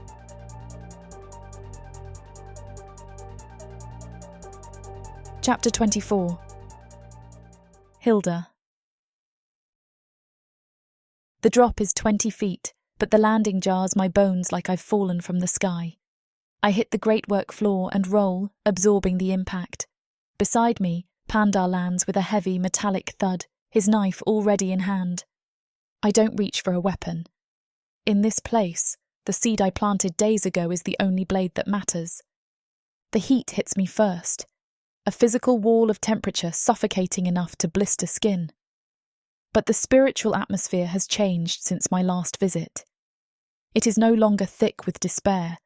It hums with a terrified electric anticipation. We are exposed. 2 specks of defiance in the belly of the beast. A group of Sosgaroth stand frozen near the base of the nearest array. They don't cower. They watch us with milky eyes that hold zero surprise. They have been waiting. The grinding of a heavy door breaks the standoff. A Trollvar overseer, armoured in rust and cruelty, turns his massive head toward us. His yellow eyes widen, and his hand drops to the alarm horn at his belt. "Now!" Kaelin's voice rasps from the centre console. The elder sorcerer raises a hand, not trembling this time, but steady with calm malice. He gestures at a high-pressure steam pipe above the overseer's head. With a flicker of will, he cracks the seal. Steam explodes into the room, a blinding white wall that cuts us off from the guard. The overseer shouts, lost in the roar, the sound of his alarm drowned out by the hissing vapour. Kaelin steps through the mist, his eyes locking onto mine. "You came," he says, his voice rough, just as the vision promised. "We didn't come to hide," Pandar growls, stepping up beside me, though he lowers his knife when he sees the sorcerer isn't attacking. "Is it time?" Kaelin holds up his wrists. The binding runes on his iron cuffs glow with a sickly green light, parasitic leeches draining his will, but he looks at them with sneering contempt now. The regulator crystal still holds the physical lock, Kalen says, pointing to the black pulsating geode at the centre of the room. But the mind you freed days ago, seer. We have been ready since the moment you showed us the warlord's fear. He looks around at the other sorcerers. They nod, hands hovering over their consoles, waiting for the command. There is no hesitation, no need to convince them again. The image of the king of garbage I projected into their minds during my previous visit has done its work. The fear is gone, replaced by a cold, sharp need for ruin. The festival has begun, I say, wiping soot from my cheek. The drums are beating. If you drop the fields too early, the guards lock down the arena. If you drop them too late, the Gilak kills him. I look at Kalen. I need to be the anchor. I need to hold the link so I know exactly when to break the world. And the orc? Kalen asks, looking at Pandar. He needs to be in the ring, I say. Pandar whips his head toward me. No, you come with me. If I stay, we win, I whisper, grabbing his arm. We need to synchronize the drop with the Gilak's attack. I can't do that from the arena floor. Kalen nods, understanding the tactics immediately. He is right. Roll call is in minutes. He points to a heavy, reinforced shaft in the corner. The munitions lift. Munitions? Pandar asks. It sends the heavy beasts and crystals up to the arena staging area, Kalen explains, his fingers dancing over a console to override the locks. I can bypass the safety protocols. It will move fast enough to beat the sensors. Pandar looks at the shaft, then at me. This is it, the fracture point. Go, I tell him, pouring every ounce of my love and fury into the word. Be magnificent. He pulls me in, kissing me hard. It tastes of salt and fear and iron. See you in the ruins, he says. He steps into the heavy iron cage. Kalen grips the lever. For the iron tusk, the sorcerer says. For the Sosgaroth, Pandar replies. Kalen slams the lever down. There is a screech of tortured metal, a lurch that shakes the floor, and Pandar rockets upward into the darkness to kill a god. I turn back to the room, to the army of sorcerers waiting for my command. Kalen picks up a heavy iron wrench, weighing it in his hand as he looks at the regulator crystal. Say the word, seer, Kalen whispers, and we let the sky fall.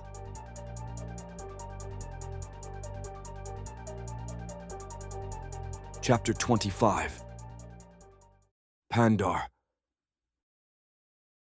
The munitions lift hurls me upward, the heavy iron cage rattling against the stone shaft. This isn't a garbage chute. This is the reinforced lift used to haul 2-ton beasts and volatile crystals to the arena staging area. It smells of grease and ozone. I brace my boots against the wall as the lift grinds to a halt behind the ceremonial chambers. The roar of the crowd vibrates through the floor, 20,000 voices chanting in a language that tastes of blood. The festival of Axaris has reached its peak. The doors hiss open. Klaus stands in the shadows of the antechamber, holding a towel and a water skin.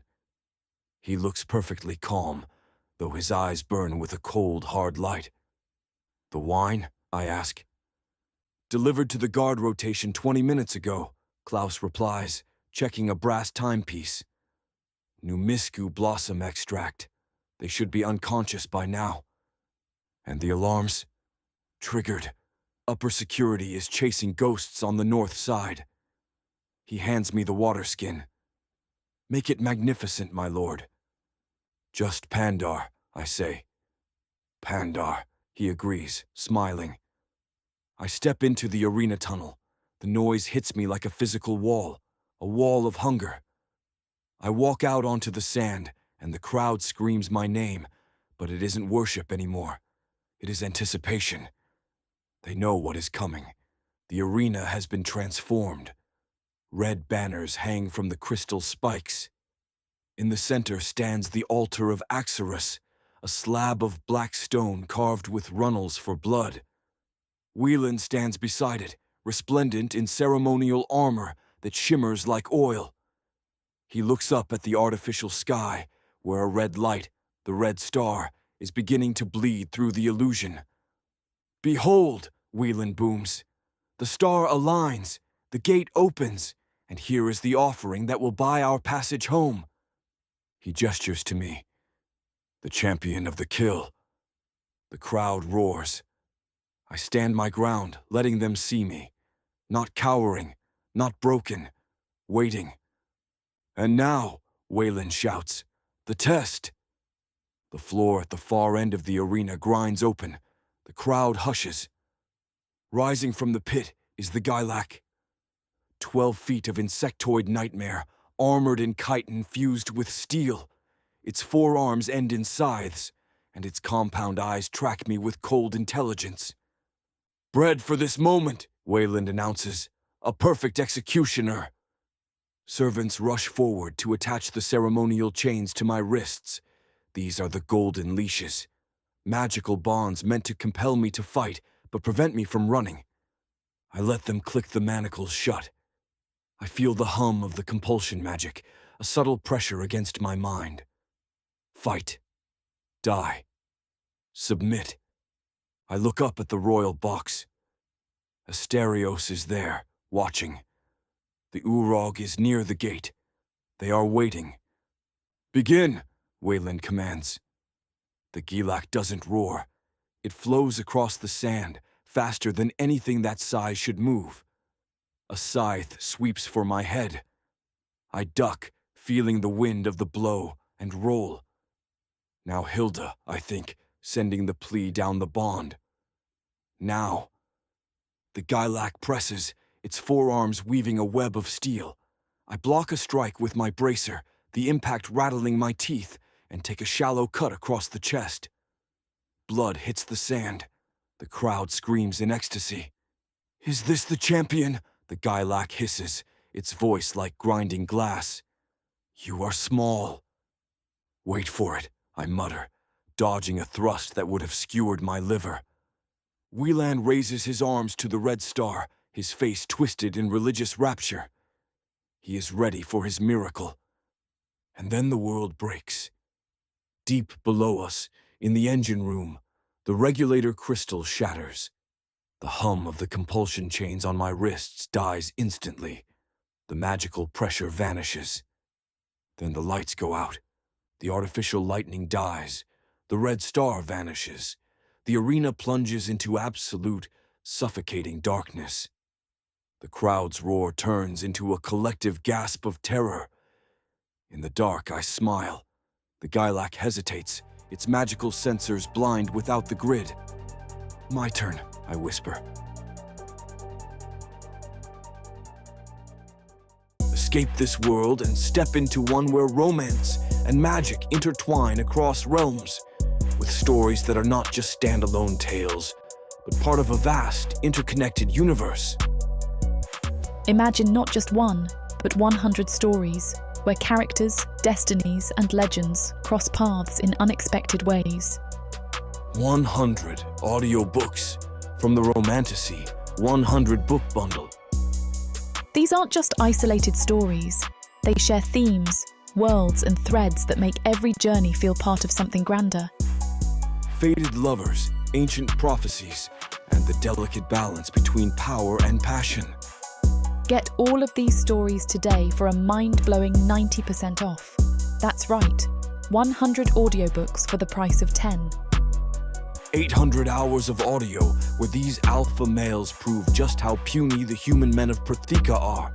12 complete series where they show their human women what they've been missing and more. One-time purchase, lifetime access to a universe of interconnected magic and romance. Protheka's magic is eternal. With the Romantasy 100 book bundle, your pleasure will be too.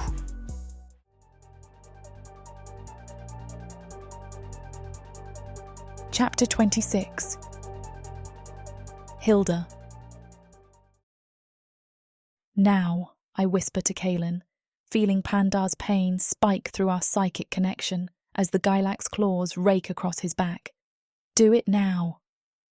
The elder sorcerer's eyes blaze with centuries of accumulated fury as he reaches out to the crystal array that has been both his prison and his tool for decades. Around us, the other Sosgaroth turn from their maintenance tasks with the synchronized precision of a choir that's finally found its song of rebellion. For freedom, Kaelin says, his voice holding the weight of 300 years of slavery. For revenge. For the end of lies, another sorcerer adds, her hands already moving in patterns that will turn creation magic into pure destruction. I feel it the moment their combined will shifts from preservation to annihilation.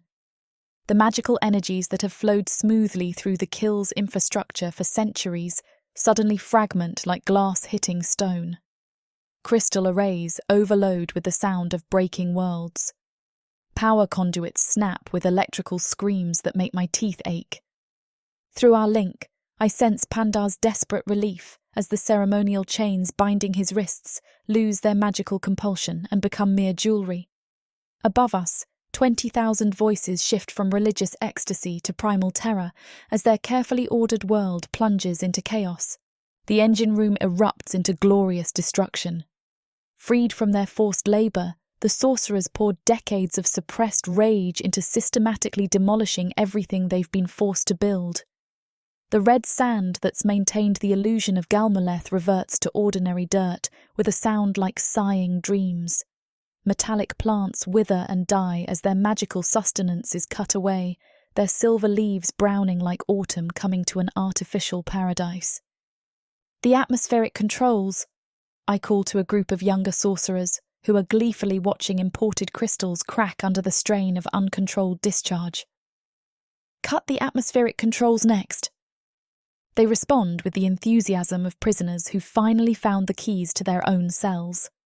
Magic that's maintained perfect temperature and humidity for centuries fails in a cascade of collapsing spells, leaving behind only the natural heat of deep earth and the sweat of honest revolution. But it's not enough to simply destroy what Wayland has built. We need to ensure he can never rebuild it. Kaelin, I say, moving to where the elder sorcerer stands before the primary control array. The containment fields holding the deep prisoners. Can you drop them all at once? His smile is hard, brittle enough to cut diamond. Every cage in the kill, every cell, every pen, every magical lock that's kept Whelan's collection of monsters safely contained. His hands dance over crystal formations that pulse with dying light. It would be my pleasure. The change is immediate and catastrophic. Throughout the complex, magical barriers that have held for decades simply cease to exist. I feel it through the infrastructure's spiritual signature, the moment when hundreds of imprisoned creatures realize their cages have opened, their chains have snapped, their captivity has finally ended. Through our connection, I sense Pandar's savage satisfaction as familiar voices call out through the arena's darkness. Asterios, the Minotaur gladiator, the Urog from the deep chambers, other fighters and monsters who've been waiting for someone to remind them that freedom is possible if you're willing to fight for it. But I also sense something else: fear, confusion, and the growing panic of guards who've suddenly discovered their prisoners have become predators. The guards will rally, I warn Kaelin, as explosions echo through the corridors above us. They'll try to restore power, re-establish control. Let them try, he replies, his voice carrying the calm certainty of someone who's spent centuries learning exactly how Wayland's kingdom functions. We control the primary conduits. Without our cooperation, their best efforts will accomplish nothing except exhaustion. A younger sorcerer approaches with blood on her hands and satisfaction in her eyes. The overseer is dead, she reports. Grow tried to reach the alarm system. He won't be trying anything else. I remember Grow, the scaled guard who violated me in the waiting chamber, who thought my body was his plaything because I was just property in his master's collection.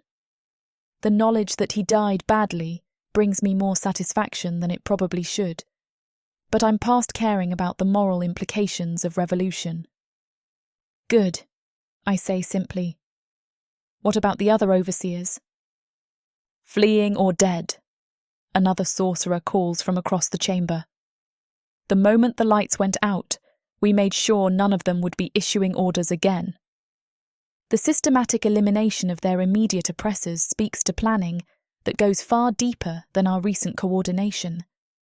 The Sosgaroth have been preparing for this moment, cataloguing weaknesses and waiting for someone to give them permission to act.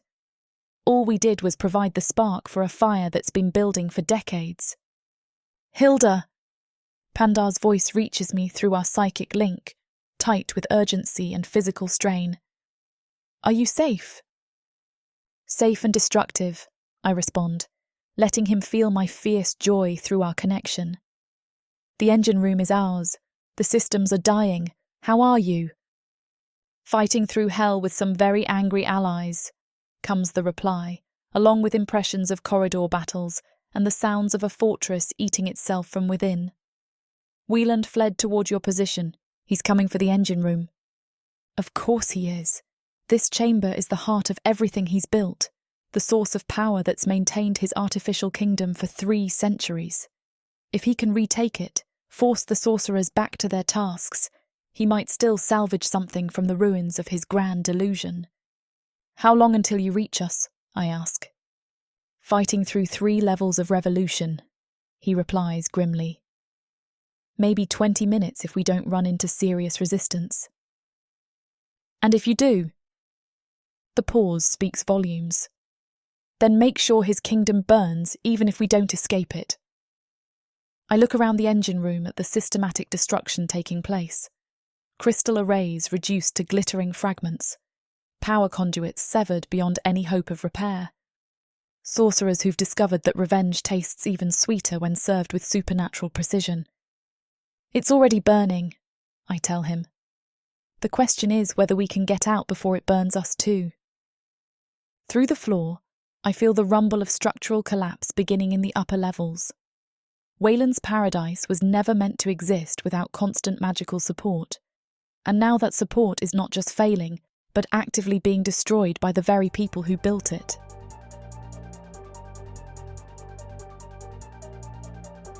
Chapter 27. Pandar. The corridors of the Kill have become a war zone. Emergency crystals flicker sporadically, casting everything in hellish strobes of red light that make the violence look like something from a fever dream. Blood slicks the polished floors where Wayland's guards try desperately to contain chaos that's spreading through every level like wildfire. The air tastes of sulfur, fear, and the particular metallic tang that comes from large-scale bloodshed. You came, I say to Asterios, as we step over the bodies of the fallen guards. The Minotaur grins, hefting his trident. You promised me red sand, Iron Tusk. I'm here to collect. Behind him the Urog roars, a sound of pure joy. Hunt, it rumbles, echoing the promise I made it in the dark. Eat. Left, I shout as we reach a junction where 3 corridors meet. The route to the engine room isn't the shortest path, but it's the one that avoids the heaviest guard concentrations. Or at least, it was before the entire facility erupted into revolution. A squad of Trovor guards rounds the corner ahead of us, their reptilian features twisted with the kind of panic that comes from seeing your carefully ordered world dissolve into anarchy. Their scaled armor gleams with moisture and magical discharge as failing systems spark and die around us. Rebels, their leader hisses, raising a barbed spear that crackles with electrical energy. Kill them all. The Urog answers with a roar that shakes dust from the ceiling, then charges with the kind of berserker fury that reminds me why orcs were feared across Protheka long before demons learned to build underground kingdoms. Its massive frame bowls over 2 guards before they can react, claws tearing through armor like parchment. Asterios and I flank the remaining Trollvor, our weapons working in the kind of coordinated rhythm that speaks to warriors who understand how to fight as a unit rather than competing individuals. My sword opens throats, while his trident punches through hearts, each strike precise and economical. The last guard falls with a gurgle that's lost in the ambient noise of revolution echoing through stone corridors. Around us, the magical infrastructure continues its catastrophic failure. Imported metallic plants wither and die, their silver leaves turning brown as the spells sustaining them finally collapse. Red sand that's maintained the illusion of Galmolith's environment for decades reverts to ordinary dirt, leaving behind only the bitter taste of broken dreams. The walls, Asterios observes grimly as we step over the bodies. Look at the walls. Cracks spider through volcanic glass that's been perfectly smooth for centuries. The artificial atmosphere that's maintained Wieland's paradise is failing, and the natural pressure of tons of rock and earth is reasserting itself. This place was never meant to last without constant magical support. We're fighting through a fortress that's beginning to remember it's really just a hole in the ground. How long before it comes down? The Urog asks, its voice rough with exertion and old injuries. Not long enough, I reply, already moving toward the next corridor. We need to reach Hilda before... The sound cuts me off. Not the clang of weapons or the screams of the dying, but something far more ominous. A deep, grinding rumble that speaks of structural failure on a massive scale. Somewhere above us, an entire section of the complex is collapsing as the magic holding it together finally gives way. The noble quarters, Asterios says with grim satisfaction. Good riddance. We press forward through corridors that grow more treacherous with each step. Magical lighting fails completely in some sections, forcing us to navigate by touch and instinct. In others, crystal formations overload and explode, showering us with fragments that cut like glass shards. The floor beneath our feet grows warm as the cooling systems fail and natural geothermal heat begins to reassert itself. But it's not just the infrastructure that's changing. As word spreads through the Kill that revolution is possible, that the chains can actually be broken, more and more of Wieland's former prisoners join our cause. A group of scarred humans emerges from a side passage, armed with weapons taken from dead guards. 3 gargoyles drop from ceiling perches to follow in our wake, their stone-hard claws clicking against the floor. Even a pair of Trollvor, former guards who've decided that freedom beats steady employment, fall into formation behind us. Iron Tusk, one of the humans calls as we pause to check our route. Word is spreading that you're leading a breakout. What are your orders? Orders. The word sits strangely in my mouth. For 6 months, I've been taking orders, following scripts, playing the role of grateful pet. Now suddenly I'm the one making decisions that will determine whether dozens of creatures live or die. Spread out through the upper levels, I tell them. Free anyone still caged, kill any guards who resist, and make sure none of Wieland's nobles escape to carry tales. I meet the humans' eyes directly. But stay clear of the engine room. That's where this all ends. They nod and disappear back into the chaos, carrying our revolution deeper into the dying fortress. Around us, the sounds of battle echo from every direction. Screams, roars, the crash of breaking crystal, and the wet sounds of violence finally allowed to flow freely. You're enjoying this, Asterios observes as we resume our advance. Shouldn't I reply, stepping over the body of a Zonak overseer who won't be giving orders to anyone ever again. 6 months of playing the grateful slave, and now I get to see the whole rotten system burn. Just don't lose yourself in it, the Minotaur warns. Revenge has a way of consuming everything it touches. His words carry the weight of experience, But I'm past caring about the moral implications of revolution. Every guard we kill had a hand in maintaining the system that kept us caged. Every broken crystal represents one less chain binding the innocent to suffer for one demon's nostalgia. Through my connection with Hilda, I feel her fierce joy as the sorcerers systematically destroy everything they've been forced to build. The engine room is secure, the magical infrastructure is dying, and Wieland's kingdom is collapsing exactly as we planned. But then I sense something else through our link. Sudden alarm, the taste of immediate danger. "Hilda!" I call out through our psychic connection. "What is it?" "Wieland," comes her reply, tight with urgency. "He's here, at the engine room, and he's not alone." My blood freezes. If the demon lord retakes the engine room, forces the sorcerers back to their tasks, he might still salvage something from the ruins of his empire. All our sacrifice, all our planning, reduced to nothing because we weren't fast enough to prevent him from reaching the source of his power. "How many?" I ask, already breaking into a run. "A dozen guards, maybe more. They're trying to fight their way inside, but Kalen and the others are holding them back." "Hold position," I tell her. "We're coming." But even as I say it, I know the truth. We're still 2 levels away, fighting through corridors packed with debris and ongoing battles. By the time we near the engine room, Wieland might have already reclaimed his kingdom and crushed our revolution before it can spread beyond these underground halls. Unless we're willing to take a risk that might kill us all. "The main shaft," I tell Asterios and the Urog as we reach another junction. "The lift that carries supplies to the surface." "That's the most heavily guarded route in the complex," Asterios protests. "Not anymore," I point out. "Half the guards are dead. The other half are scattered throughout the levels trying to contain chaos. If we move fast enough..." "You're talking about a vertical assault through the heart of a collapsing fortress," the Urog rumbles. "It's suicide." "Maybe," I admit. "But it's the only way to reach Hilda before Wieland does something we can't undo."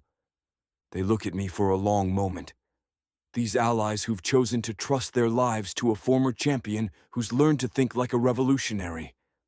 Then Asterios grins with the kind of savage anticipation that makes his bovine features look genuinely terrifying.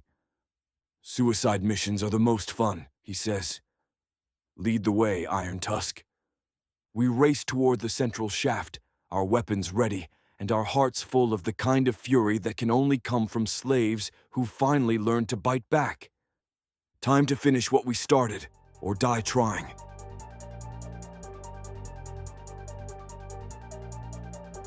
Chapter 28. Hilda. The first explosion shakes dust from the engine room's ceiling, sending crystalline fragments raining down like deadly snow. Through the rumble of collapsing masonry and the screams of the dying, I hear something that chills my blood. The sound of organized boots marching in formation, cutting through the chaos of revolution with military precision. "Positions!" Kalen shouts, his voice carrying the authority of someone who spent centuries learning to command under impossible circumstances. He's brought soldiers. The sorcerers respond with the fluid coordination of people who've been planning this moment for decades. Those with combat training move to defensive positions around the crystal arrays, while the others continue their systematic destruction of the magical infrastructure. Steam hisses from ruptured conduits, sparks cascade from overloaded systems, and the air thrums with so much chaotic energy that breathing feels like swallowing lightning. The engine room's main entrance explodes inward in a shower of volcanic glass and twisted metal. Through the smoke and debris strides Wieland himself, his ceremonial armour scorched but intact, his pale face twisted with the kind of fury that comes from watching 3 centuries of careful work destroyed in a single night. Behind him march a dozen of his personal guard, not the regular Trollvor soldiers we've been fighting, but elite warriors in enchanted plate who've survived the chaos above through superior training and equipment. Their weapons gleam with magical enhancements, and their movements speak of professional killers who've never known defeat. Enough! Wayland's voice booms through the chamber, magically amplified until it shakes the very foundations. Return to your stations. Resume your duties. I will not allow my kingdom to fall to rabble. The response from the sorcerers is immediate and profane. Kaelan steps forward, his frail form somehow radiating more menace than all of Wayland's armoured guards combined. Your kingdom? The elder sorcerer asks, his voice dripping with 3 centuries of accumulated contempt. You mean our prison, our tomb, our monument to your pathetic inability to accept exile like a civilized being? You forget yourself, slave. Wayland snarls, drawing a sword that burns with cold fire. You exist to serve, to maintain what I have built, to keep the dream of Galmoleth alive in this forsaken hole. The dream is dead, I say, stepping out from behind a crystal formation where I've been coordinating the systematic destruction. It died the moment you chained thinking beings to maintain your delusions. Wieland's pale eyes fix on me with the kind of hatred usually reserved for personal betrayals. You, the little seer who thinks she understands power.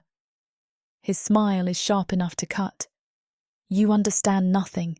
This place, these systems, the careful balance of forces that maintain paradise in the depths, all of it will die without their maintenance, including you. Good, I reply simply. Better to die free than live as decoration in a madman's dollhouse. The demon lord's face cycles through disbelief, rage, and finally a kind of desperate calculation. He's beginning to understand that threats and intimidation won't work on people who've already accepted death as preferable to continued slavery. Very well, he says finally, raising his burning sword toward the nearest group of sorcerers. If you will not serve willingly, you will serve in agony. The battle erupts with the kind of intensity that makes arena combat look like a children's game. Wieland's elite guards move with mechanical precision, their enchanted weapons cutting through defensive barriers like they're made of paper. But the sorcerers aren't the broken slaves they were an hour ago. Freed from the magical compulsions that forced them to maintain rather than destroy, they unleash decades of suppressed power in ways their captors never imagined. Kaelan gestures at a support beam and turns it into a massive club that sweeps 3 guards off their feet. Another sorcerer liquefies the floor beneath an advancing warrior, then solidifies it again when he's waist-deep in stone. The air fills with lightning that obeys no natural laws, seeking out metal armour with malicious intelligence. But it's not enough. For every guard that falls, 2 more press forward. Wieland himself cuts through the sorcerer's defences like a force of nature, his burning sword leaving trails of frozen fire as he drives toward the primary control arrays. Stop this destruction! He roars, his blade taking off a young sorcerer's arm with surgical precision. Restore the systems, or I will kill every one of you slowly. Kill us quickly, Kaelan gasps, clutching a wound that leaks both blood and magical energy. We've had enough of your mercies. Through my connection with Pandar, I feel his desperate urgency as he fights through the collapsing fortress above. He's close, maybe 5 minutes away, but that might as well be 5 hours for all the good it will do us. The guards are systematically cutting down the sorcerers, and Wayland is only steps away from the master control array. If he reaches it, if he forces even one of them back to maintaining the systems, our revolution dies here. I shut my eyes and reach out with every ounce of my seer abilities, touching the minds of every enslaved creature in the kill. Not just the sorcerers in this room, but the prisoners still fighting for freedom in the corridors above, the monsters breaking out of their cages, the guards who've realised their masters care nothing for their lives. Look, I whisper, but the word carries through stone and steel to reach every consciousness in the complex. See what your master really is. I don't show them memories or visions this time. Instead, I strip away every layer of illusion and self-deception, revealing the truth that lies beneath Wayland's carefully maintained facade. The pathetic exile who still wakes every morning, hoping his banishment is just a nightmare. The broken creature who built an underground kingdom because he lacked the courage to face an honest world. The coward who enslaved others to maintain his delusions because he couldn't bear the weight of reality. The revelation hits the engine room like a physical blow. Every sorcerer, every guard, even Wayland himself staggers under the weight of absolute truth. For a moment that stretches like eternity, everyone sees the Demon Lord exactly as he is. Not a mighty warlord or divine champion, but a frightened child playing dress-up in stolen authority. "No," Wayland whispers, his burning sword wavering in suddenly unsteady hands. "No, that's not. I am mighty. I am worthy. I will return to Galmaleth in triumph." "You will die in a hole," Kaelin says, his voice communicating the weight of prophecy. "Unmourned, unremembered, and unloved. Just another exile who couldn't accept that some mistakes can't be undone." The truth of the words breaks something fundamental in Wayland's psyche. His carefully maintained composure cracks like thin ice, revealing the howling void beneath. When he screams, it's not with rage or defiance, but with the pure, anguished terror of someone finally forced to confront what they've become. And in that moment of absolute vulnerability, his elite guards, who came here to serve a mighty lord, realize they're dying to protect a madman's fever dream. The first guard lowers his weapon, then another. Within moments, the entire squad is backing toward the destroyed entrance, their loyalty evaporating like mist before the sunrise of truth. "Don't leave me," Wayland pleads, all pretense of command authority gone. "Please, we can still. But they're already gone, vanishing into the chaos above to find new masters or new purposes. Anything but continued service to a broken exile who can no longer hide behind comfortable lies. Wayland stands alone in the engine room, surrounded by the systematic destruction of everything he's built, finally forced to see himself as the universe has always seen him. Small, powerless, and utterly alone. 300 years, he whispers, his sword clattering to the stone floor. 300 years of work, of dreams, of hope. 300 years of lies, I correct, but they're ending tonight.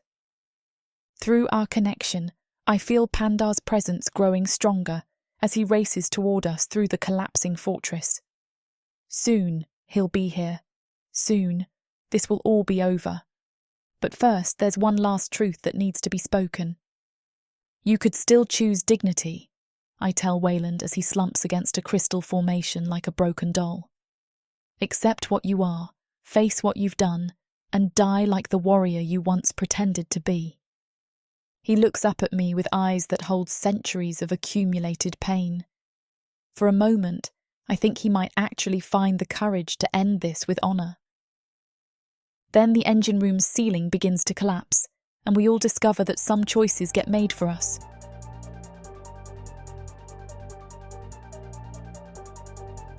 Chapter 29. Pandar. The main shaft is a nightmare of twisted metal and falling debris, but we climb it anyway because there's no other choice. Behind us, the kill devours itself level by level as magical infrastructure fails in cascading waves of destruction. Ahead of us, somewhere in the sweltering depths, Hilda waits with the sorcerers who've torn down 3 centuries of careful lies. "Move!" I roar at Asterios as a section of shaft wall peels away like old skin, revealing molten rock that paints everything in hellish orange light. It's all coming down. The Minotaur doesn't waste breath on replies, just drives his hooves into handholds and pulls himself upward with the mechanical determination of someone who refuses to die in a collapsing tomb. Behind him, the Urog moves with surprising grace despite its massive frame, its claws finding purchase in stone that's already beginning to crack under geological pressure. Steam geysers erupt from fractured conduits, filling the shaft with superheated vapor that scalds exposed skin. The temperature rises with every foot we climb, and I can feel sweat turning to salt on my bronze skin as we ascend through what's becoming more furnace than fortress. Through my connection with Hilda, I sense her fierce determination mixed with growing alarm. The engine room is secure, but barely, and something has changed in the last few minutes. Something that tastes of revelation and broken dreams. "There!" Asterios shouts, pointing with his trident toward an access grate that glows with the characteristic light of the engine room's crystal formations. The engine level. We don't bother with subtlety. The Urog simply tears the grate from its mounting and hurls it into the shaft's depths, where it disappears into orange-lit darkness with a clatter like broken bones. One by one, we squeeze through the opening into corridors that reek of ozone and systematic destruction.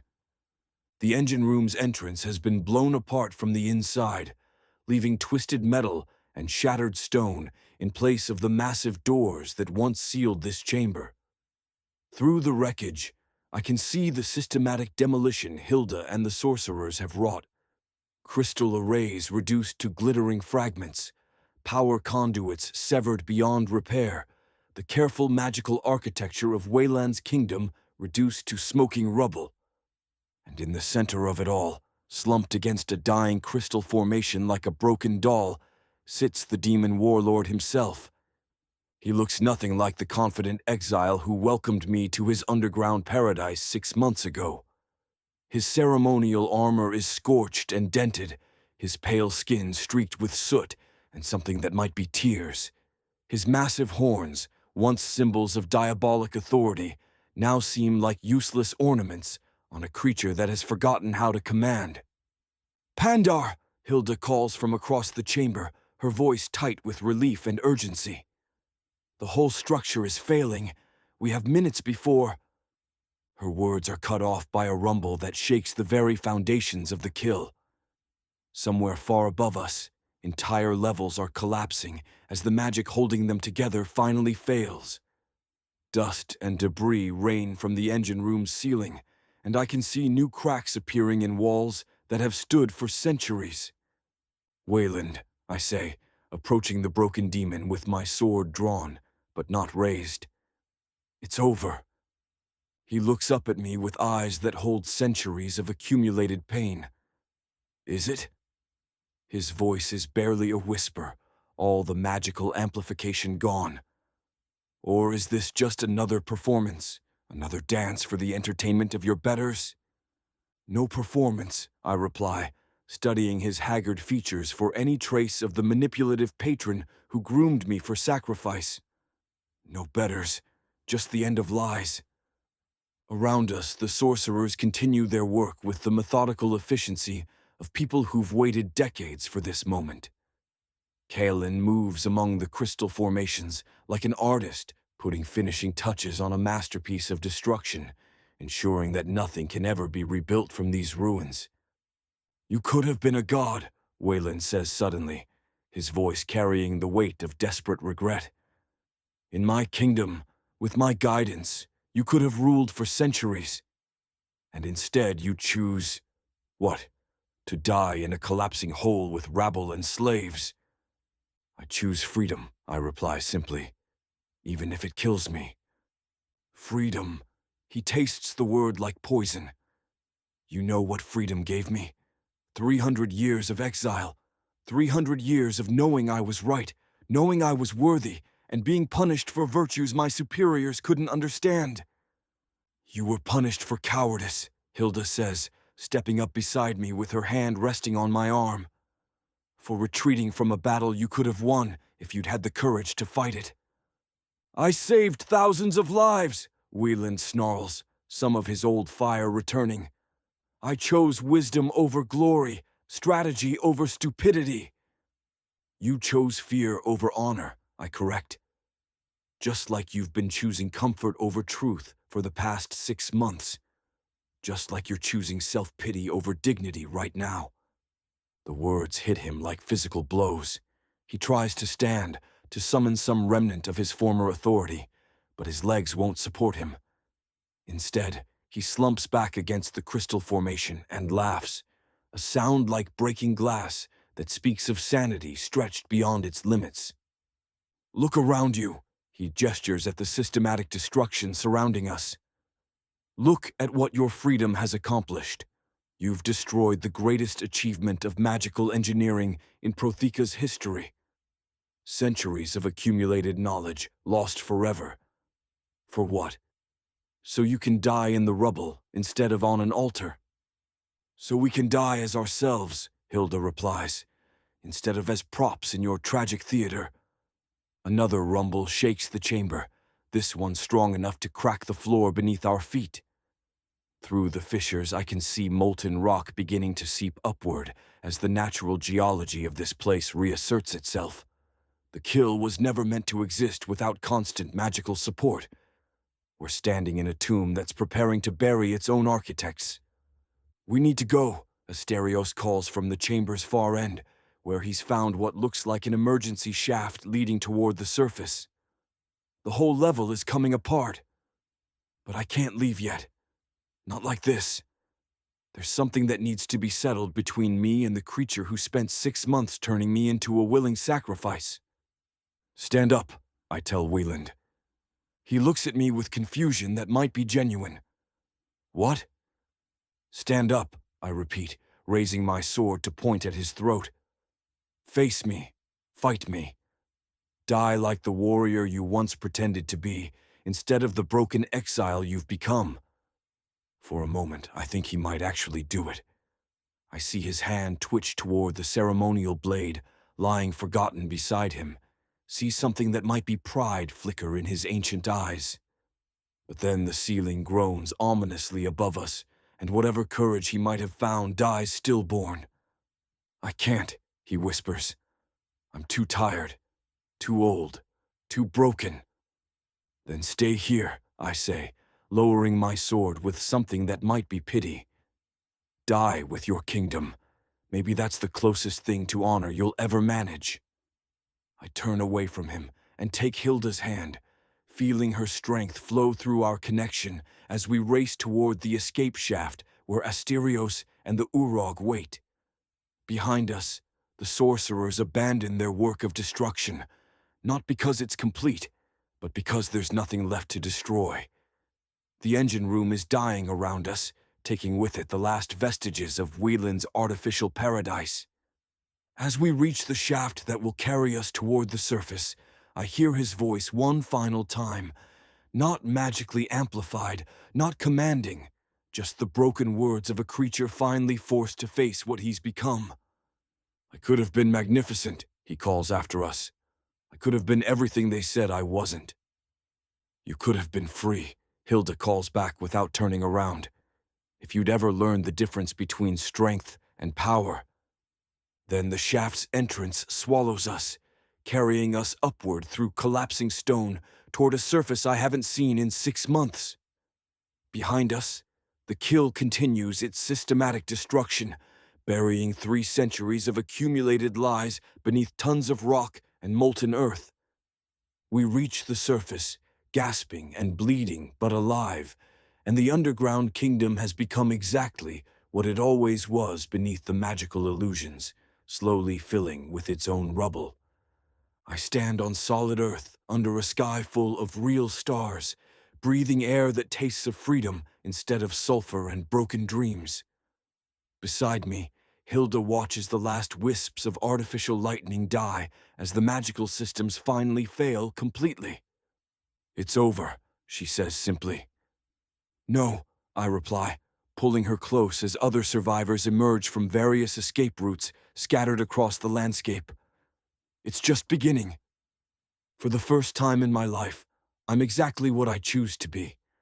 Not a clan warrior or an arena champion or a demon's pet, but a free orc standing under an honest sky with the woman I love and allies who chose courage over comfort. The god of the underground is dead. What remains is simply Pandar, and that's magnificent enough.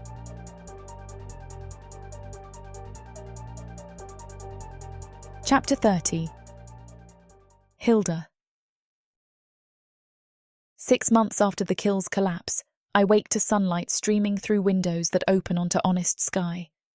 No artificial lightning, no imported atmosphere, no carefully maintained illusions, just morning light painting the walls of our cottage in shades of gold and hope. Pandar still sleeps beside me, one massive arm draped protectively across my waist even in dreams. The scars from our escape have faded to silver lines on his bronze skin, but I know the deeper marks will take years to fully heal. You don't spend half a year believing yourself a god without some lingering confusion about your place in the world. But he's learning. We both are. I slip from beneath his arm and pad barefoot to the kitchen, where Klaus already has coffee brewing and breakfast laid out with his usual efficiency. Some habits, it seems, survive even the most dramatic revolutions. He's refused every offer of retirement, insisting that 15 years of faithful service shouldn't end just because his employer's circumstances have changed. "Good morning, miss," he says, not looking up from the eggs he's frying with professional precision. Lord Pandar's correspondence arrived with the morning courier. "Just Pandar," I remind him gently, accepting the steaming mug he offers. No titles, no lords, just names. Klaus nods, but I catch his small smile. After decades of careful servitude, the habit of hierarchy dies hard. Still, he's adapting better than expected to life in Millhaven, the small coastal town where we've chosen to build whatever comes after revolution. The cottage isn't much. 3 rooms, a garden plot, and a view of the harbour where fishing boats dot the water like scattered coins. But it's ours, truly ours, bought with gold salvaged from the kill's ruins and maintained by our own hands rather than enslaved labour. "Any word from Kalen?" I ask, settling into the chair by the window where I can watch morning light dance on ocean waves. "His latest letter arrived yesterday," Klaus replies, producing a carefully folded piece of parchment from his vest pocket. "The Sosgaroth settlement in the northern reaches is thriving. 17 families now, with 3 children born free." The news warms me more than the coffee. Of all the kill's survivors, the sorcerers faced the greatest challenge in returning to normal life. Centuries of magical enslavement had left them uncertain how to use their abilities for their own benefit rather than their captors'. But under Kalen's guidance, they're slowly remembering what it means to create rather than merely maintain. "Asterios?" I ask. "Opened a fighting school in Creth Harbour, teaching young warriors the difference between combat and slaughter, according to his last message." Klaus's weathered face shows approval. He says the distinction matters more than he used to believe. I nod, remembering the Minotaur's savage joy during our escape. He'd needed time to process the difference between righteous anger and mindless violence. We all had.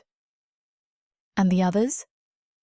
Klaus rattles off updates with the precision of a man who's made keeping track of scattered family his new profession. The Urog has found work as a dock labourer in the southern ports, using his enhanced strength for honest wages rather than entertaining crowds. Several of the human prisoners have formed a trading company, pooling their diverse skills to build something profitable and legitimate. Even a few of the former guards have written, seeking absolution or at least acknowledgement that choosing freedom over comfortable oppression wasn't entirely selfish. "You've become our unofficial chronicler," I observe as Pandar's footsteps sound on the stairs, "the keeper of our scattered stories." "Someone should remember," Klaus says simply. "What we were, what we became, what we chose when the choice was finally ours to make."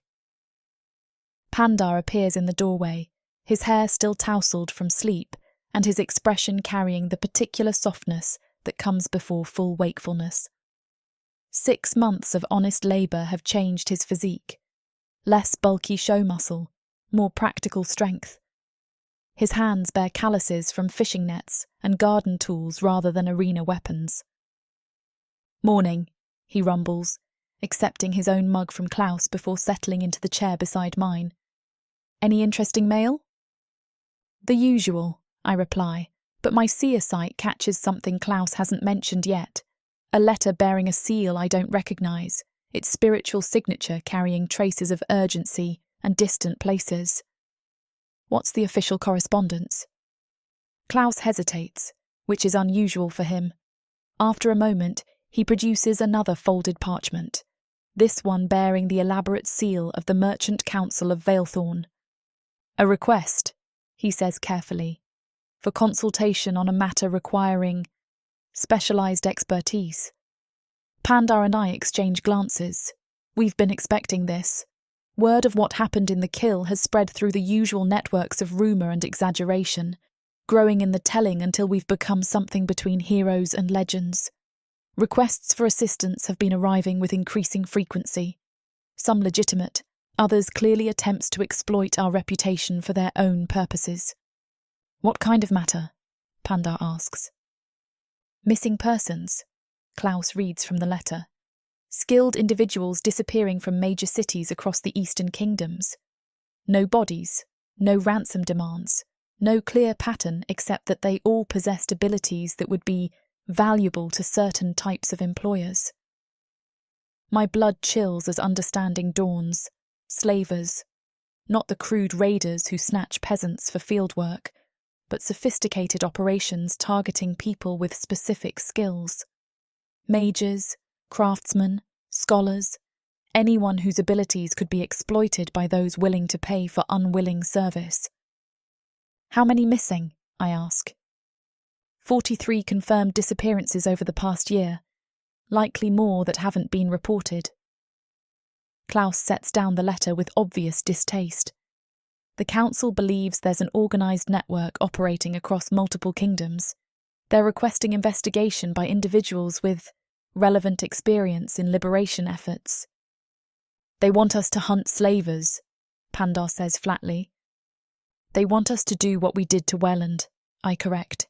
Find the people responsible for turning free citizens into property and make sure it stops permanently. We sit in silence for a moment, watching fishing boats work the morning waters beyond our window. This cottage, this peaceful life, this careful reconstruction of ourselves as ordinary people rather than legends, all of it represents the normal existence we've fought to claim, the quiet happiness that comes from choosing your own purpose instead of having it imposed by others. But through our psychic connection, I can feel Pandar's response to the letter's contents. The same cold fury that drove him through the kill's collapsing corridors, tempered now by experience, but still burning just beneath the surface. He's learned the difference between comfortable slavery and honest freedom, and the knowledge makes it impossible to ignore others who haven't been offered that choice. The council offers substantial compensation, Klaus adds quietly, enough to fund whatever operations we deem necessary, with no questions asked about methods or casualties. It's not about the money, Pandar says. No, I agree. It's about the choice. Our eyes meet across the breakfast table, and I see my own thoughts reflected in his dark gaze. We could refuse, could choose the safety of our rebuilt life over the danger of challenging another corrupt system. We've earned the right to peaceful obscurity after what we've survived. But we've also learned something that makes refusal impossible. Freedom isn't just a personal condition, it's a responsibility. Once you've tasted genuine choice, witnessed the transformation that comes from breaking psychological chains, it becomes harder to ignore others who remain trapped in their own versions of the kill. When do they need an answer? I ask. The courier waits in town for our response, Klaus replies. I took the liberty of preparing travelling supplies should you choose to accept. Of course he did. After 15 years of anticipating his employer's needs, Klaus has developed an almost supernatural ability to predict our decisions. Sometimes I think he understands us better than we understand ourselves. What do you think? Pandar asks, though I can already sense his inclination through our connection. I cover my eyes and reach out with my seer abilities, touching the spiritual currents that flow beneath the letter's formal language. The request is genuine, the need real. Somewhere across the Eastern kingdoms, people with abilities like mine are being stripped of choice and reduced to tools for others' benefit. The same systematic dehumanization that turned me into a prize and Pandar into an offering, replicated on a scale that would make Wieland proud. I think, I say slowly, that some cages are too comfortable to recognize as prisons, and some people are too broken to realize they're still slaves. Revolution as a professional calling, Pandar muses. I can think of worse ways to make a living. It won't be like the Kill, I warn. No single fortress to assault, no obvious target to destroy. This will require patience, investigation, the kind of careful work that might take years to complete. Good, he replies with the kind of savage satisfaction I've learned to associate with his most dangerous moods. I'm tired of quick solutions. Time to teach these slavers what happens when they mistake free citizens for inventory. I think about the cottage, the garden plot, the peaceful mornings watching fishing boats work honest waters. All of it will still be here when we return, if we return. Klaus will maintain it with his usual efficiency, and the town will remember us as the strange couple who paid their debts and minded their own business until duty called them elsewhere. Klaus, I say, already feeling the familiar stirring of purpose that means the next chapter of our story is beginning. Please inform the courier that we'll accept the council's request. We'll depart as soon as arrangements can be made. Very good, miss, he replies with obvious satisfaction. Shall I prepare the usual travelling kit? The usual, Pandar confirms, plus anything else you think we might need for an extended investigation of organised criminal enterprises. It will be my pleasure, Klaus says, and his smile carries the sharp edge of someone anticipating justified violence. I lean back in my chair and watch morning light paint the harbour in shades of gold and possibility. 6 months ago, I was a broken seer wrapped in silk and presented as a gift to a deluded champion. Today, I'm a free woman choosing her own battles alongside a partner who understands that true strength comes from lifting others up rather than grinding them down. The god of the underground is dead. But the revolution he spawned is just getting started. And somewhere in the Eastern kingdoms, a network of slavers is about to discover what happens when slaves learn to bite back and decide to keep biting until the whole system bleeds out. Freedom isn't just a personal condition, it's a contagion. Time to help it spread.